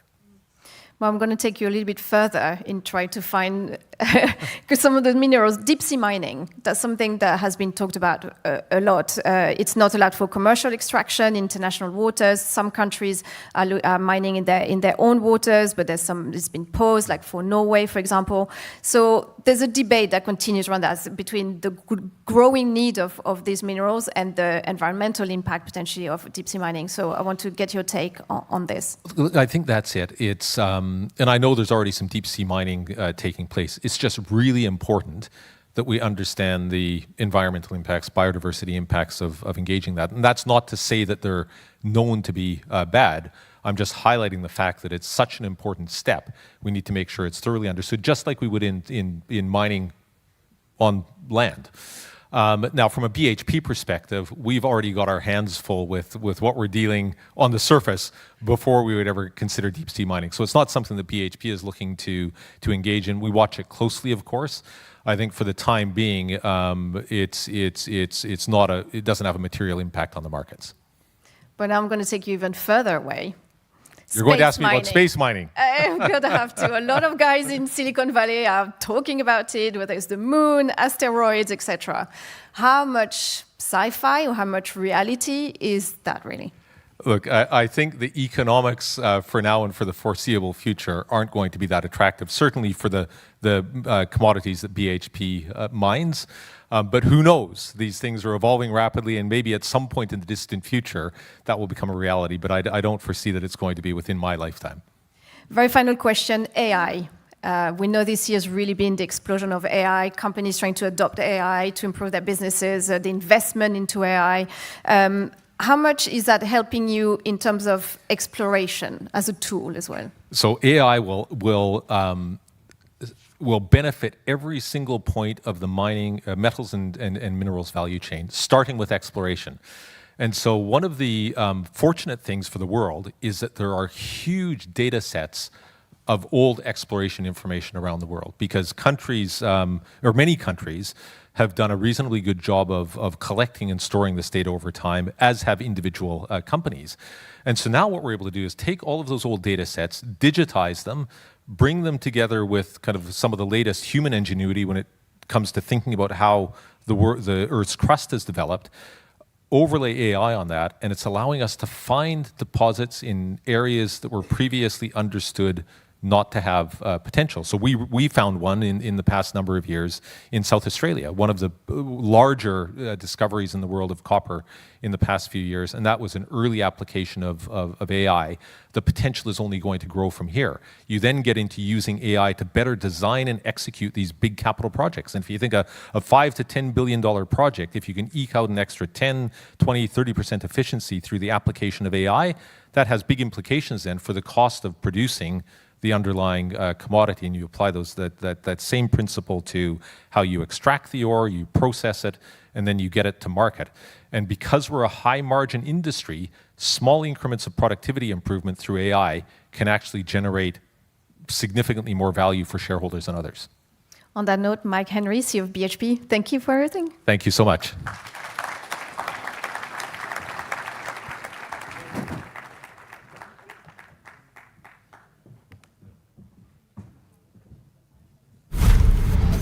Already higher. Reaction to the stock of $29 billion of market cap improvement. Are you investing because you actually have a strong conviction around what that ROIC will be? Or is this a way with you? In a world flooded with data and competing signals, clarity is power.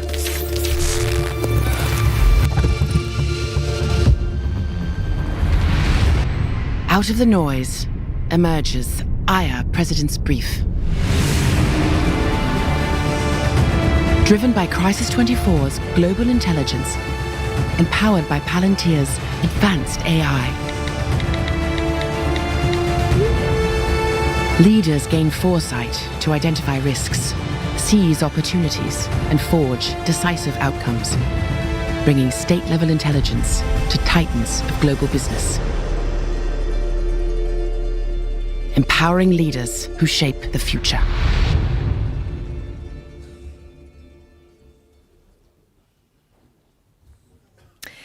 Vous avez entendu que les minéraux critiques sont devenus un sujet de souveraineté, d'industrie et de transition, et donc de stratégie. On va continuer à parler d'énergie dans notre prochaine plénière sur l'avenir énergétique. Our next plenary session on the energy future.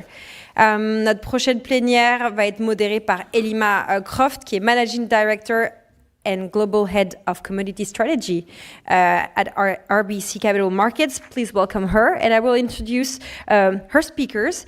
Please, in the meantime, welcome Elima, please.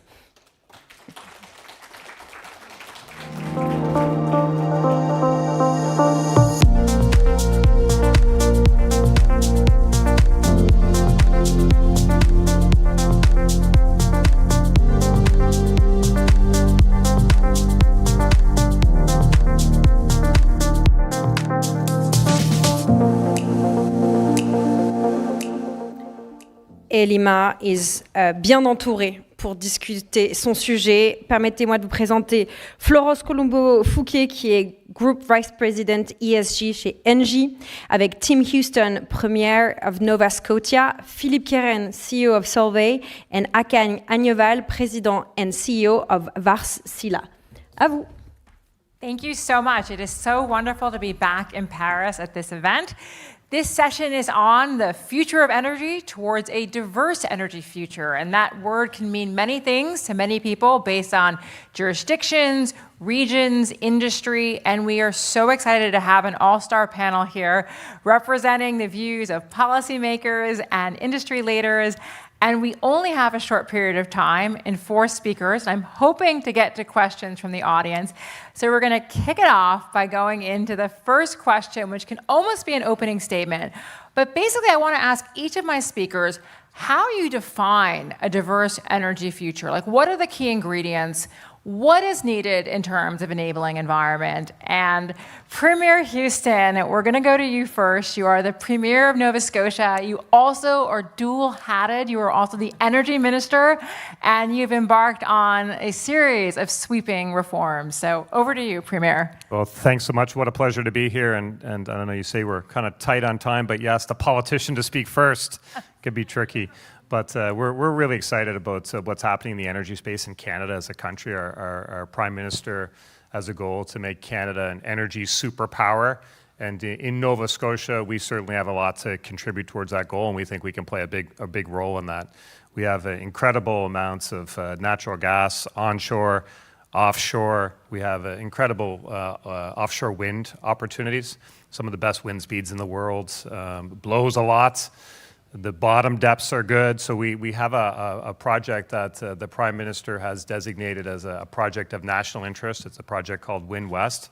It could produce up to 60 gigawatts of energy, which is almost a quarter of Canada's energy needs. So it's a really significant opportunity. So when you think about all of these opportunities that are before us, and we look at where, the diversification question is an important one, because, for me, diversification, it talks about, of course, greening the grid, decarbonization, that's really important.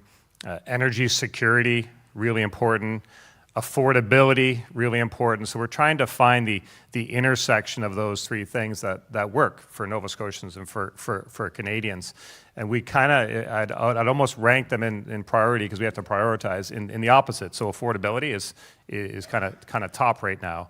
But energy security, really important when we see what's happening around the world. And of course, we all care about the future of the planet. So diversification, it's looking at the options that we have before us and just finding the right mix at that right moment in time. So I'm really excited about the opportunities for Nova Scotia, that we can play a role in really the global energy situation. So we can get there.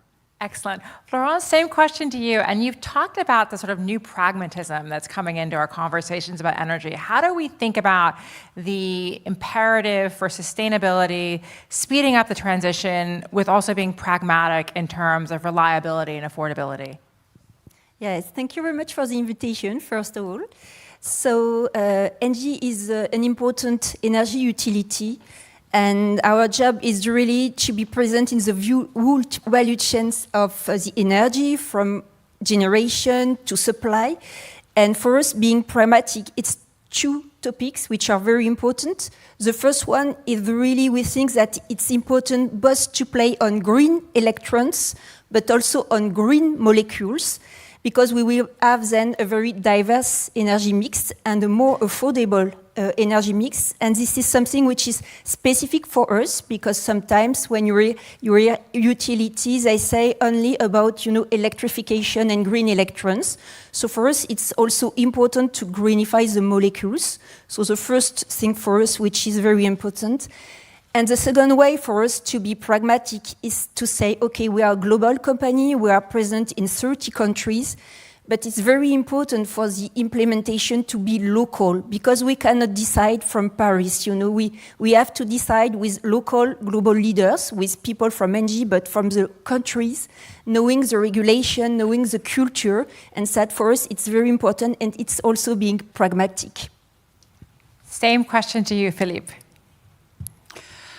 I like very much what has been said about local, because this is really, I think, what is driving, our strategy. So Solvay is an essential chemical company that has been there for more than 160 years. And I think people start to realize that essential chemicals are absolutely strategic, because you know that you cannot have solar panels, you cannot have electric batteries without soda ash, for example. And soda ash is produced by Solvay. You cannot have AI or microchips without hydrogen peroxide that we produce as well. And you cannot have electrification and electric motors without rare earths that we produce as well. So it's very important to look at the whole value chain and to have local value chains, right? And what we're doing with energy is exactly the same. This is how we see diversification in terms of energy sourcing, is to find what is available locally. Some of our plants have been put where they are today 160 years ago because there were coal mines, right?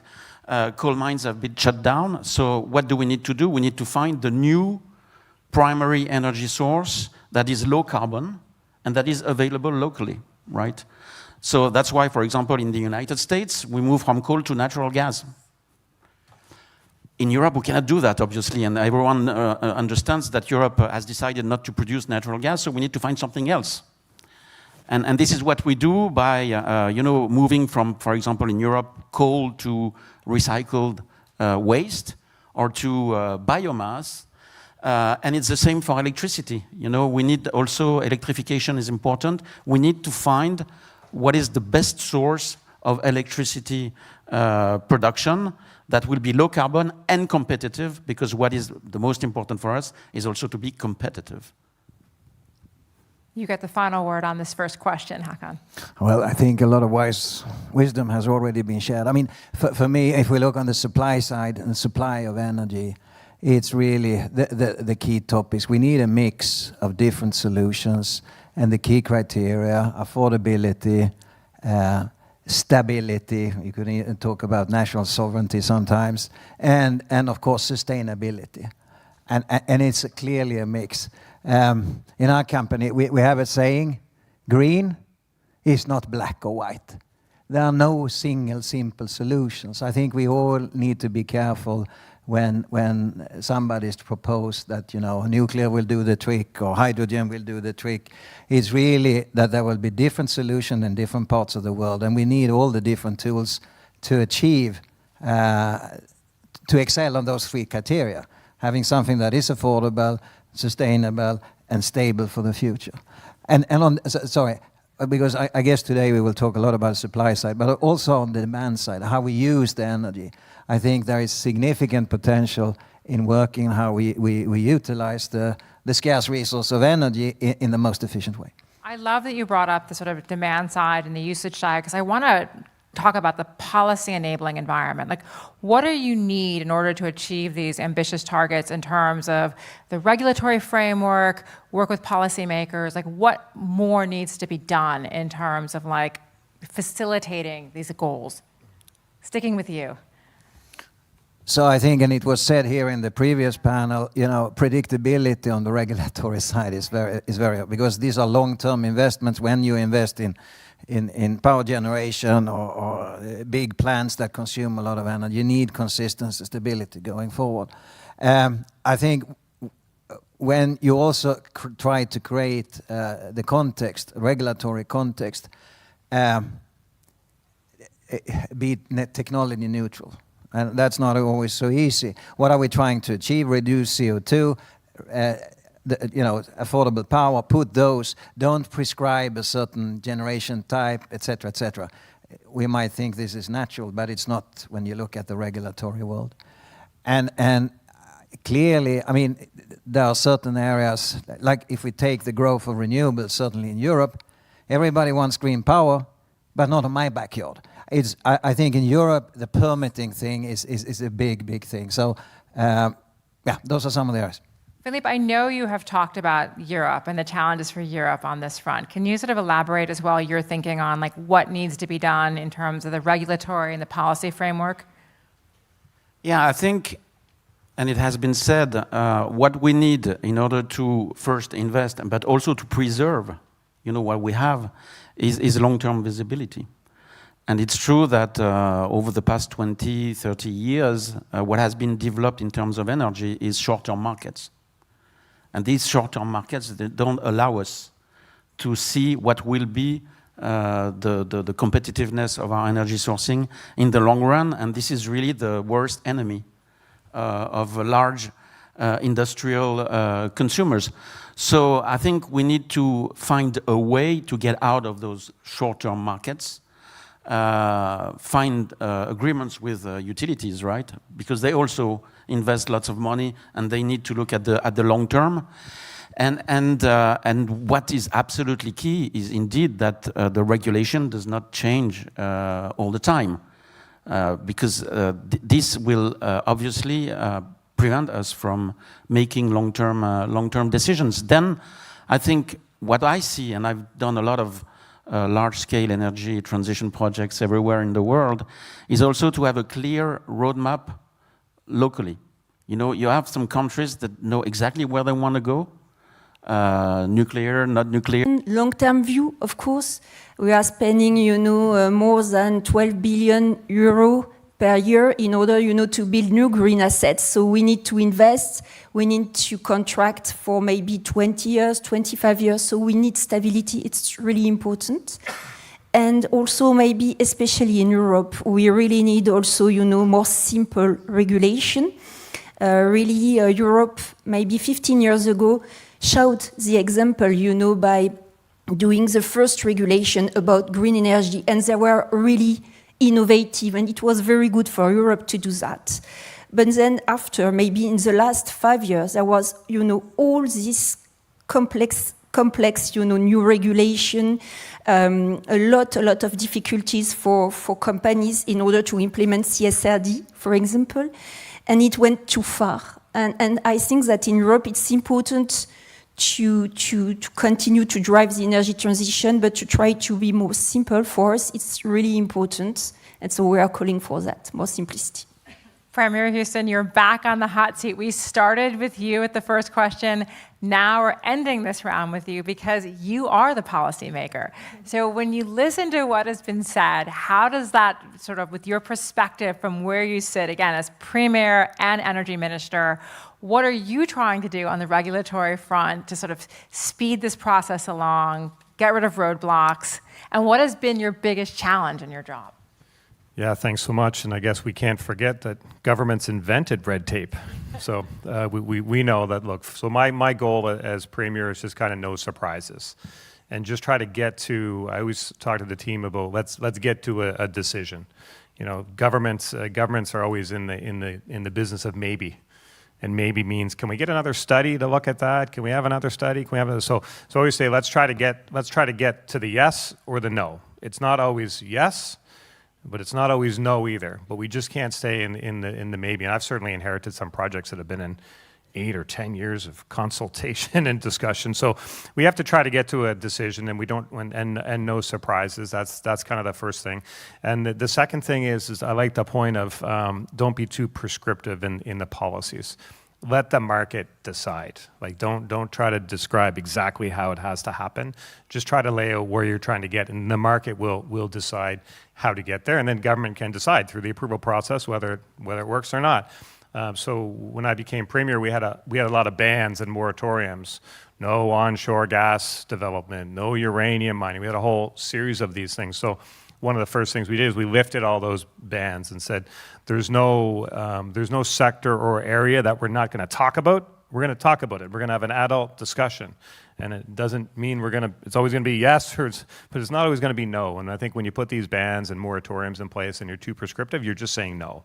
And we should be just more frank about that. So I see incredible opportunities, discussions start, and we have to, as I say, just take a realistic approach to them and what is possible.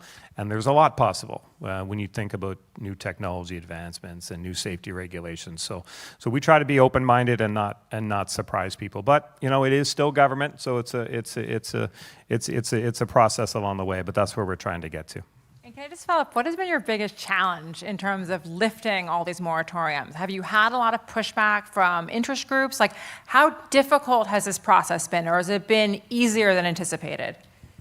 There's a lot of special interest groups in the world, right? So they'll kind of emerge and they'll try to consume the discussion before you can have a realistic, what I would say, adult discussion. They'll get out there and give all the reasons. So that's a challenge. But for me as Premier in my second term now, I say I have I believe I have some political capital. I've gained some trust from the citizens.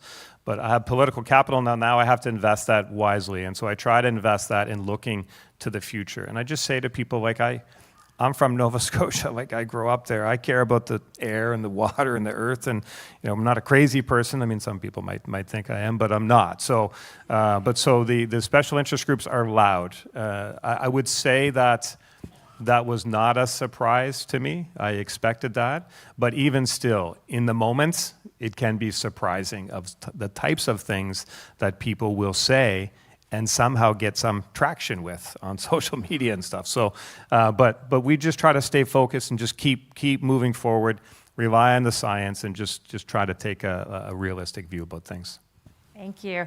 I want to go back to you, Florence. I want to talk about COP30. I mean, you were just back from Brazil. And the whole question about, has there been a rethink about the ambitions of the transition, particularly compared to COP28 that we had in Dubai and the global stocktake? Are we seeing a ratcheting back of our ambitions on transition? Has the change in Washington impacted the sort of the art of the possible? So sort of give us a sense of what was it like on the ground in Brazil. So thank you very much for this question. Well, Belém, this was really a specific COP, maybe because it is in the middle of the Amazon. So for a European lady like me, it was like a major discovery in terms of how much it is hot and humid there, and you can feel very bad. So, but apart from that, I think that it was the discussions were very complex due to the global political context. And what is really impressive is how some countries are, pushing very much for the energy transition. Despite that, and if you can, for instance, take China or India, they have really understood that energy transition can bring to them both security of supply, so, also affordability and also sustainability. And they are pushing so much in terms of investment, in terms of billions of dollars, invested into it. And so for me, this was really good to see that, to see these countries, pushing whatever the situation is, because they have understood what energy transition can bring to them. So in fact, this was, for me, a very good, statement, even if for a global political point of view, we all know that this COP was not so good as maybe previous one. But to see what is really happening on the ground in such countries, it's really good, to see that. Another topic which was very interesting for me is that thanks to the Brazilian government, there was also a discussion on the global energy mix. And as I said at the beginning of this discussion, the Brazilian government really wanted to push for a diversity in the energy mix. So explaining that COP pushed over the last years green electrons with hydro, solar, wind. And this year, the Brazilians really wanted, to push for biomethane, hydrogen, SAF, in order to prepare the future for hard-to-abate sectors. And it was great also for us to see that the energy mix is becoming full, with both the electrons and the molecules. I want to ask both Philippe and Hakan how we're thinking about the transition now. I mean, do you see there's a pulling back from the emphasis on the transition? Do you think it's we getting it just about right now, that we've become more pragmatic? Like, where do you think we sit in the sort of question about what needs to be done? Well, I think first, and that has always been more or less the case, you cannot do the transition if it doesn't make sense in terms of competitiveness, because no one is ready to pay, right?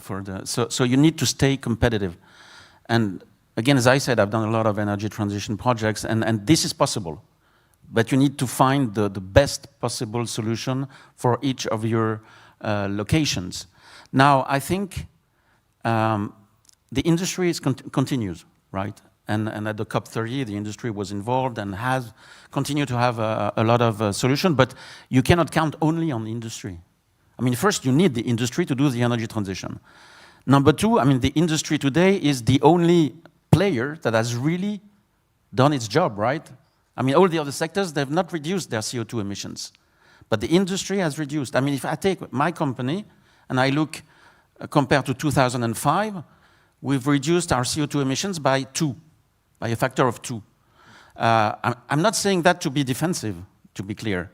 I'm just saying that what is in front of us is not the easiest part, right? So we need to find the right mechanisms so that we can still continue to do this transition without shutting down the plants. And so you need to strike the right balance between incentives and penalties. And I very much prefer incentives versus penalties. And I think maybe Europe has been a little bit too hard on some of those industries, and that's why we've seen some of these industries leaving the continent to go into other places. So I think we want to continue, but there is one thing that the Prime said that is extremely important. I think we all want the same thing, right? We want to do the energy transition, we want to support the industry and so on, but we need trust. And so we have the solutions, you have solutions, and by working together between industrials and the policymakers, we can find, if we have trust, the right solutions. Hakan, same question for you about striking the right balance on the transition, but also like the different geographies. I mean, you have worked around the world. And so how do you see this balance, and how do you see the differences in how different geographies are approaching these questions about what to prioritize? So I think the starting point, and we all know I'm saying the obvious, we are getting into a world where geopolitics is really on top of the agenda. And it's the sentiment in global politics, and if that gets in focus, the whole topic of sovereignty around energy, strategic competitiveness is rising to the agenda. And I think that's really what is happening now, and I think we all see it. And if we go a couple of years back, it's only in Europe, but also part of the other parts of the world, the whole decarb and sustainability, that was on the top of the agenda. It has been moving down, and now in a world of more tensions, it's still there, but it's not the first priority. And I think it's very much, I think there is also, shift of balance, understanding that, you need to be competitive, because otherwise, if you're not, you will not have the money to do the green transition. And so from that perspective, you could say there are certainly slowdowns in certain areas, like we have the marine industry, where there was a global carbon pricing mechanism coming in that has now been pushed at least a year. There are, of course, regulatory measures on offshore wind in the US, et cetera, et cetera. So you can say short term there are several things. I would say the whole hydrogen economy and hydrogen, I think there has been some sobering up, and also a lot of the industrial initiatives and trials have been shut down by now. So then you might get into a kind of pessimistic view of what is going on. But I always encourage us to take a step back. There is more investments in renewables than ever before. I mean, if you look on the absolute money that is spent, it's growing. We need gas. We need to recognize we need gas to manage this transition. Let's move away from coal, by all means, but we need gas, and we need wind, and we need nuclear, and we need a couple of things. I think this realization that it wasn't as easy just to build nuclear, or hydrogen won't save Europe. Those simple solutions. Solution. Exactly. I think we are moving away from that. But I still have a positive view. That there is more investments going in, and in the positive spin, I think we are becoming a little bit more mature in our discussion, realizing that there are many tools in the toolbox, and we actually, quite frankly, we need to use all of them. I'm going to ask a follow-up, because I was watching one of your Al Arabiya interviews about Saudi Arabia, and I know you spend a lot of time in the Gulf. Do you see what's happening there in terms of the transition, and think that they are really potentially going to leapfrog as they basically do the AI race in terms of their build out there, in terms of all forms of energy? Like, what is your perspective from your time in that region, which we think of as a traditional hydrocarbon producers? How do you see this change going on in the Gulf? Well, I think, I would say all countries with a lot of sun and a lot of wind, they will have something to build upon in the future. And we certainly have that in the Middle East, but we also have it in many other countries in the world. Because, with abundance of sun, for instance, yes, we can use it to produce electricity, but we can also use it to produce some of the future green fuels, so to say. Now, it's not, and we need to realize, it's not a quick transition. We are talking a transition over decades. But I think there is great potential, for instance, in the Middle East for some of the future green fuels, because they have abundance of sun. But so does, northern parts of Africa, so Australia, et cetera, et cetera. From Houston, back to you, because I want to ask about how you think about the energy mix in Nova Scotia, because I feel like you're almost having a whiteboard, because you're coming to it and you can basically now say, we are doing all of the above. But you really do. You have natural gas, you have uranium mining, you're doing wind. So how did you come up with this plan for this all of the above? And I love the question about who are your key partners? Yeah, so it's a little bit out of necessity, to be honest, that we look at these things, because we look at kind of the global political situation, we look at the economy, and Canada as a country. I mean, we talk about the transition and the impact on competitiveness if you don't go at the right speed, and Canada as a country really went through a period where there was almost 10 years where there was no major projects approved in anything, And you think about what that did, you lose 10 years of development. So that's the country. And Nova Scotia is no different. We had bans and moratoriums and all kinds of things that kind of held us back from really realizing our potential. So now we looked at it. We have a new Prime Minister. I'm really excited about Prime Minister Carney and his team and some of his ambitions. So there's a new move afoot. And then we look at the realities of things. So we have all those opportunities for wind, and we'll push all those projects forward. But then on gas, as an example, we use natural gas in Nova Scotia. Nova Scotia is on the east coast of Canada. Our natural gas comes from the west coast, generally from Alberta, but it comes via the United States through the pipeline. So all the natural gas we use in Nova Scotia comes from the United States. And that's not a great feeling in this moment right now when you think about just the reactions globally. So Canada established tariffs on electric vehicles.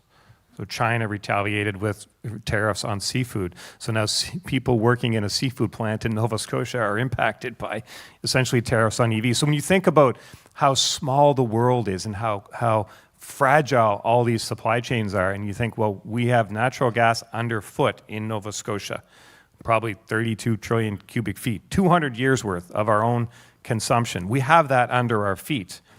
But we're bringing all of our natural gas in from the United States. Well, does that make sense? No, that doesn't make sense. Why don't we develop our own? So we lift the bans, and we'll have a discussion with Nova Scotians. So I think, when we just look at what's happening around the world, we have to, out of necessity, look and see what are our natural strengths, and how do we make sure that we're acting on those natural strengths in a safe, sustainable way that's consistent with how we feel about human beings, about the future. So we're trying to do all that, but it is a whiteboard that changes a lot because we have a lot of priorities. But I think I feel as Premier a real sense of urgency to get moving on these projects, because I think that government should feel the same sense of urgency that citizens feel. Oftentimes government doesn't really feel a sense of urgency, but we're trying to instill that mentality in, like, we have these opportunities, we have to move forward on them, and there are ways we can do it. Why wouldn't we develop the natural gas we have in Nova Scotia underfoot? We haven't done anything for 10, 15 years, but every year in Canada there's 5,000 wells drilled. In North America, that would be tens of thousands, and every single one of those, you learn something, you get a little better, the innovation gets better, the technology gets better. So we have to say, all right, what is possible today, and let's have a discussion about doing that. But right now, in this moment, we're reacting as a government. We're acting out of necessity. But when we get the momentum and we start to move forward, some Premier behind me will be continuing something and can be maybe a little bit more proactive. But I think these opportunities are here. You have to play to your natural strengths, and you can't be shy about it. So that's what we're trying to do. So we're going to actually take a question or two from the audience in a few minutes. But before I open it up, so think about your questions. But before I open it up, I want to ask about really the question of the moment about the AI race and the molecules and the electrons that are going to be required to scale up all of these ambitions around data centers globally. I want to ask each one of you which geographies are best positioned. What do you think about the geopolitics of the AI race? You can take this, it's basically choose your own adventure when it comes to the AI race. Do we have the requisite critical minerals? Do we have safety of the critical minerals supply chains? So Philippe, I'm going to go to you, man in the middle. Start us off on critical minerals. Well, the answer is no. I mean, we have a lot of our critical raw materials that are coming from, not very diversified sources, to say the least. And indeed, I mean, we're producing rare earths, and rare earths is absolutely key for all these applications. And very clearly, today, a big part of those materials are coming from China. So we need to invest, in those value chains in the different parts of the world. So this is what we're doing. We're trying to propose to the different regions those solutions, but obviously it's not free market. I mean, because everyone is buying from China, right? So if you want to develop a certain level of sovereignty, you cannot count on the market to do that. It's a political decision, right? So this is what we're waiting for, in fact. And then, of course, we're ready to propose the solutions and to invest. Now, on AI versus the industry, I mean, there's no competition. We need to do both. You need the industry to develop AI, and so it means that we will need more energy, more electricity in the future. That's the conclusion.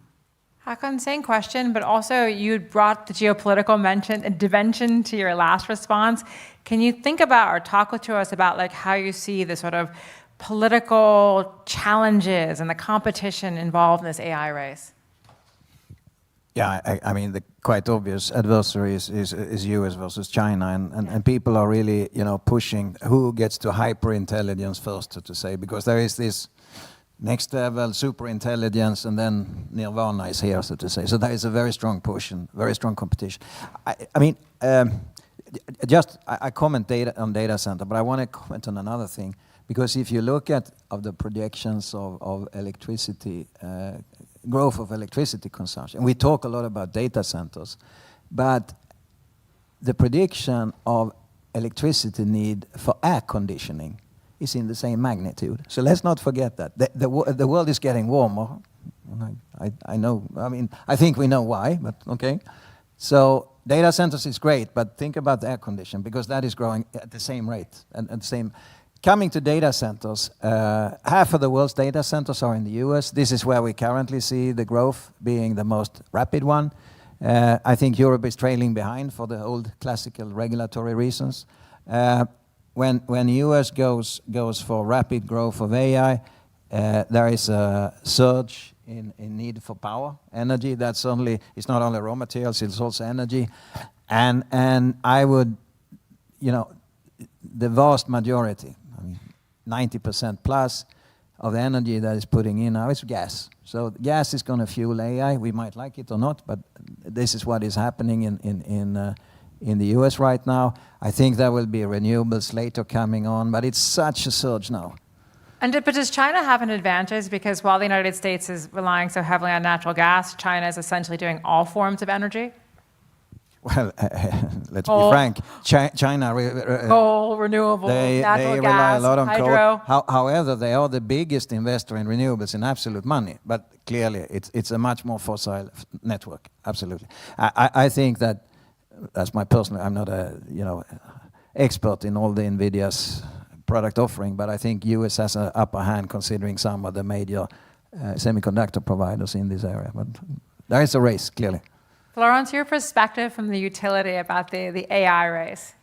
So first, this is the same thing. So the US market is a really demanding one with high needs of power. There is a very big growth there.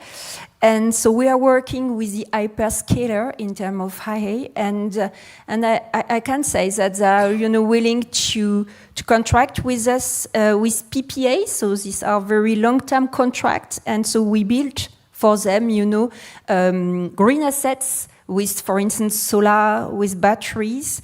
And we also propose to them sometimes to have co-siting, meaning that we can develop on their site the power assets in order, to support the grid and to avoid too much connections for the grid. So, in fact, we're also doing behind the meter development in order for them to be, to be quicker and to be able, to have the necessary power. So it's a very important market. We are supporting them. They are ready to invest a lot. The hyperscalers are quite rich, companies. So they are paving the way, and it's really interesting for us because we are developing with them the contracts that we would like to supply in a more mass market mode, maybe in 10 years. So, for instance, we are developing with some of them what we call 24/7. It means a lot of technology in order to be able to supply them 24 hours a day, 7 days a week with green energy. So it means that you need to have both, of course, green generation, but also a lot of batteries and optimization of everything. Of course, it's very expensive. They can, afford that to pay a premium, but it's really important for us because with them, we are developing, the energy of tomorrow, which is very interesting. And I wonder, and the same for you, question, Premier Houston, how do we think about this in terms of rising utility prices and the challenge of the consumer? How do you bring along the consumer to support this? Well, affordability is a very important question for the energy transition, and it was already said. We're now seeing it with AI as well. So I think that we have to differentiate those type of customers. So the big GAFAMs are quite, specific. There are a very few part of our customers, very big, supporting us into developing the future. And then you have the mass market in terms of customers, and for sure they need, more affordable energy, but currently there has been a very big decrease in terms of prices for green technologies, for solar, even for batteries. Prices of these technologies have decreased a lot, and we are very competitive now. And we are more competitive in green than with nuclear. So competitiveness is there. The only thing we have to pay attention to is that sometimes in regulation, there are some willingness in order, to complexify the system. Notably, maybe that there could be an evolution of the GIG protocol. This is the International Accountancy for Carbon. And such, complexity in such type of regulation could in fact raise the price of energy. So it's important, not to change the game. But in the current system, green energies are very affordable. Premier Houston, how are you thinking about the AI build-out from both a perspective of Nova Scotia, but also Canada at large? We just had the G7 in Canada this year. I know critical minerals partnership was a big part of the G7 energy dialogue. So I love your perspective, both as a premier of a region, but the broader Canadian perspective as well. Yeah, thank you much. We're excited about what's happening for sure. And in Nova Scotia, Nova Scotia, 1 million people, we use about 2 gigawatts. That's kind of our demand, our domestic demand in Nova Scotia. But the offshore wind project I talked about off the top, it's called Wind West, not counting all the other energy ambitions we have, but just on that project alone, we could produce 40, 50, 60 gigawatts of wind. So imagine producing that much energy when your domestic demand is 2. But if you take that domestic demand of 2 and you add one data center, almost a gigawatt, so add 2 data centers and we just doubled our domestic demand. So we think there's a tremendous opportunity on our ability to supply energy and grow there. We think also just the power of having the data is so important as well, and being able to get that data to the right place. So if you look at the data transmission cables between kind of Europe and North America, you would see a lot that go into the United States and around the Virginia area in particular. But the ones that go to Canada go to Nova Scotia. So we're connected in that sense. And the other factors around the climate and the cooling and all that stuff, we think that there's a lot that is playing into the hands of the strengths of Nova Scotia. So we're excited about that. And I think as a country as well, I think look, we love Americans. We're friends and neighbors for a long time, fought beside each other in wars, lots of family ties, cultural ties, business ties. Like, we're going to be trading partners for until the end of time. But the relationship has certainly changed a little bit in the past year or so here. And I don't think we're alone, right? So as people look globally and look to North America, and where are we going to put our data in North America? Well, maybe those Canadians aren't so bad. I think that will create opportunities as well there when they see kind of the political stability that we can offer as well. So I think I'm really excited about what's happening in the AI space and the potential there, and really excited on the role that Nova Scotia can play in that in the future. I actually don't think we're going to have time for questions because we're actually running out of time. So I actually want to do like almost a lightning round down the aisle with our 6 minutes left. You brought one question, but make it one question quickly because we're running out of time. So mic right here, but make sure it's a question.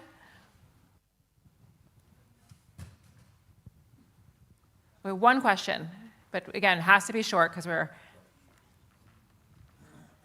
Okay, sir. Thank you so much. I am Ambassador Sheikh Keita for the WUSME. I am also president of Pan-African Observatory for Digital Science. So thank you so much for everything you speak today. I have to speak in French. Dans les objectifs de développement durable, il y a 17 objectifs. 2 m'intéressent beaucoup, la réduction de la pauvreté et aussi la possibilité de créer des chaînes de valeur pour la réduction de la pauvreté. Il se trouve que finalement, en Afrique, nous avons des exploitations minières et des produits tout à fait stratégiques. Mais tous ces produits ne sont pas exploités en Afrique. Ah, okay. Okay. Sorry, okay. we needed What we can do? What we can do? For energy poverty? No. Okay. For the mineral strategic in Africa, for the exploitation in Africa, because we have to create the value in Africa. Okay, so that's a great question. Who wants to take critical minerals in Africa? Tremendous concentration issues when it comes to critical minerals. That was already raised. Philippe, is that going to be you? You're the critical minerals person. Obviously, there are some critical material, and it's developing. And just to give an example, I mean, we're currently working with mine developers in the southern part of Africa, in Angola, for example, to look for alternative sourcing for rare earths, typically. So, yeah, I mean, we need to look at also what is possible to do in Africa, obviously. And you could argue that the concentration risk that we always talked about for traditional hydrocarbons, we're really going to see also as we talk about critical minerals. So as we go down the line quickly, biggest challenge that was faced in 2025 was it trade wars? Was it volatility on the macro front? And as you look out to next year, what are you most excited about when it comes to your sector? Hakan, starting with you. Biggest challenge last year, what are you most excited about for next year? So biggest challenge is I would say, of course, the whole the trade war situation, tariffs, and the dynamics around the tariffs. I think that is a challenge. The greatest opportunities for us as a company that delivers equipment to the energy sector and the marine sector is really there is a surge in need for energy. So it's a very strong demand for in the US, but also in Asia, South America, etc. So the demand for electricity is really growing. We talked about data centers, but it's also, as we talked about air conditioning, it's about, transportation industry, it's also, etc., etc. So energy growth is exciting for us. Philippe, biggest challenge, biggest opportunity? Yeah, I mean, for us, it's very simple. We're we're not inventing new molecules. We need to produce in the best possible way what is already known. So it's competitiveness, sustainability. And in order to solve those two questions, it's very much about process innovation. So process innovation is what is really the number one priority for us. Florence? Well, I would say that for us, really, affordability of the green energy is really important if we want to continue to develop it at pace. And in this, for us, we are a global company, so we need to standardize a lot, but we need also to take into account local situation. So for me, this is one big challenge to continue to push for affordability. And maybe the second challenge is that when in some region of the world, not everywhere, but in some region like Europe, for instance, when you develop green energy, you can have pushback from local citizens Maybe it's due to the fact that over the last years, Europe, was pushing that like mandatory, maybe without enough explanation, without enough political discussions with the citizens. And so we are in a very strange situation in Europe where you can have backlash as regard green energy, which is not possible, So we need to find a way to find back a discussion on it with European people in order, for this energy transition to continue. So I would say inclusion also another challenge for us. Premier Houston, bring us home. Biggest challenge, I think, is going to be trade. But I want to ask the question, what will success look like for you? And when will we know you've achieved it? Thanks. Obviously, the trade, the volatility has been really, really difficult, but that's been the biggest challenge. And the biggest challenge has also been the biggest opportunity because it's forced Canada to look at its options and not be so complacent. So for Nova Scotia, looking at incredible opportunities in defense, incredible opportunities in energy and mining as well, critical minerals. But I talked about the offshore wind opportunities that we have and the gas. Offshore, huge amounts, 150 trillion cubic feet out there could be of gas, billion barrels of oil, all that's offshore, onshore as well. I haven't even talked about the tidal potential that Nova Scotia has. We have a body of water called the Bay of Fundy, the highest tides in the world. At the changing of the tides there, about 160 billion tons of water are moving, and it's untapped and it's nothing but potential. So I'm really, really excited about that. So I think just as I look forward to the future and I think about Nova Scotia in 10 years, I think we'll be producing on all of those things, and that's what success will look like. And we can I'm a premier sitting here with 1 million people. I have a budget operating deficit over $1 billion. We have by GDP per capita. If you look at GDP per capita in North America, you'd see New York State number 1, Massachusetts number 2, Alberta would be the first province, somewhere in the middle, like 15, 16, something like that. But if you look down at the bottom of that list, at number 60, the worst GDP per capita in North America, you'd see Nova Scotia. It was 60. We've moved up to 59 now, so we're on the march. But this is an embarrassing thing, but it just tells me to have a sense of urgency to move forward. So success will look like executing on those opportunities that are before us. And we have to succeed for a number of reasons. But I guess what I would say as the final words, in the words of that great American philosopher from Detroit, Michigan, the rap star Eminem, failure is not an option. So we will continue to push forward. That is a fantastic way to end this session. I want to thank my fantastic panelists, and I will hand this back over to our MC. So thank you so much.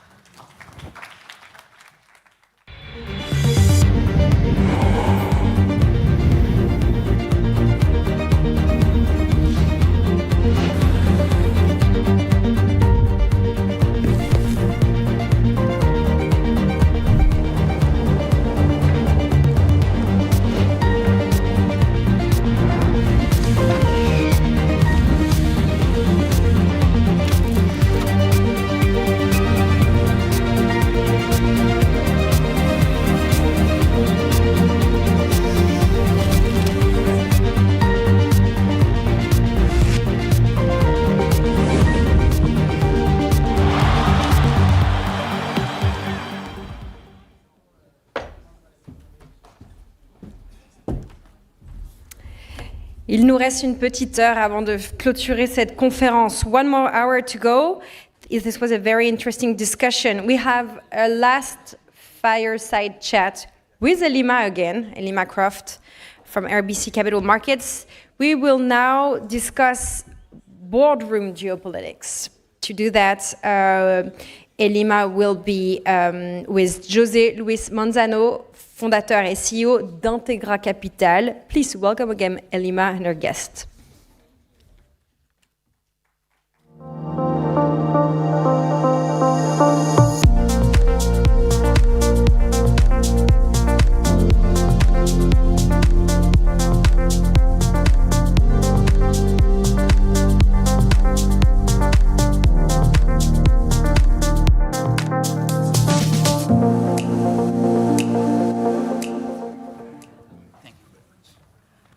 Well, I am thrilled to be back for this boardroom discussion with Jose Luis Manzano. By the way, should I be calling you Dr. Manzano? Because, I mean, when I was looking at your bio, we had Eminem quoted by our premier. I was looking at your bio, and I really felt I was dealing with Tony Stark up here in terms of like all your incredible fields that you operate in terms of natural resources, oil, natural gas, critical minerals, but also your activities in media, all your work on climate. So you really span so many different sectors. So I want to talk about geopolitics. And from where you sit in Argentina and your company, what do you think were the biggest geopolitical headwinds of 2025? And where do you see the big push when it comes to natural resources in Argentina? Well, first, thank you for having me here. It's kind of weird panel for me, but I'll do my best. Geography is something we cannot change. We can operate and work on geopolitics. We can operate in climate. Some people believe, some people don't believe, but you can. You can make rain, you can make snow. The thing we cannot change is geography. And geography has come in our face everywhere. Have come to the Europeans, they are seeing reflection of their size. They are small compared to the US, and they are small compared to China. And so all the time, they are pushed to be equals. They are not equal, they are only equal because when we went to school, we studied Europe, the US, and China was there. No, they are not equal. It can be very good, but they are not equal. And in geography, Latam belongs to the Western Hemisphere. Yes. And Latam was the abandoned continent for decades as a continent, except for the Chinese. The European re-entered the continent in the early 90s on the privatization wave. Then, depending on how the countries treated then, stay or abandon, but normally now it's a big abandonment. Telefonica is just abandoning. Many of the banks sold all their operations. Many of the French companies left the continent. And the Chinese took positions. And the Americans are the biggest investor, but when you look at the calendar, the investments are old. So it's not you, it maybe was your grandfather, the one that invested in Latam. And for the first time, it's a paradox. You have a White House that has a view, and it has a plan, and it has an idea of what to do with the continent. That there is people that may agree and people that will disagree, but you have a president of the United States that think in Latam, think on the Western Hemisphere, commit money, commit military resources. People can disagree on that part. The money, everybody agree. And then what we are all hoping is he commit purchasing power. What we need is purchasing power. So we are waiting for purchasing power. So the challenge is how you do with the small poor countries like Argentina or Peru to deal on the geopolitical friction between the US and China. And there, the only thing we hope is the Europeans re-enter, because the cultural affinity between Latam and Europe is huge. So if the European re-enter Latam, it will be a better level field. A leveler playing field. I want to ask you, were you surprised by the national security strategy that was released by the White House last week that really talked about the Western Hemisphere being the top priority for this White House? I wasn't surprised. Yeah, I saw it all together. It came to my mind from two pieces.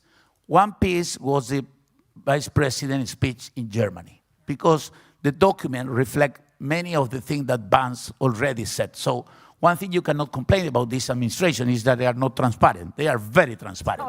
They say what they do and they do what they say. That's an advantage because you can position yourself. So it is surprising. And the second piece was the Argentinian rescue package.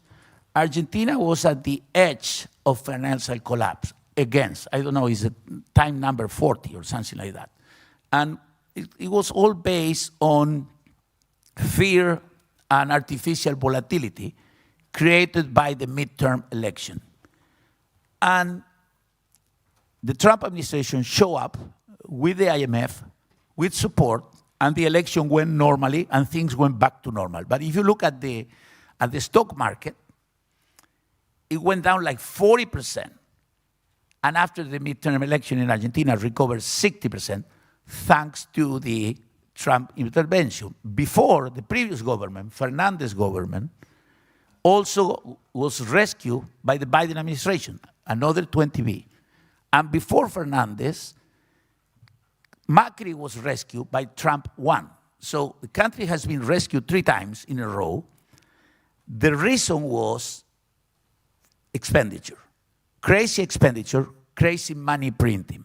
This time, I really believe, the government is showing fiscal discipline. The government is showing fiscal discipline, is not printing money, is keeping a swap that we have with the Chinese. It's a big swap, so it's fulfilling every commercial obligation with the Chinese, but it's trying to attract US, Canadian, European investment into the country.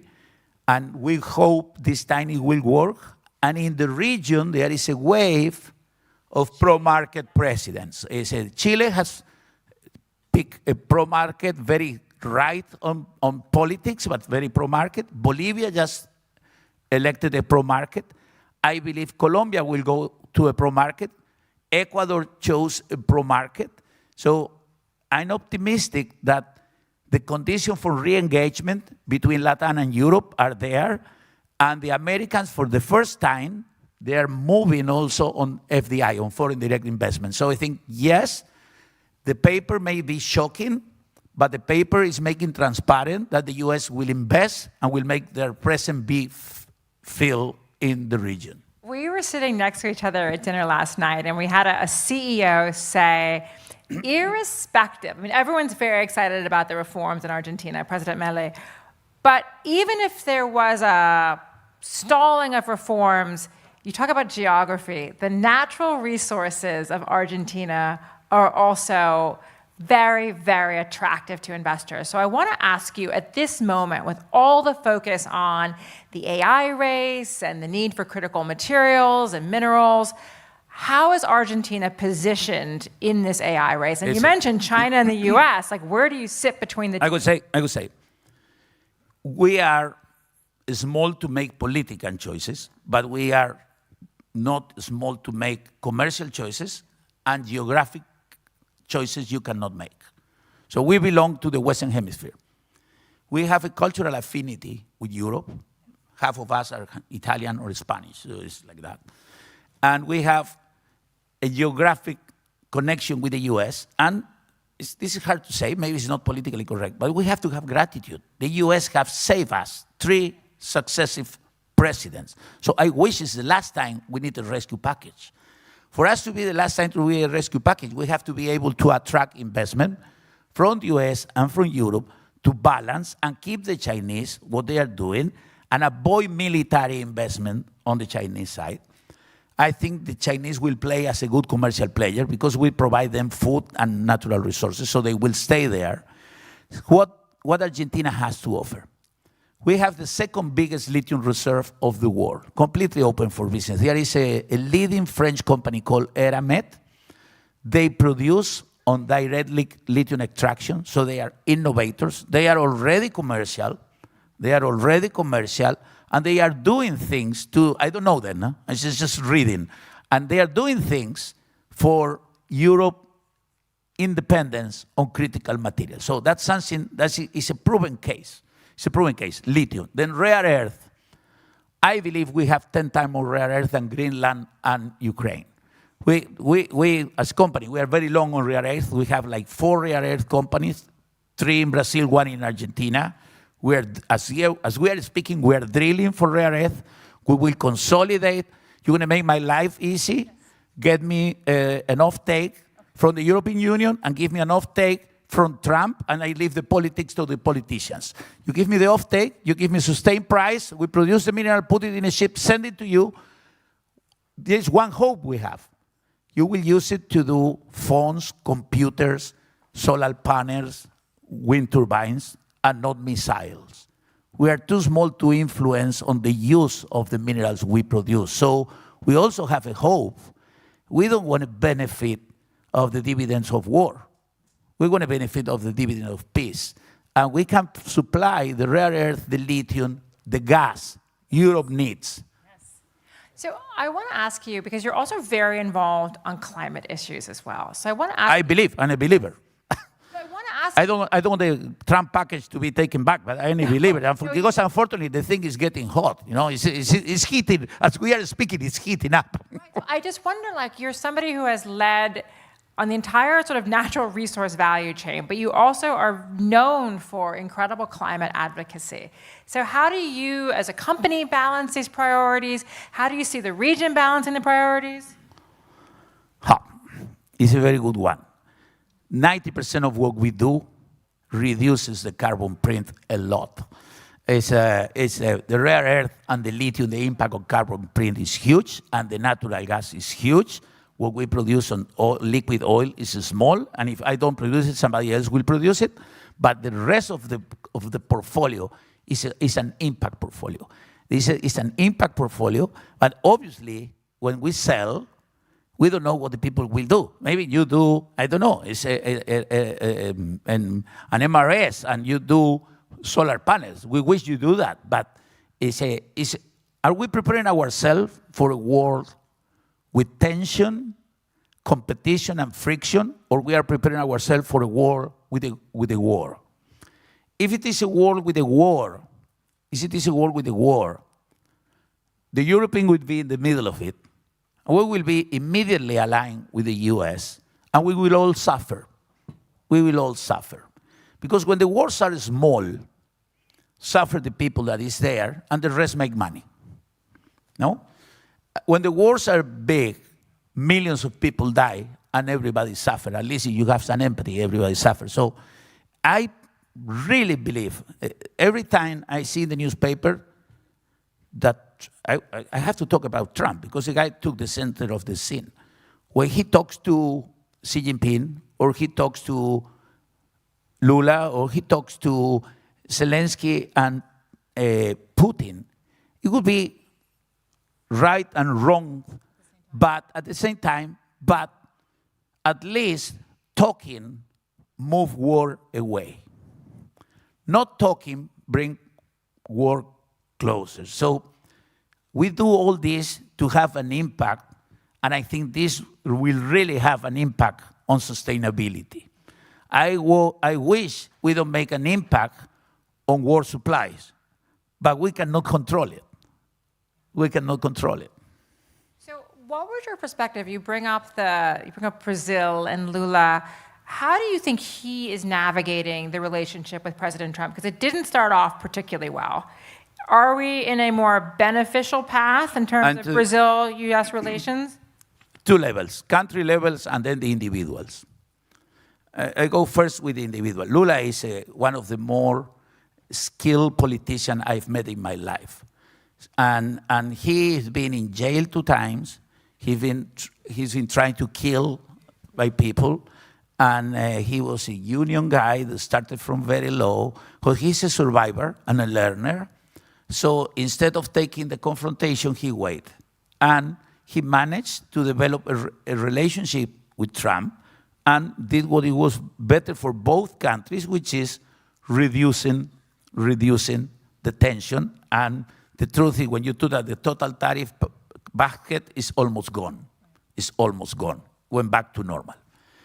For the countries, it's like a Canada thing. The US may think they don't need Brazil, they do need Brazil. But Brazil needs the US. Brazil has been developed based on US technology, mostly US technology and US investment. Even when all the money disappeared from LATAM, I'm including Brazil. When you put Brazil in the equation, all the American big funds are in Brazil, and they love Brazil. And they love Brazil. So I think the confrontation is gone. The relationship will be normal. Brazilians will vote, and they will vote Lula or a center-right governor, and Brazil will excel in the region, will be the leading country in the region for long. I'm very jealous, and try to be academic here. As an Argentina, very jealous. Fortunately, we beat them in soccer. We're going to do World Cup picks to end our discussion. Another hot spot, though, obviously getting a lot of attention in Latin America right now, is the situation in Venezuela with the U.S. buildup there. I mean, how do you see this situation evolving? Do you see a path to de-escalation in Venezuela? I mean, what does getting Venezuela back on the right track do for the entire region? It's very sensitive. And we have a lot of people on the ground in Venezuela working. So we have hundreds of workers in Venezuela. So the only wish we have is there is a peaceful resolution and there is an understanding. Situation for the ordinary people in Venezuela is very bad. Sometimes has been worse. And it was bad before the American sanctions. It was already bad before. I'm telling from my heart, my experience with my workers. It's been bad for long. This status quo is not either good, so we wish there is a peaceful resolution.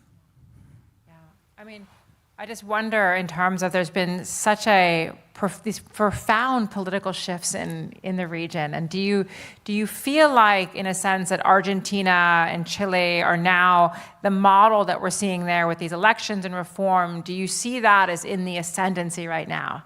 Yeah, the example I like is Bolivia. Bolivia is a small country that has been 20 years out of the conversation, completely out of the conversation, but they have an electoral system that works. So an outsider, but is an economist that used to work at the WTO, so it's very elite for Bolivia, post degrees, study in American university. An outsider didn't go with a very populist, aggressive discourse. He won the first round, he won the second round, and he's committed to bring Bolivia back to the equation of having relationship with everybody. He just established relationship with Israel, and Bolivia also has a lot of natural resources, has an electoral system that works. So Bolivia is an opportunity, for example, for Europe. If Europe wants to catch up on lithium and this is against my own propaganda. I have very good salaries. No, I have very good salaries. And very good salaries, we have 540 milligrams, for 540 ppms. Bolivia has, and in some of them, 1,500. So imagine where you will be more productive. Imagine if Eramet has their plant in a 1,500 salary. So Bolivia is back. Chile will be back because unfortunately the Boris government managed to scare people. They didn't do anything really wrong, but they scare everybody. And the last thing you're going to do to get investment is to scare investor. You should not scare investor. You should attract. And Boris scare everybody. I can say it because it was public. I was a friend of Lucas Lundin. Lucas Lundin was the developer of the Lundinas. He's the partner of BHP for the biggest project in Latam. No? And Lucas went on the record to say that Argentina was more investable than Chile. And Argentina was under Alberto Fernandez. So imagine the Boris policy toward mining. And they didn't expropriate anybody. They just interfered the business climate. So yes, the region is moving toward market-friendly policies. This opened a window for Europeans and for Americans and Canadians to get in. The more we connect, the more stable the democracies will become. And all the rare earth you need, all the lithium you need, all the natural gas you need, we have it. And we need buyers, investors and buyers. So you have made a very strong push for Europe to become more involved in the region because you have the United States and you have China. And nobody wants to become too dependent on a single buyer. We've talked about the important role the United States has played in multiple bailouts of Argentina. Can you talk a little bit more, though, about China's footprint in the region? Yes, but I'm going to say something about Europe. We cannot blame the Europeans. The Europeans were attracted on the privatization wave, and then they were attacked on the renationalization wave. And they suffer hostile policies. So if you are a fund manager or a company manager, maybe you don't want to take the risk again. So we have to do a big effort to attract European capital back to the countries.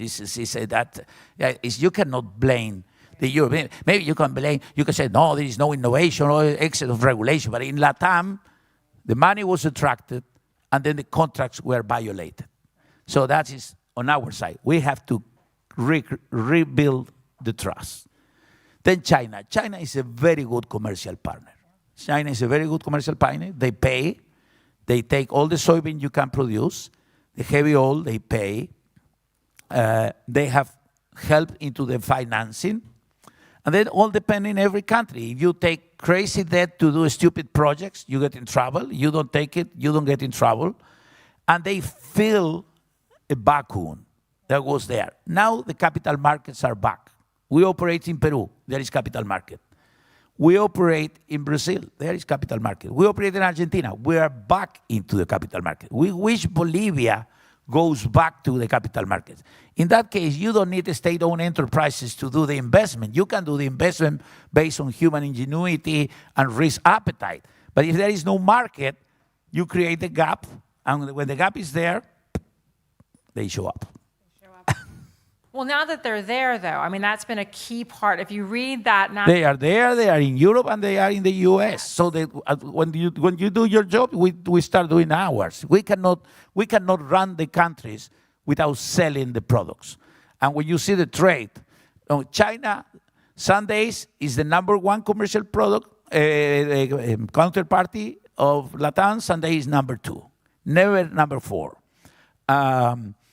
So the challenge is how you ratify your identity that you belong to the West, how you ratify your military defense commitment to the West, how you try to contribute to building a resilient supply chain for the West, and at the same time, keep balanced commercial relationship with China. That's a challenge for Latam, and I think that's the challenge for the European. Fantastic. And I'm going to ask you in our 5 minutes, if you think more globally. I thought we were finished. No, you're done. You're still on the hot seat. I hope I don't get in trouble with the thing I'm saying. I want the perspective of so involved in the mining sector, the scale of critical minerals that's going to be required to meet the sort of AI ambitions of the West. Are you confident that it's going to be realized? Let me tell you, if I were the national security advisor for an important country, you pick one, I would say, hey, even if we're going to fight, we need 15 years. Because there is a big effort in one big country for a big rare earth company that is getting big money. That will cover 1.5% of the demand. Big meaning billions. 1.5% of the demand. Let's say I meet my perfect boyfriend or girlfriend, and I get a couple of billions, and we develop all our rare earth portfolio. We may cover another 0.5% of the demand. So it's better you avoid, you being American, you avoid the fight, it's better. But if you want to do a fight, you're not prepared. You have to wait 15, 20 years. And you have to do a lot of things. I met some young people from the Trump administration and said, we want an early success.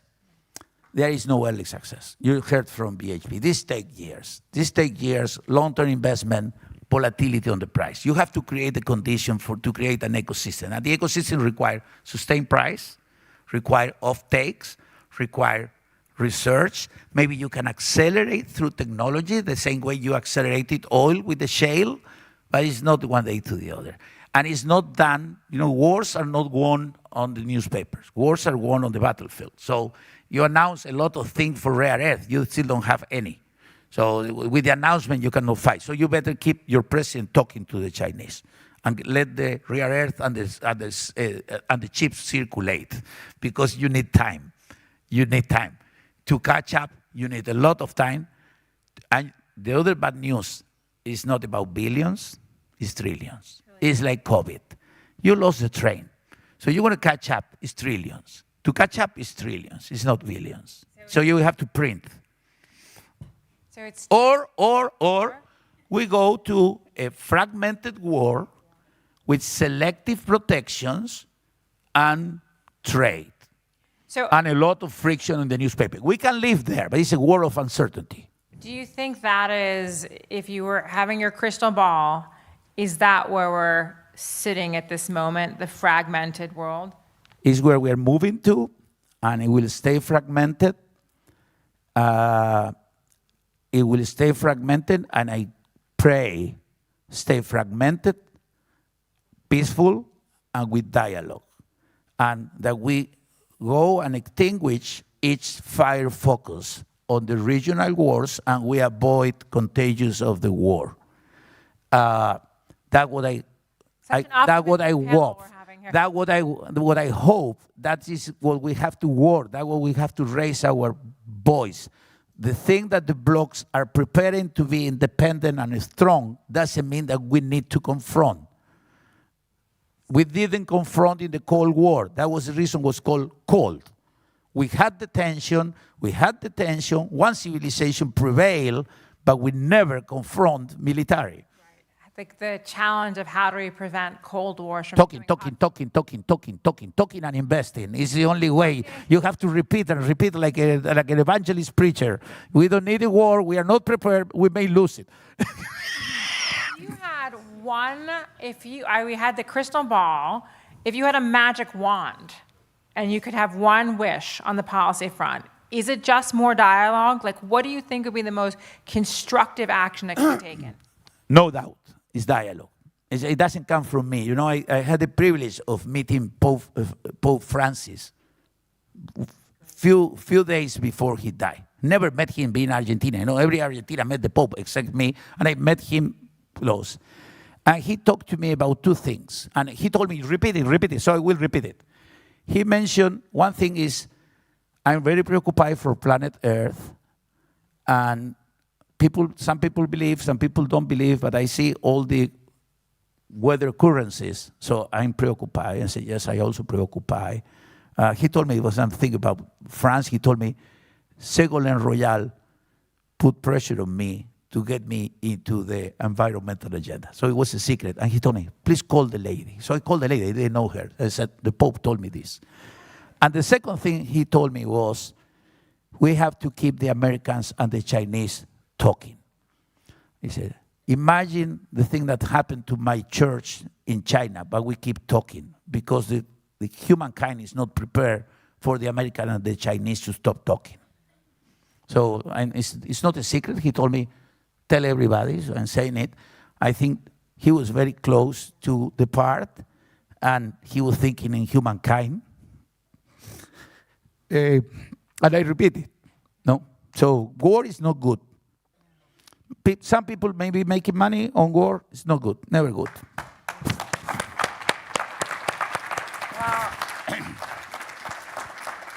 That was truly a very inspiring session. It was such an honor to sit here with you, Dr. Manzano. And the last question I have for you, we have World Cup. Argentina again? We cannot win all the time because people will abandon the sport. Okay. Thank you so much. That was Thank you very spectacular. much. Thank you for having me.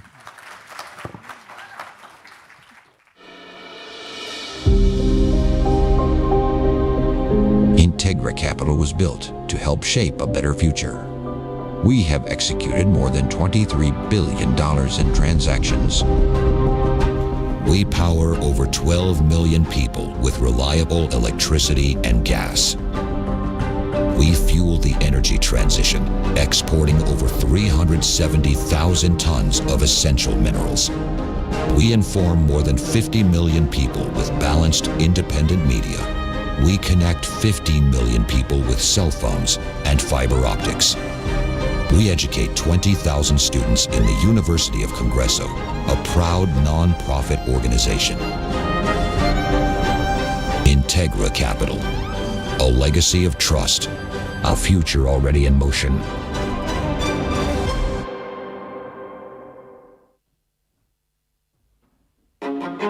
What if there was a place where innovation was passed down as a legacy, where all the achievements of the past foreshadowed those of tomorrow? A place outside of time that was more alive than ever. One that would shine even brighter with your lights. What if there was a place where culture is so present that it also inspires your activity? A place celebrated both teamwork and individual accomplishments equally well. As conducive to the development of your business as it is to that of your children. Where in addition to working, you would want to walk, enjoy, and live. What if there was a place to discover that already feels familiar to you? Look no further. This place exists, and you are already in. Paris region, you're in.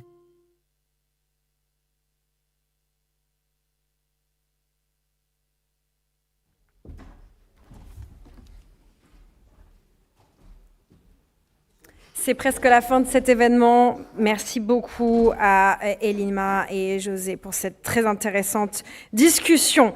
It's almost time to wrap up. Please welcome one of our last speakers, Baptiste Orlandini, CEO of Choose Paris Region. Please welcome him.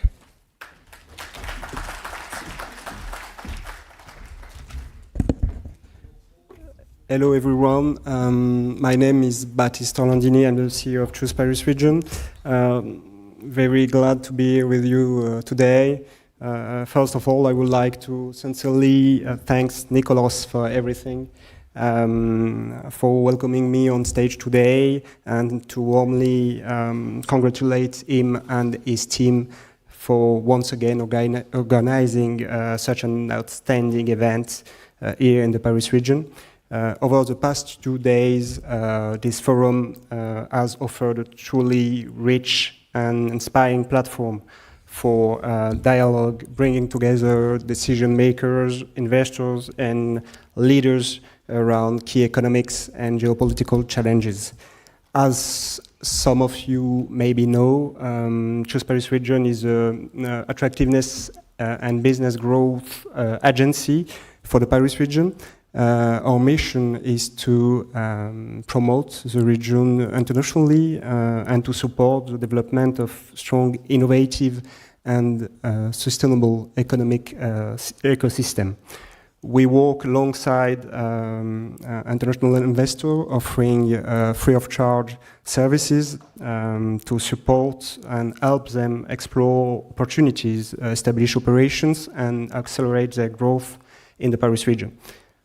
Today, the Paris region stands as the leading destination in Europe for foreign direct investment, with North America as our #1 sources of international investors.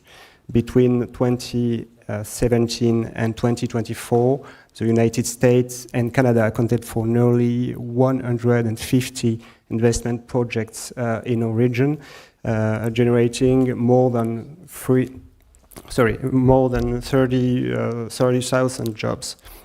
This strong dynamic reflects the Paris region attractiveness for long-term investment in strategic sectors such as AI, energy transition, and financial services. These figures clearly demonstrate that North America is not only a key partner, but a leading international economic partner of the Paris region.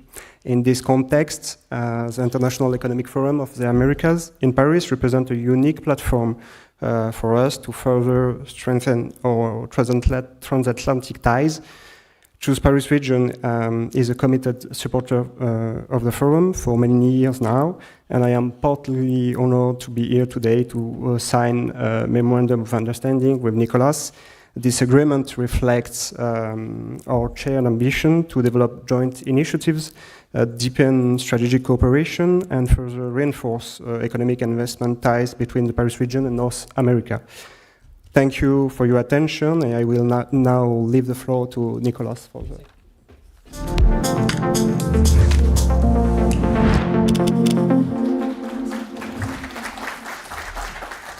Merci beaucoup, Baptiste. I'm delighted to be here today with my friend Baptiste, the CEO of Choose Paris Region, and Monsieur Cédric Muller.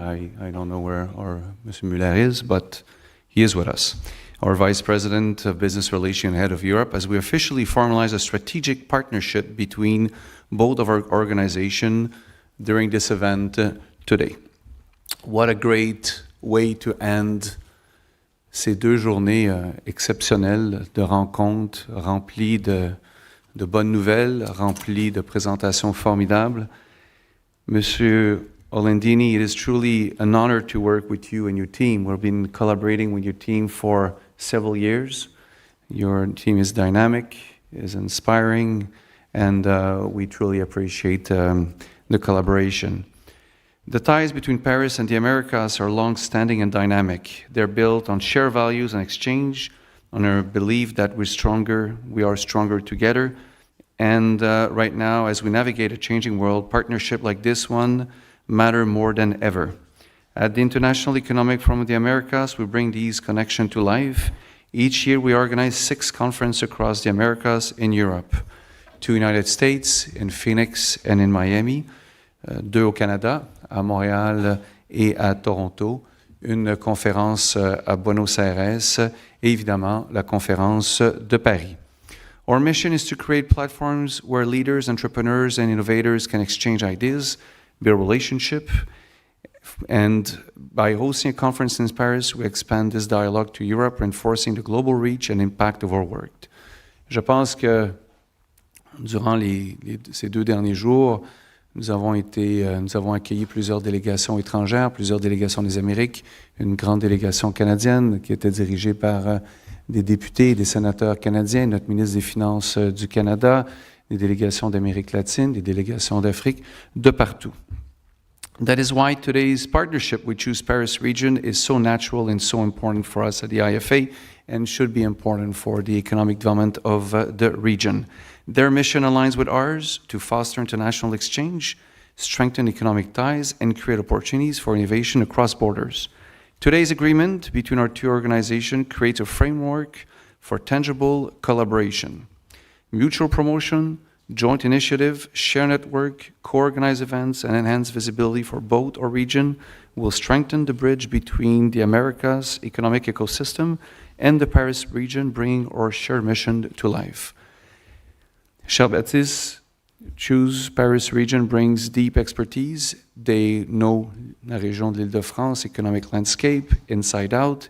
They attract investors, build innovative industrial sectors, and promote a region that leads economically in Europe. But also, they have to understand something is essential. Business is about people, and they do understand that. They help international talent find not just work, but a place to build a life where professional ambition meets quality of life. Et pour nous, c'est quelque chose de très important de s'associer à une organisation qui a ces valeurs-là. So what does this partnership mean in practice? It means real opportunities for investment, for dialogue, for entrepreneurs and business leaders on both sides of the Atlantic to connect and grow together. In uncertain times, we choose certainty in our partnership, in our shared values, and in our collective economic future. All that to say, chers amis, que nous sommes très heureux, bien humblement, de faire ce partenariat avec Choose Région de Paris.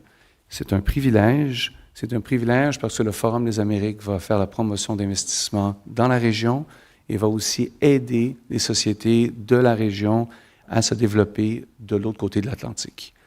Alors, chers amis, merci beaucoup. Cher Baptiste, on est très heureux de collaborer avec toi et on est prêt pour la suite.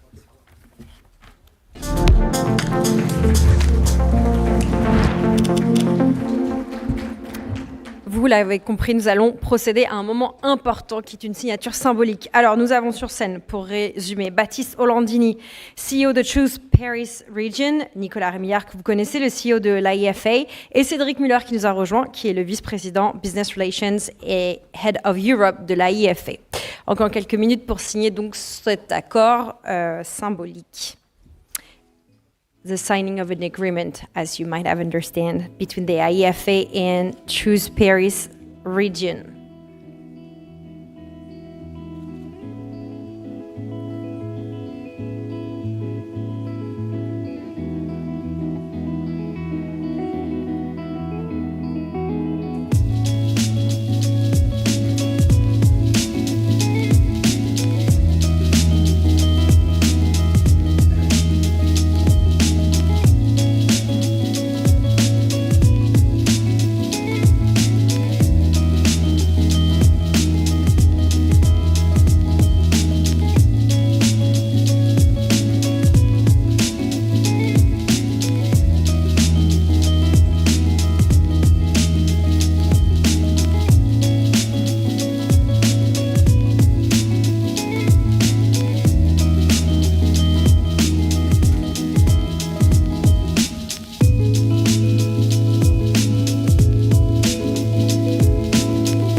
Ok, maintenant que la signature a été faite, je vous prie d'accueillir pour finir pour de vrai cette conférence Eduardo Goldstein, qui est Executive Director de la Conférence de Paris pour les closing remarks. Merci d'accueillir Eduardo.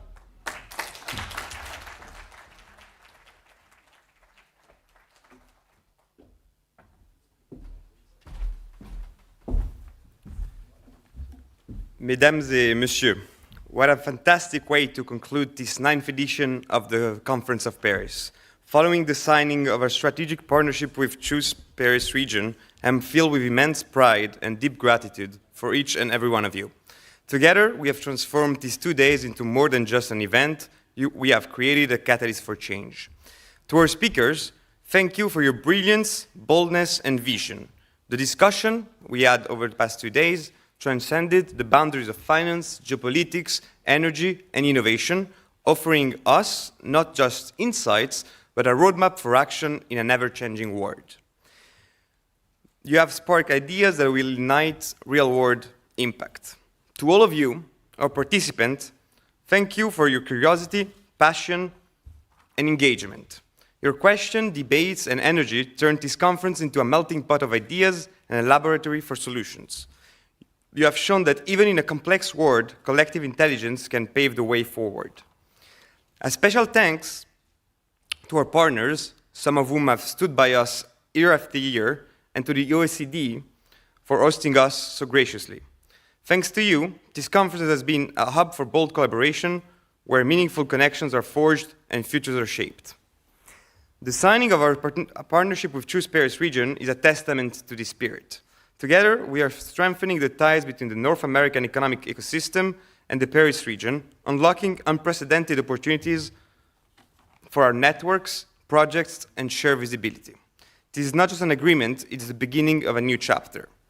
As this edition comes to a close, remember, the conversations we've started here don't end today. They will grow, connect, and inspire far beyond these walls. We can't wait to welcome you back next year to continue this journey together in December 2026.